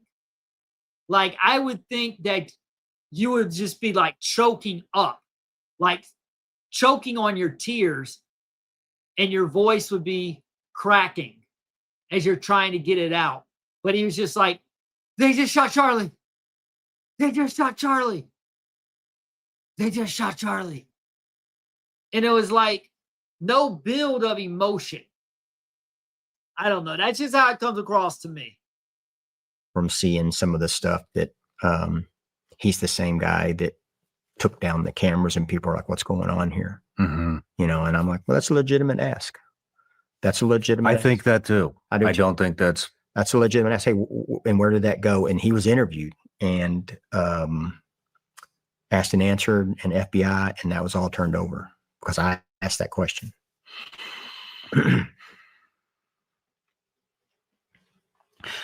These are the questions that are running rampant on the internet, by the way. So I'm just going to do No. quick fire here. Did you see any signs of internal leaks or betrayals within TP USA or the security team that could have facilitated the attack? No. I don't. And here's my deal. Look That's at our how job, he just right? avoided eye contact. Look at this. The security team that could have facilitated the attack. Who are you looking at? Who is he looking at? Now he looks the other way. No. Who are you looking at over there? Isn't that funny that he looks one direction and he looks in the other direction? Seriously, look at this. Or the security team that could have facilitated the attack. No. He's looking over here. Now watch. He's going to look the total opposite direction. No. That's why we're asking questions. Who are you talking to up there? God didn't ask you? I don't. And now look, his eyes went the other direction at the top. See, these are the things I pick up on, the small subtleties that a lot of people overlook and miss. Facilitated the attack. No.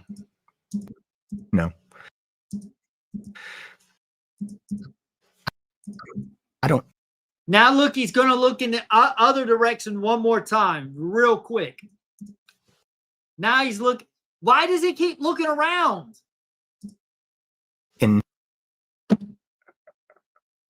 I need to clip this and put it in slow motion so you can see all the different. It's like his eyes got hit with a pinball. It's like his eyes are in a pinball machine, getting thrown around every which direction. And who's he talking to now? Shawn is right in front of him directly. Look at this. Here's my Now he's closing his eyes. deal. Okay, now he's finally looking at Shawn. One more time in real time. No. I don't.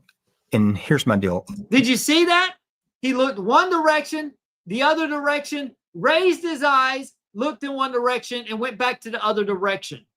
That's a lot of different places to look around. And what, like a 3-second span? No.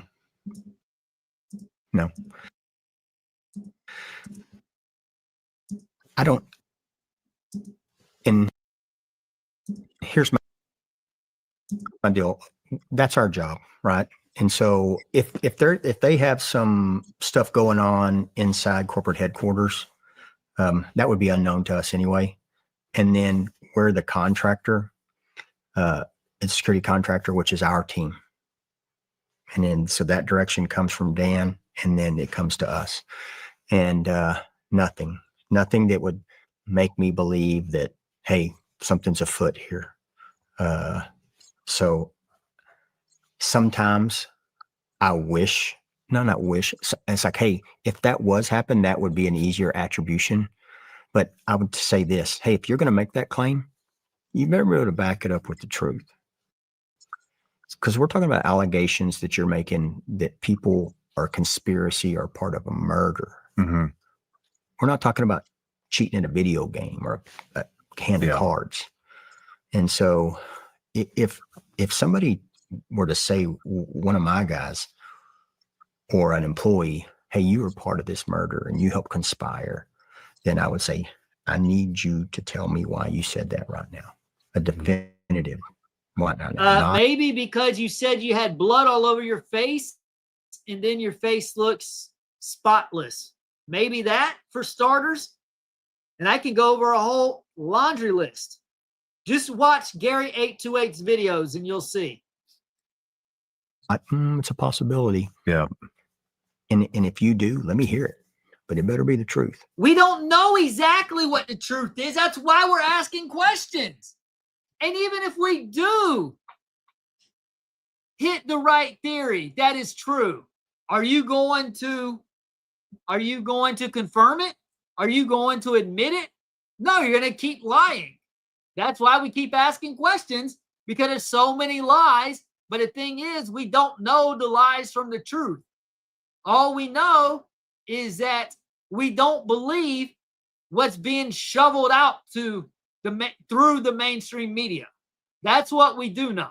And if it's not, there's consequences. What do you mean there's consequences? There should be consequences for you not securing the roof. So why is there consequences for some of us if we have the wrong theory, but yet there's no consequences for you when you didn't do the first base of your job, let alone hit a home run? You didn't even touch first base. Yeah. And so, and that's why there's punishments for that stuff like that involved. But no punishment for you. Do I have faith in the system? I've seen a lot of guilty people walk free. Yeah. We may be looking at it right now. Because they had money, right? And so I know the system is broken, but you've been around the world. Man, every time I come home from someplace bad, I'm like, dang, we got it good. Yeah. And so, no, I didn't see anything to make it lead that came from the inside. Okay. No. Why do you believe that the security footage has not been released publicly? Well, I mean, obviously the FBI is in control of the and evidence. I'm with them on that. You are. Absolutely. I'm with them on that. Man, that video footage or really good video footage is thin. Absolutely. I'm on that. You guys in control of the and evidence. I'm with them on that. You are. I absolutely. Looking around again. Absolutely. Okay, he is looking at Shawn here, but look, he's going to look in the other direction again. Who is he looking at? Absolutely. Who are you talking to? I'm with them on.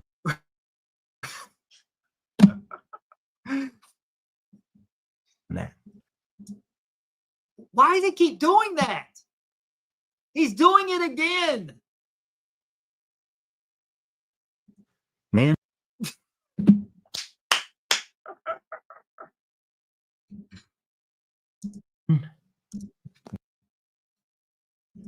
that video footage. Why are you talking? He's over here, dummy. Why are you looking over here as if he's... Do you need glasses? Here. Do you need these? I'll let you borrow.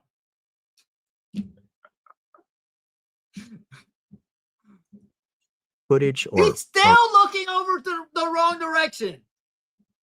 or a really good video Yeah, footage. there you go. There, you got him. Let's look back at this in real time. And Yeah. Well, I mean, obviously, FBI's and why do you believe that the security footage has not been released publicly? well, Wow, he really got... You saw he sighed. That's releasing tension. You see that? That's a tail right there. Oh. Now, another sigh, and he's leaning up. What are you doing? Tying your shoe? What made you think you needed to tie your shoe right now? I mean, obviously, FBI's in control of the and evidence. I'm with Now watch how his eyes shift all over the room again. them on that. You are. I have absolutely. Who are you talking to? Okay, you see Shawn there. Okay, now watch him go the other direction. Absolutely. I'm with them on that. Man, Hey guys, hey, look over here. I'm about to tell you something really good, really cool. Yeah. Are you watching? I hope that you guys are enjoying this live stream. Yeah, it's been a blast, hasn't it? We've been looking at it. We're gonna go back to the Wayback Machine. Yeah. Uh-huh. that video footage or a really good video footage is the truth, or as close as we have. And so they came back with that gag order to the council and so they can information share, because the judge said there's a volume of evidence, right? A voluminous, I think is what he said. And I'm like, okay, cause we want to protect his right to a fair trial and we don't want to taint a potential jury. Okay, I get that. But if Who is he looking at? See, we got a close-up this time. Look at this. What the hell are you doing? Who are you looking at? to a fair trial and we don't want to taint a potential jury. Okay. Looking over further, eyes closed, still looking over. I get that. You get what? Now But he's looking down. Why are you looking down? Who are you looking at down on the floor? Quit talking to your shoes. See, he started to look up at Shawn and he looked back down. And now he looked back up. This interview was a mistake. I'm going to highlight this on a new video. Is there not a balance? Oh, but YouTube won't give me any impressions though, so it'll only be seen by like 50. It'll only get like 50 views, but whatever. To that? See, now he's making eye contact. It's like, I'm not asking you to produce the footage, but maybe give us something that we investigated this claim and then we found this, and make them put their name on that. I'm with them on that. Give us some information. It's like you go to. Do you really though? Do you really want that information out there? Do you really want the coverage, the footage, that camera, that what's the guy's name? I've heard the guys is multiple people, so I don't know the guy who unscrewed it. But Brian here, do you really want that footage out from that camera? Because that will tell us exactly what went down. Public information officer school to be a cop, and they tell you, hey, don't go out there and go, this happened. We'll let you know when we figure it out. Because then you're just like, well, are you capable? Do you know what you're doing? Are you hiding something from us? Yeah. So what do? You go out there, even if you can't release the details of it, you go, hey, this happened. We heard this, and this is the attribution that makes us lead to believe that it was a directed crime and not a random crime. And so what you're doing is you're letting people, okay, this is starting to make sense. Give us something. Yeah. Give us something. I mean, this just comes from institutions hiding things. And has it forever. happened? I mean, you know, maybe had they, I don't know, released the Epstein files, maybe there would be a little bit of trust in the institution. Brother, unfortunately, I could go on for a long time about that. It needs to be released. Yeah. Charlie wanted it released. That's not my opinion. Yeah. Watch the videos. Yeah. Release them. Yeah. That wasn't my point. Wasn't, you know, I mean, I want them to release them too. My point wasn't getting into it. I'm just saying, like, this is the shit that causes distrust in the institutions. Of And all it gets worse, and it gets worse, and it gets worse. And if you want to rebuild the fucking trust in the institutions, then you open up transparency and you stop fucking hiding shit from the American people. 100%. That's how the fuck you do it. This isn't rocket science. This isn't Now fucking... he's trying to sway the audience. Hey, we're on your side. Yeah, not buying it, because if that was the case, then you guys could put out a lot more footage and you guys could answer a lot more questions. Like, what was there between Rick Cutler's fingers? What was that? Why don't you have Rick on?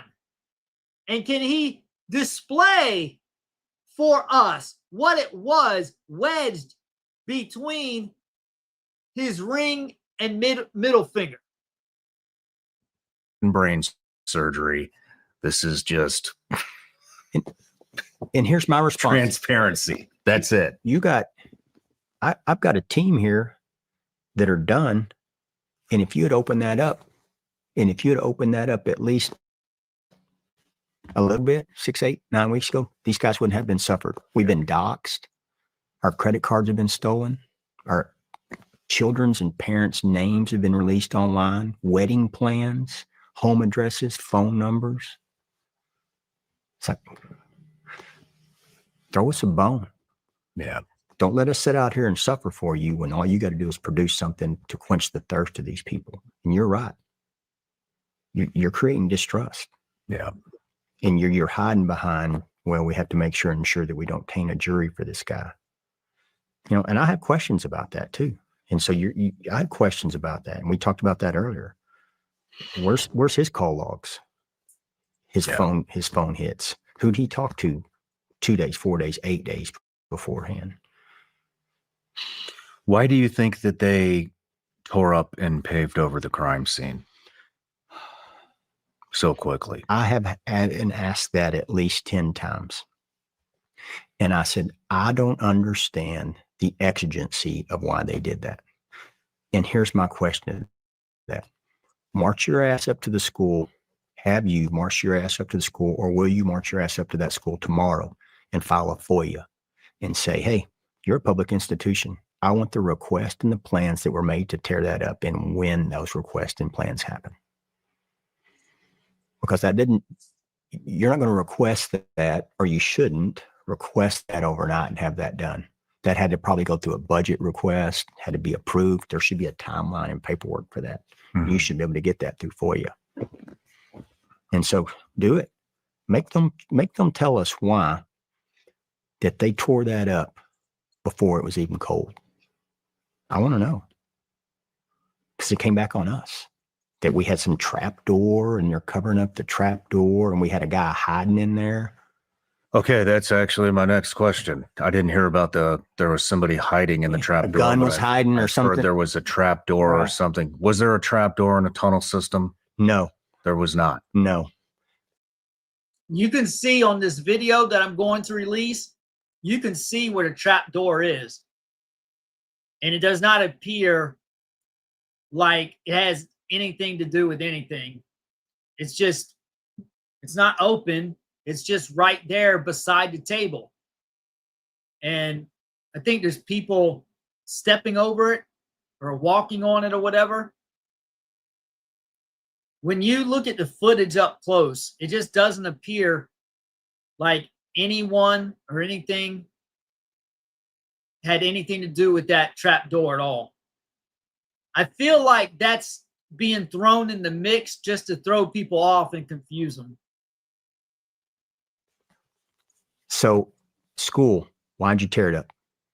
Why did you tear it up? What was the exigency to tear up something that still people would? Did you not think that through? Like, hey, we might want to put a hold on that. This might induce questions to us. Mhm.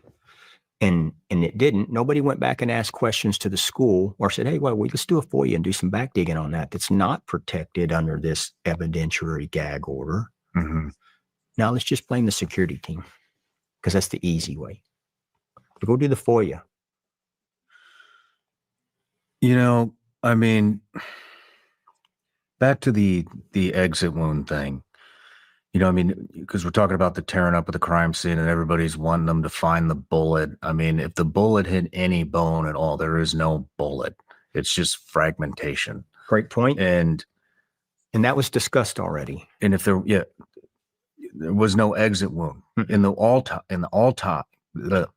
autopsy though, there should be, I mean, if there was no exit wound, then there should be fragmentation of the bullet would have fragmented into who knows how many pieces. The doctor, and again, this is not a non-disclosure violation, but the doctor came out there and told us.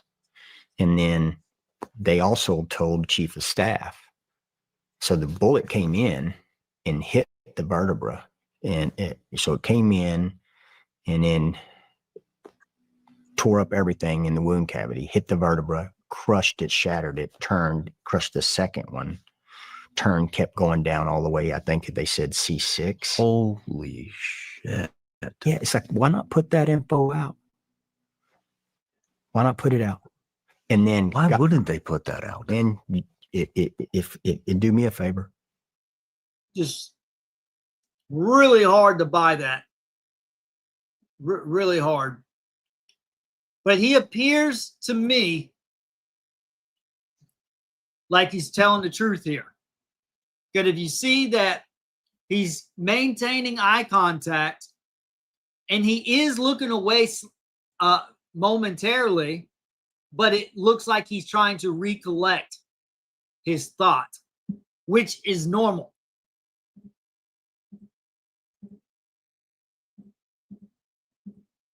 See, he's maintaining eye contact here. To who knows how many pieces. The doctor, and again, this is not a non-disclosure violation. Okay, he's looking at him. But the doctor came out there and told us. Okay, he's maintaining eye contact. And then they also told chief of staff. So the bullet came in. Eye contact. And hit the vertebra. So it came in and then tore up everything in the wound cavity. And he's slightly looking away, but it looks like he's trying to think. And then he went right back to eye contact. Crushed it, shattered it, turned, crushed the second Of course, not one. saying he is telling the truth, but it appears by his body language that he is. Turn, kept going down all the way. I think they said C6. Yeah, see, he's thinking. Holy shit. Yeah, it's like, why not put that info out? See, he's maintaining eye. See, that's a lot different in the way he was looking a minute ago. Again, like I said, I'm not saying he's not lying, because that story is extremely hard to believe. Why not put it out? And then Why wouldn't they put that out? and if it do me a favor, don't make me do it. It's not my job. But then notice when he talks about the information going public, he looks down, look. See, now he's getting nervous again.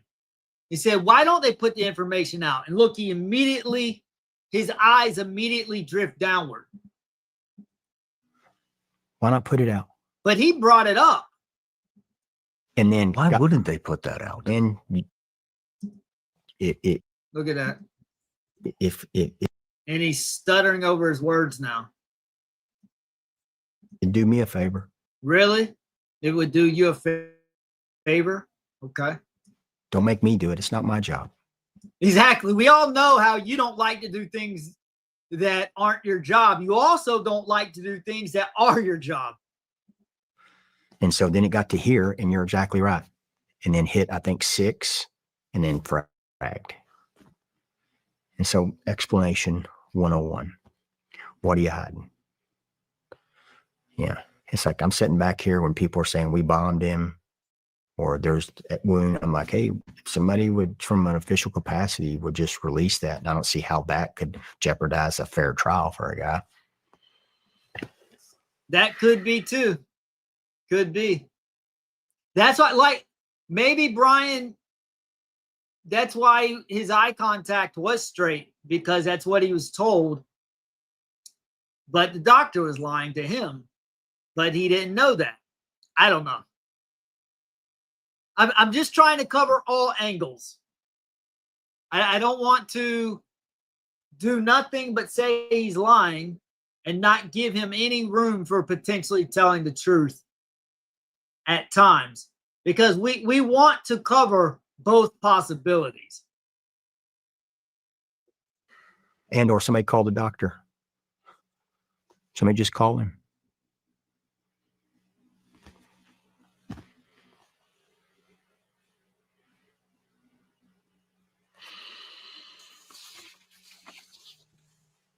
This guy, George Zen. Are you familiar with this guy? Is he the one that said He is the performance immediately after the shooting. I believe he was saying that he had the shooter. He's also a witness to 9/11, called to the bomb threat in Salt Lake City marathon. I mean, he seems to show up at a lot of yeah. And so- historic incidents, crises. right? And then gets arrested, and then later gets arrested for child porn. Mhm. After that, came to us and it pulled that perimeter area while they were arresting him. And I want to say they held on to some gear or something. I'd have to double check with them, but they were there assisting the police for that because they're still in there in the holding the crime scene. Yeah, and so how did this guy get there? And they did the search warrant on his house, and they released it. It's like, hey, dump his phone and release that too. Mm-hmm. Dump the tower information and release that too. I want to see who he was talking to 2, 3, 4, 5 days beforehand. Mm-hmm. I want to see what towers hit. Yeah, I want to see that. Yeah, I want to know, who is this guy? Why is he around All these things. all these things? Because he's an agent. What questions do you have? You know, You had some good questions about Robinson. yeah, I want to know. I want to know who this kid is. I don't want to know that he was something that feeds a narrative of hate and division. That he was his boyfriend was trans or whatever, and that they had text back and forth. I want to know. It's like, all right, where did he work? And then who are his coworkers, and did they interview his coworkers? And then I want to see his phone logs and the towers that it hit. I want to interview his friends, and did he have any help? They said, oh, well, we have DNA on the rifle, and I want all that information. That's a good tie right now. From a judicial standpoint, I can understand why they're saying, we don't want to put all this information out because the judge said it may taint a potential jury because they're going to seek the death penalty. And I'm like, from a book standpoint, I understand that. But You got a lot of people out there wondering, hey, did this guy do it by himself? And then you throw my wonder on there. It's like, wow, so he just, the rooftop was clear, and then he jumped up on it, acquired a shooting position, took the shot. That shooting position was a loophole. If it had been 5 meters this way or what, this way, it wouldn't have happened. And then can we go through his phone or his computer and find a Google Earth overhead that he was looking at it days, weeks, months before?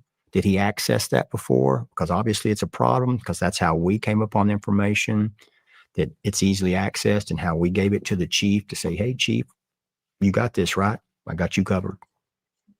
So that's information we need to know. I want to know about this kid. I want to know if somebody helped him. Is he a patsy? Is he, was there a group of people? What's a patsy?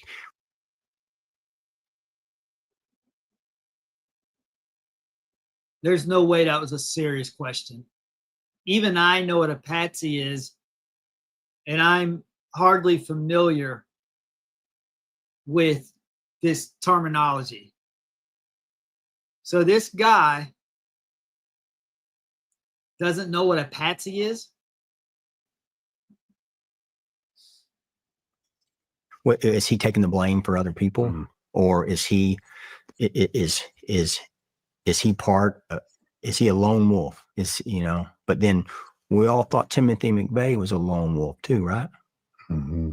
And then we come to find out, nah, people knew about it. He had assistance. Even if it was assistance of, we knew you were going to do something and then we didn't say something. So yeah, I have questions to him. I have questions, and this is horrible because I'm a father. I have questions to his father. Aren't they saying that he took the rifle apart with a flathead screwdriver? That's a big one I want to know. And it's like, I know there's footage out there, and I don't know what to believe and how it got down. It's like, all right, how did I want to know that? How did the rifle get from the roof to where they found it? That's a big one. How did the rifle get from the shooting position all the way back across to where they found it? And then it was reassembled when they found it, correct? I don't think that it ever was disassembled, because even an I'm even not an AR buying the platform, shit. think about You know it. what I mean? Pin, break, Yeah. pull. It's going to take a bit. That's a bolt gun. Mm-hmm. That's what I'm getting at. Right. Is It's not going to happen. I probably should have been a little bit more descriptive about that for So I want to know about that. non-shooters. Yeah. And, and there's other things. Enthusiasts. Yeah. I look at that and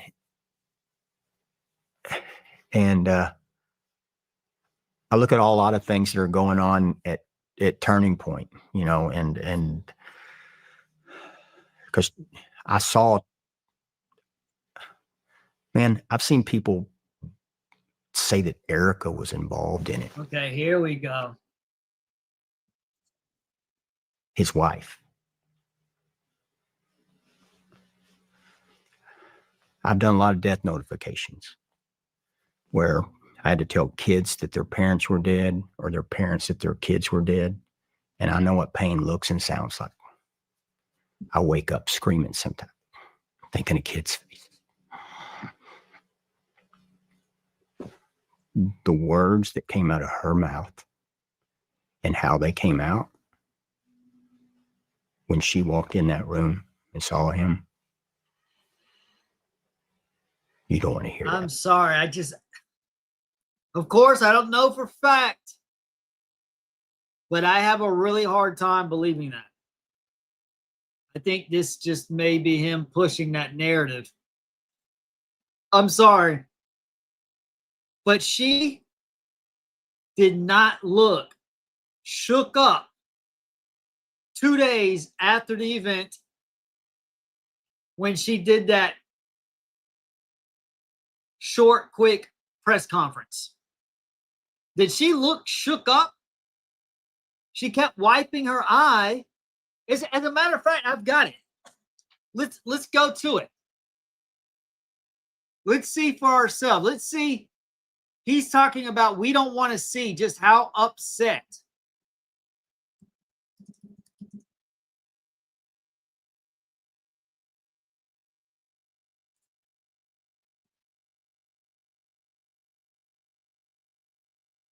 Okay, I think this is it. Okay, I've got it here. I just want to put it on the part where she's crying.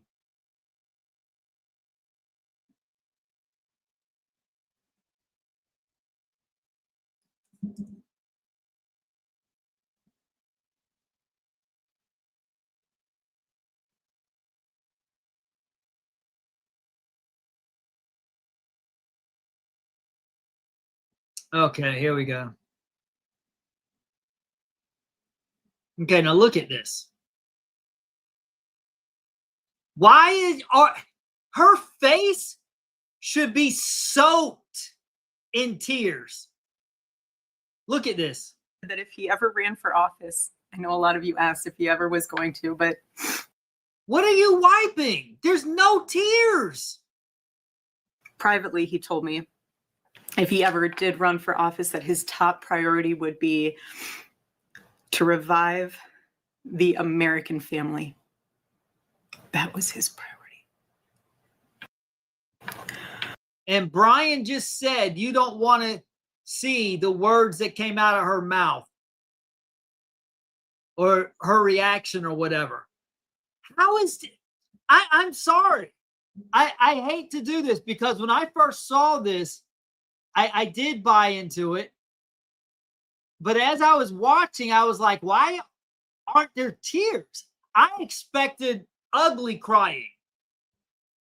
How could you not? One of Charlie's favorite Bible verses was Ephesians 5, verse 25. Why did you wipe your nose? She really is acting. She wants people to think she's really upset here. Husbands, love your wives as Christ loved the church and gave.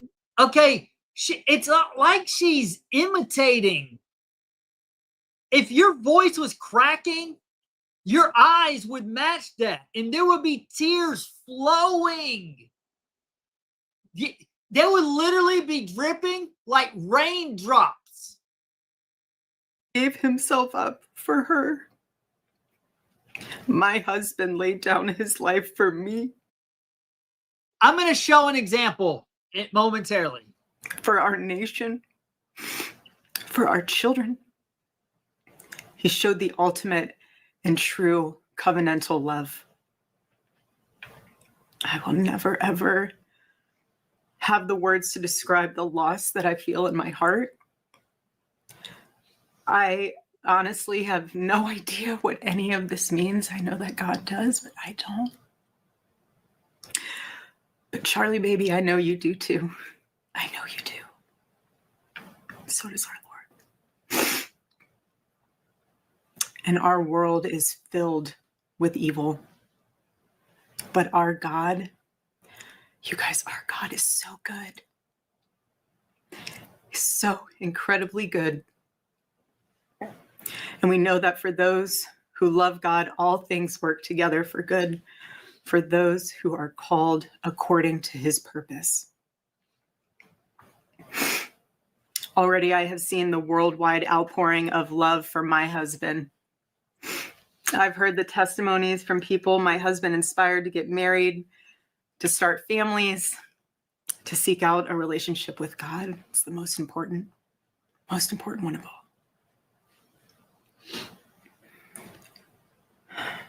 The evildoers responsible for my husband's assassination have no idea what they have done. And now it's like she's pushing an agenda from this. Why is she not crying?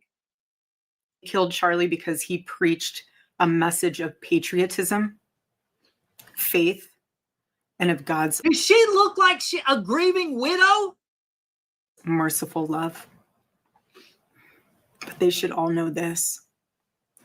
If you thought that my husband's mission was powerful before, you have no idea. You have no idea what you just have unleashed across this entire country. Look at that. Does that look like someone who's sad? In this world, you have no idea. You have no idea the fire that you have ignited within this wife. The cries of this widow will echo around the world like a battle cry. Narcissist, making it about her.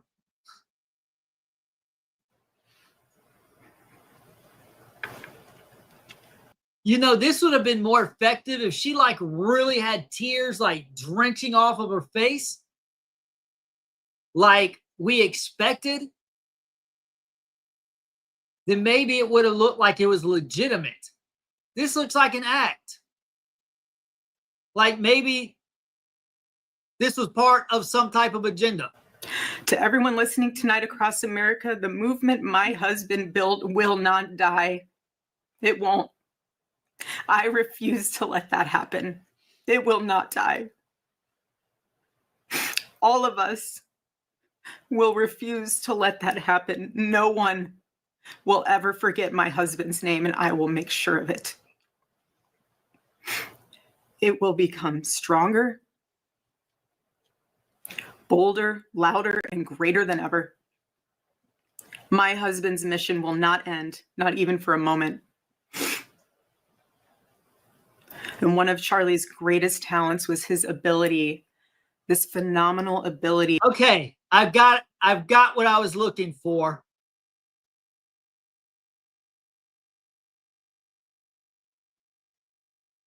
Oh yeah, because they're working together. That's what I said. I think that they're working together. When he mentioned him, I could be wrong. I'm just saying what I think. Because see, I already went over this other fraudulent Christian preacher on YouTube a few years ago. He would do this fake crying. And so I made a video about him and I showed someone who was really crying. Let me show you what real crying looks like. Tell me if there's not a stark difference.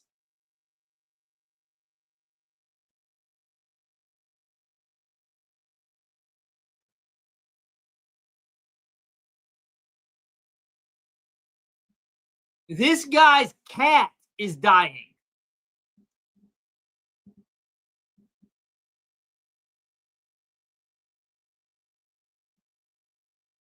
Now look at this. I point this out. What happens to your voice when you cry? As a result, it causes your glottis, the opening between the vocal cords in your throat, to swell up, making your throat feel full and tight. Your heart rate might increase, your lips start to quiver, and your voice gets shaky. Okay, now look at this. Feel full and tight, actually crying.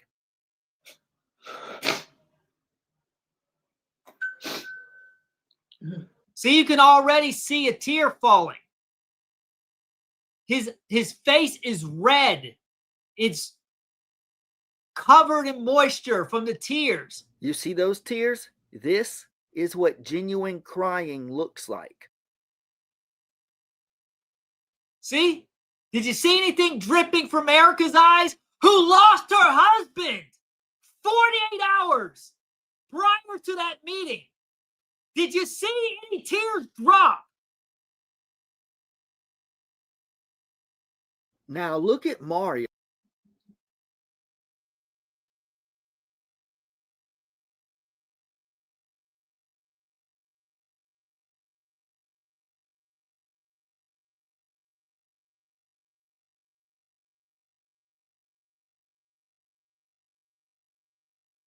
I thought there was another part. Let me see.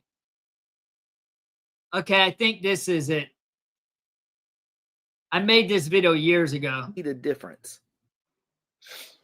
Stop shooting. Look at that.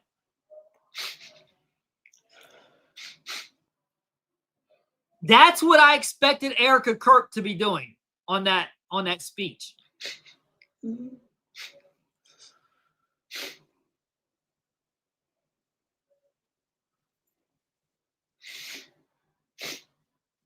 I'm gonna miss you so much. See, how he can't control himself because when you have emotion like that, it's not able. You're not capable of controlling it. actually remember what happened. Now let's look back at Erica.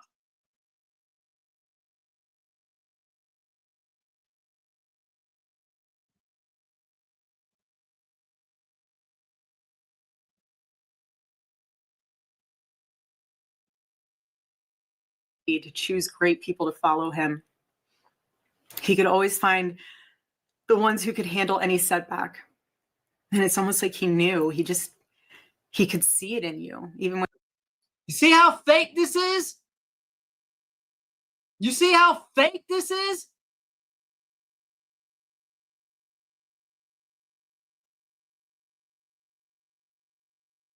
You see the stark difference? So now let's go back to Brian saying, oh, you don't want to know how she reacted when she found out.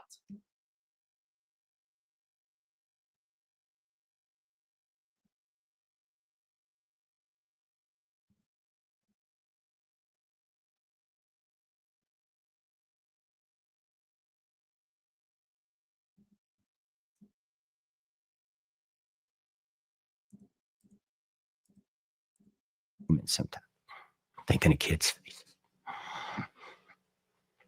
He's acting more emotional right here than Erica was.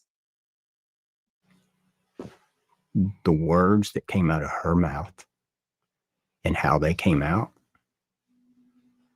when she walked in that room and saw him. You don't want to hear that. I'm sorry. I'm so sorry. I don't mean to be insensitive, but I'm not buying it. I'm not buying that she was shook up the way he's saying. Because I'm sorry, if she was shook up the way he's claiming right here, then she would have still been shook up 48 hours. So she got so shook up when she found out about it on Wednesday, but by Friday, she was able to maintain her composure. Got it. Only took 48 hours, though. She's a victim. That's her husband. And now people without any proof are saying that she was a part of killing him. Come on, man. Now, I don't know if she had anything to do with it. I don't know.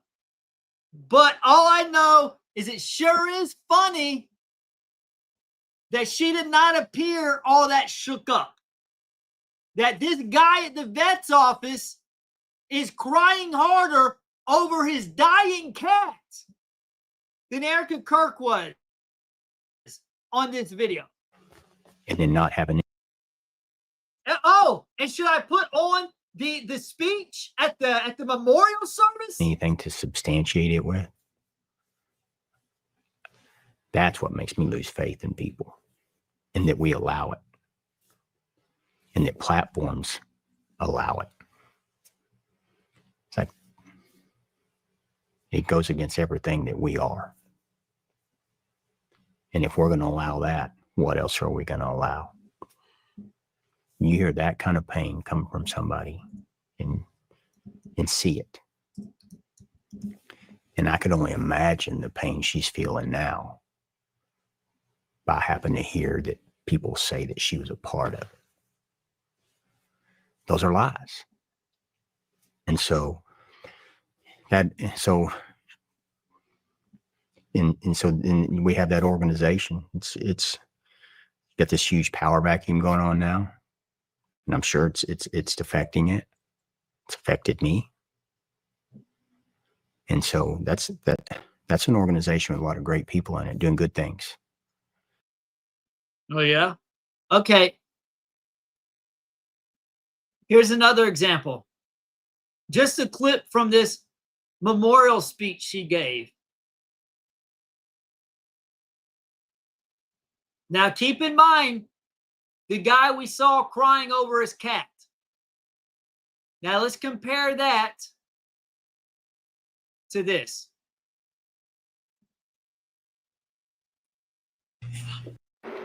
That man, that young man,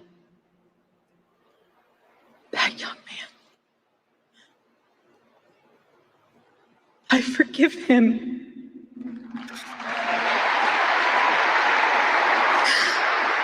I forgive him because it was what Christ did.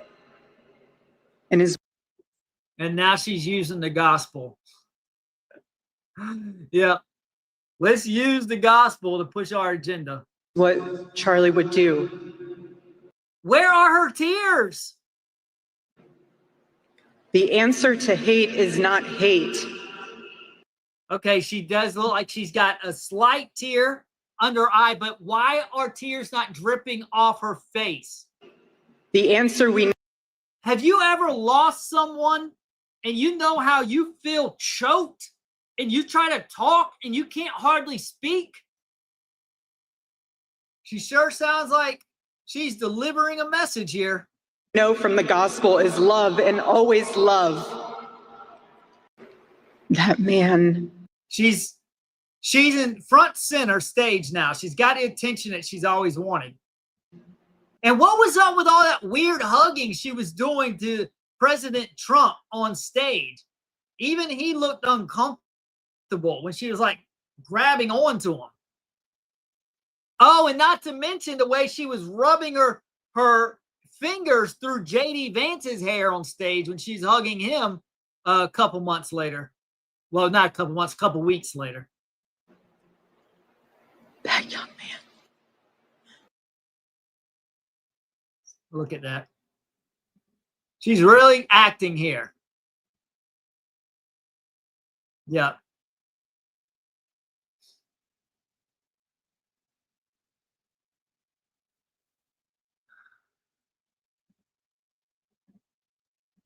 All right, we go back to the interview now. You know, and so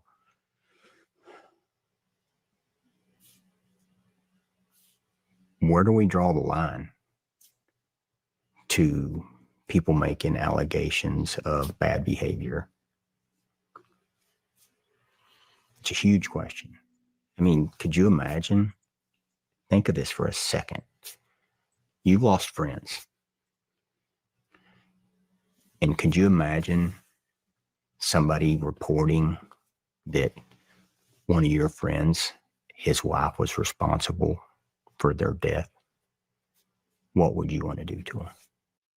Oh, yeah, because spouses have never been responsible for the death of their spouse, their husband or wife. Yeah, no wife has ever been responsible for the murder of her husband or the husband responsible for the murder of his wife. Of course. Who does the police question after a spouse is murdered? Who's always the number one suspect they have to clear? The spouse. Why is that? Well, according to Brian here, you can't even suspect the spouse, even though any law enforcement officer knows that the spouse has to be cleared. So they're the first person of intent that they're going to question. Yeah. And there he is to reinforce it and agree. Again, putting Brian Harpole over, as I've been talking about throughout this live stream. That's been going on for what, 5 hours now? 5 hours and 8 minutes. And it's like, man, we're better than this. We should be better than this. And we're not. And people are bitching about the leaders we have. And I was like, hey, we get the leaders we deserve. It's a good point. It is. I don't know what that means. But again, Shawn won't disagree. He hasn't disagreed with a single thing Brian has said in this 2.5 hour We don't interview. deserve very much right now. We don't deserve very much because we're questioning these things that don't align up with our eyes. The narrative that's being peddled to us is not aligning up with the footage. So therefore, we're questioning it. And this guy's lecturing us on morality, telling us we don't deserve better leaders because we're asking questions. On each side. On each side. Both sides. We get the leaders we deserve. We actually don't, because all of these leaders are crooked. So no, and I don't think that, just us average innocent civilians deserve corrupt politicians. If we want to hold them accountable, we should hold ourselves accountable. Oh, we should hold ourselves. Well, we're not in question, Brian. I don't have anything to do with the event in Utah. I wasn't in Utah on September 10th. I wasn't paid millions of dollars by Charlie Kirk to ensure his survival at each event. That was you. You are the one under a microscope because you had a big role in Turning Point USA and Charlie Kirk. Don't pin this on us. Just like a narcissist, they gaslight, they distort reality, and they flip the script and they make it about you and take it off of themselves. So yeah, according to him, even though he was front center as part of Charlie Kirk's team, he gets to evade any suspicion, and then he's putting it all on us. We're the ones who are at fault for questioning things. When you say you have blood all over your face and hands, and I can show photos that your face and hands are spotless and have not a drop of blood on them, but then I'm the bad guy for asking the question. Okay, got it. Yeah.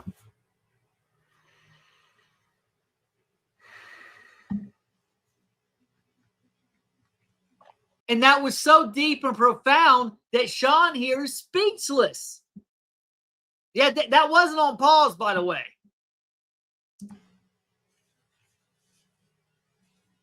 Are there any other questions you have?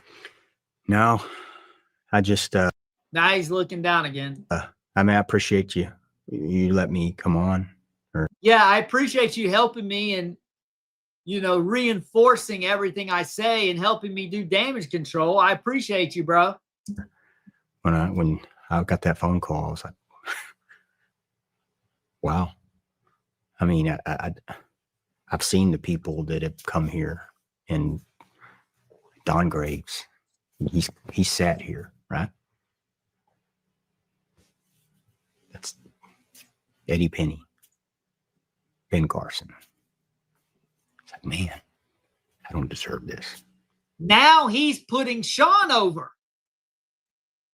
Remember what I told you, WWE wrestlers, they put each other over. That's the goal. When you are in the ring with your opponent, your goal is to make your opponent look strong. Because wrestlers are working and they're fighting in the ring. It's choreographed. They're working together. It's the same thing as like a dance routine. So what wrestlers do, and why it's fun to watch, is to see these massive, big, huge guys do a choreographed dance, but it is fighting. But when you dance, your partner has to have the right moves to complement you. Well, likewise, Shawn has been putting Brian over. So in return, Brian is now putting Shawn over. Oh, all these so honored to be here. All these great people you've had on this show. So what that does is it makes the event look even bigger. Well, Ben Carson's been on here. So, wow, that must mean Shawn has credibility to really put Brian Harpole over. So It's a lot of humility in this room, man. The lot of humility. Now he's putting Brian back over. Should be thankful for that. You deserve to be here just like everybody else. Yeah. God bless you, brother. Thank you. Thank you. All right. So that is the conclusion.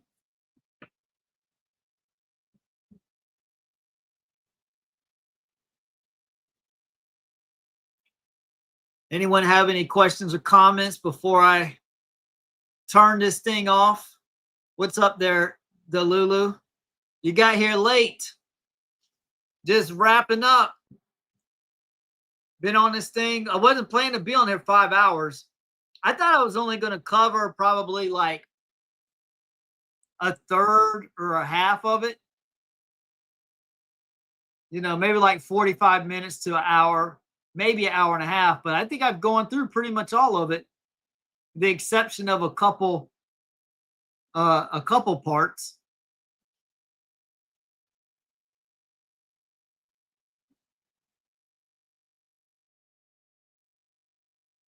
All right. Well, I'm going to go ahead and wrap this.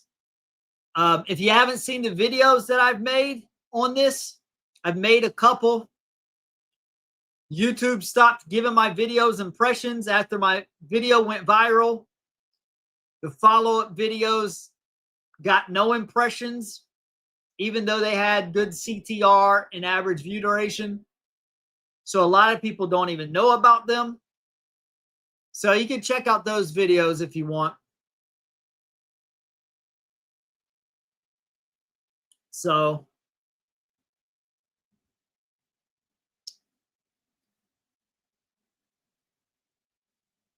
glad that you liked it. Appreciate that. Divine is putting me over like Shawn put Brian over. All right, so I'm going to go ahead and wrap this up. See you guys later.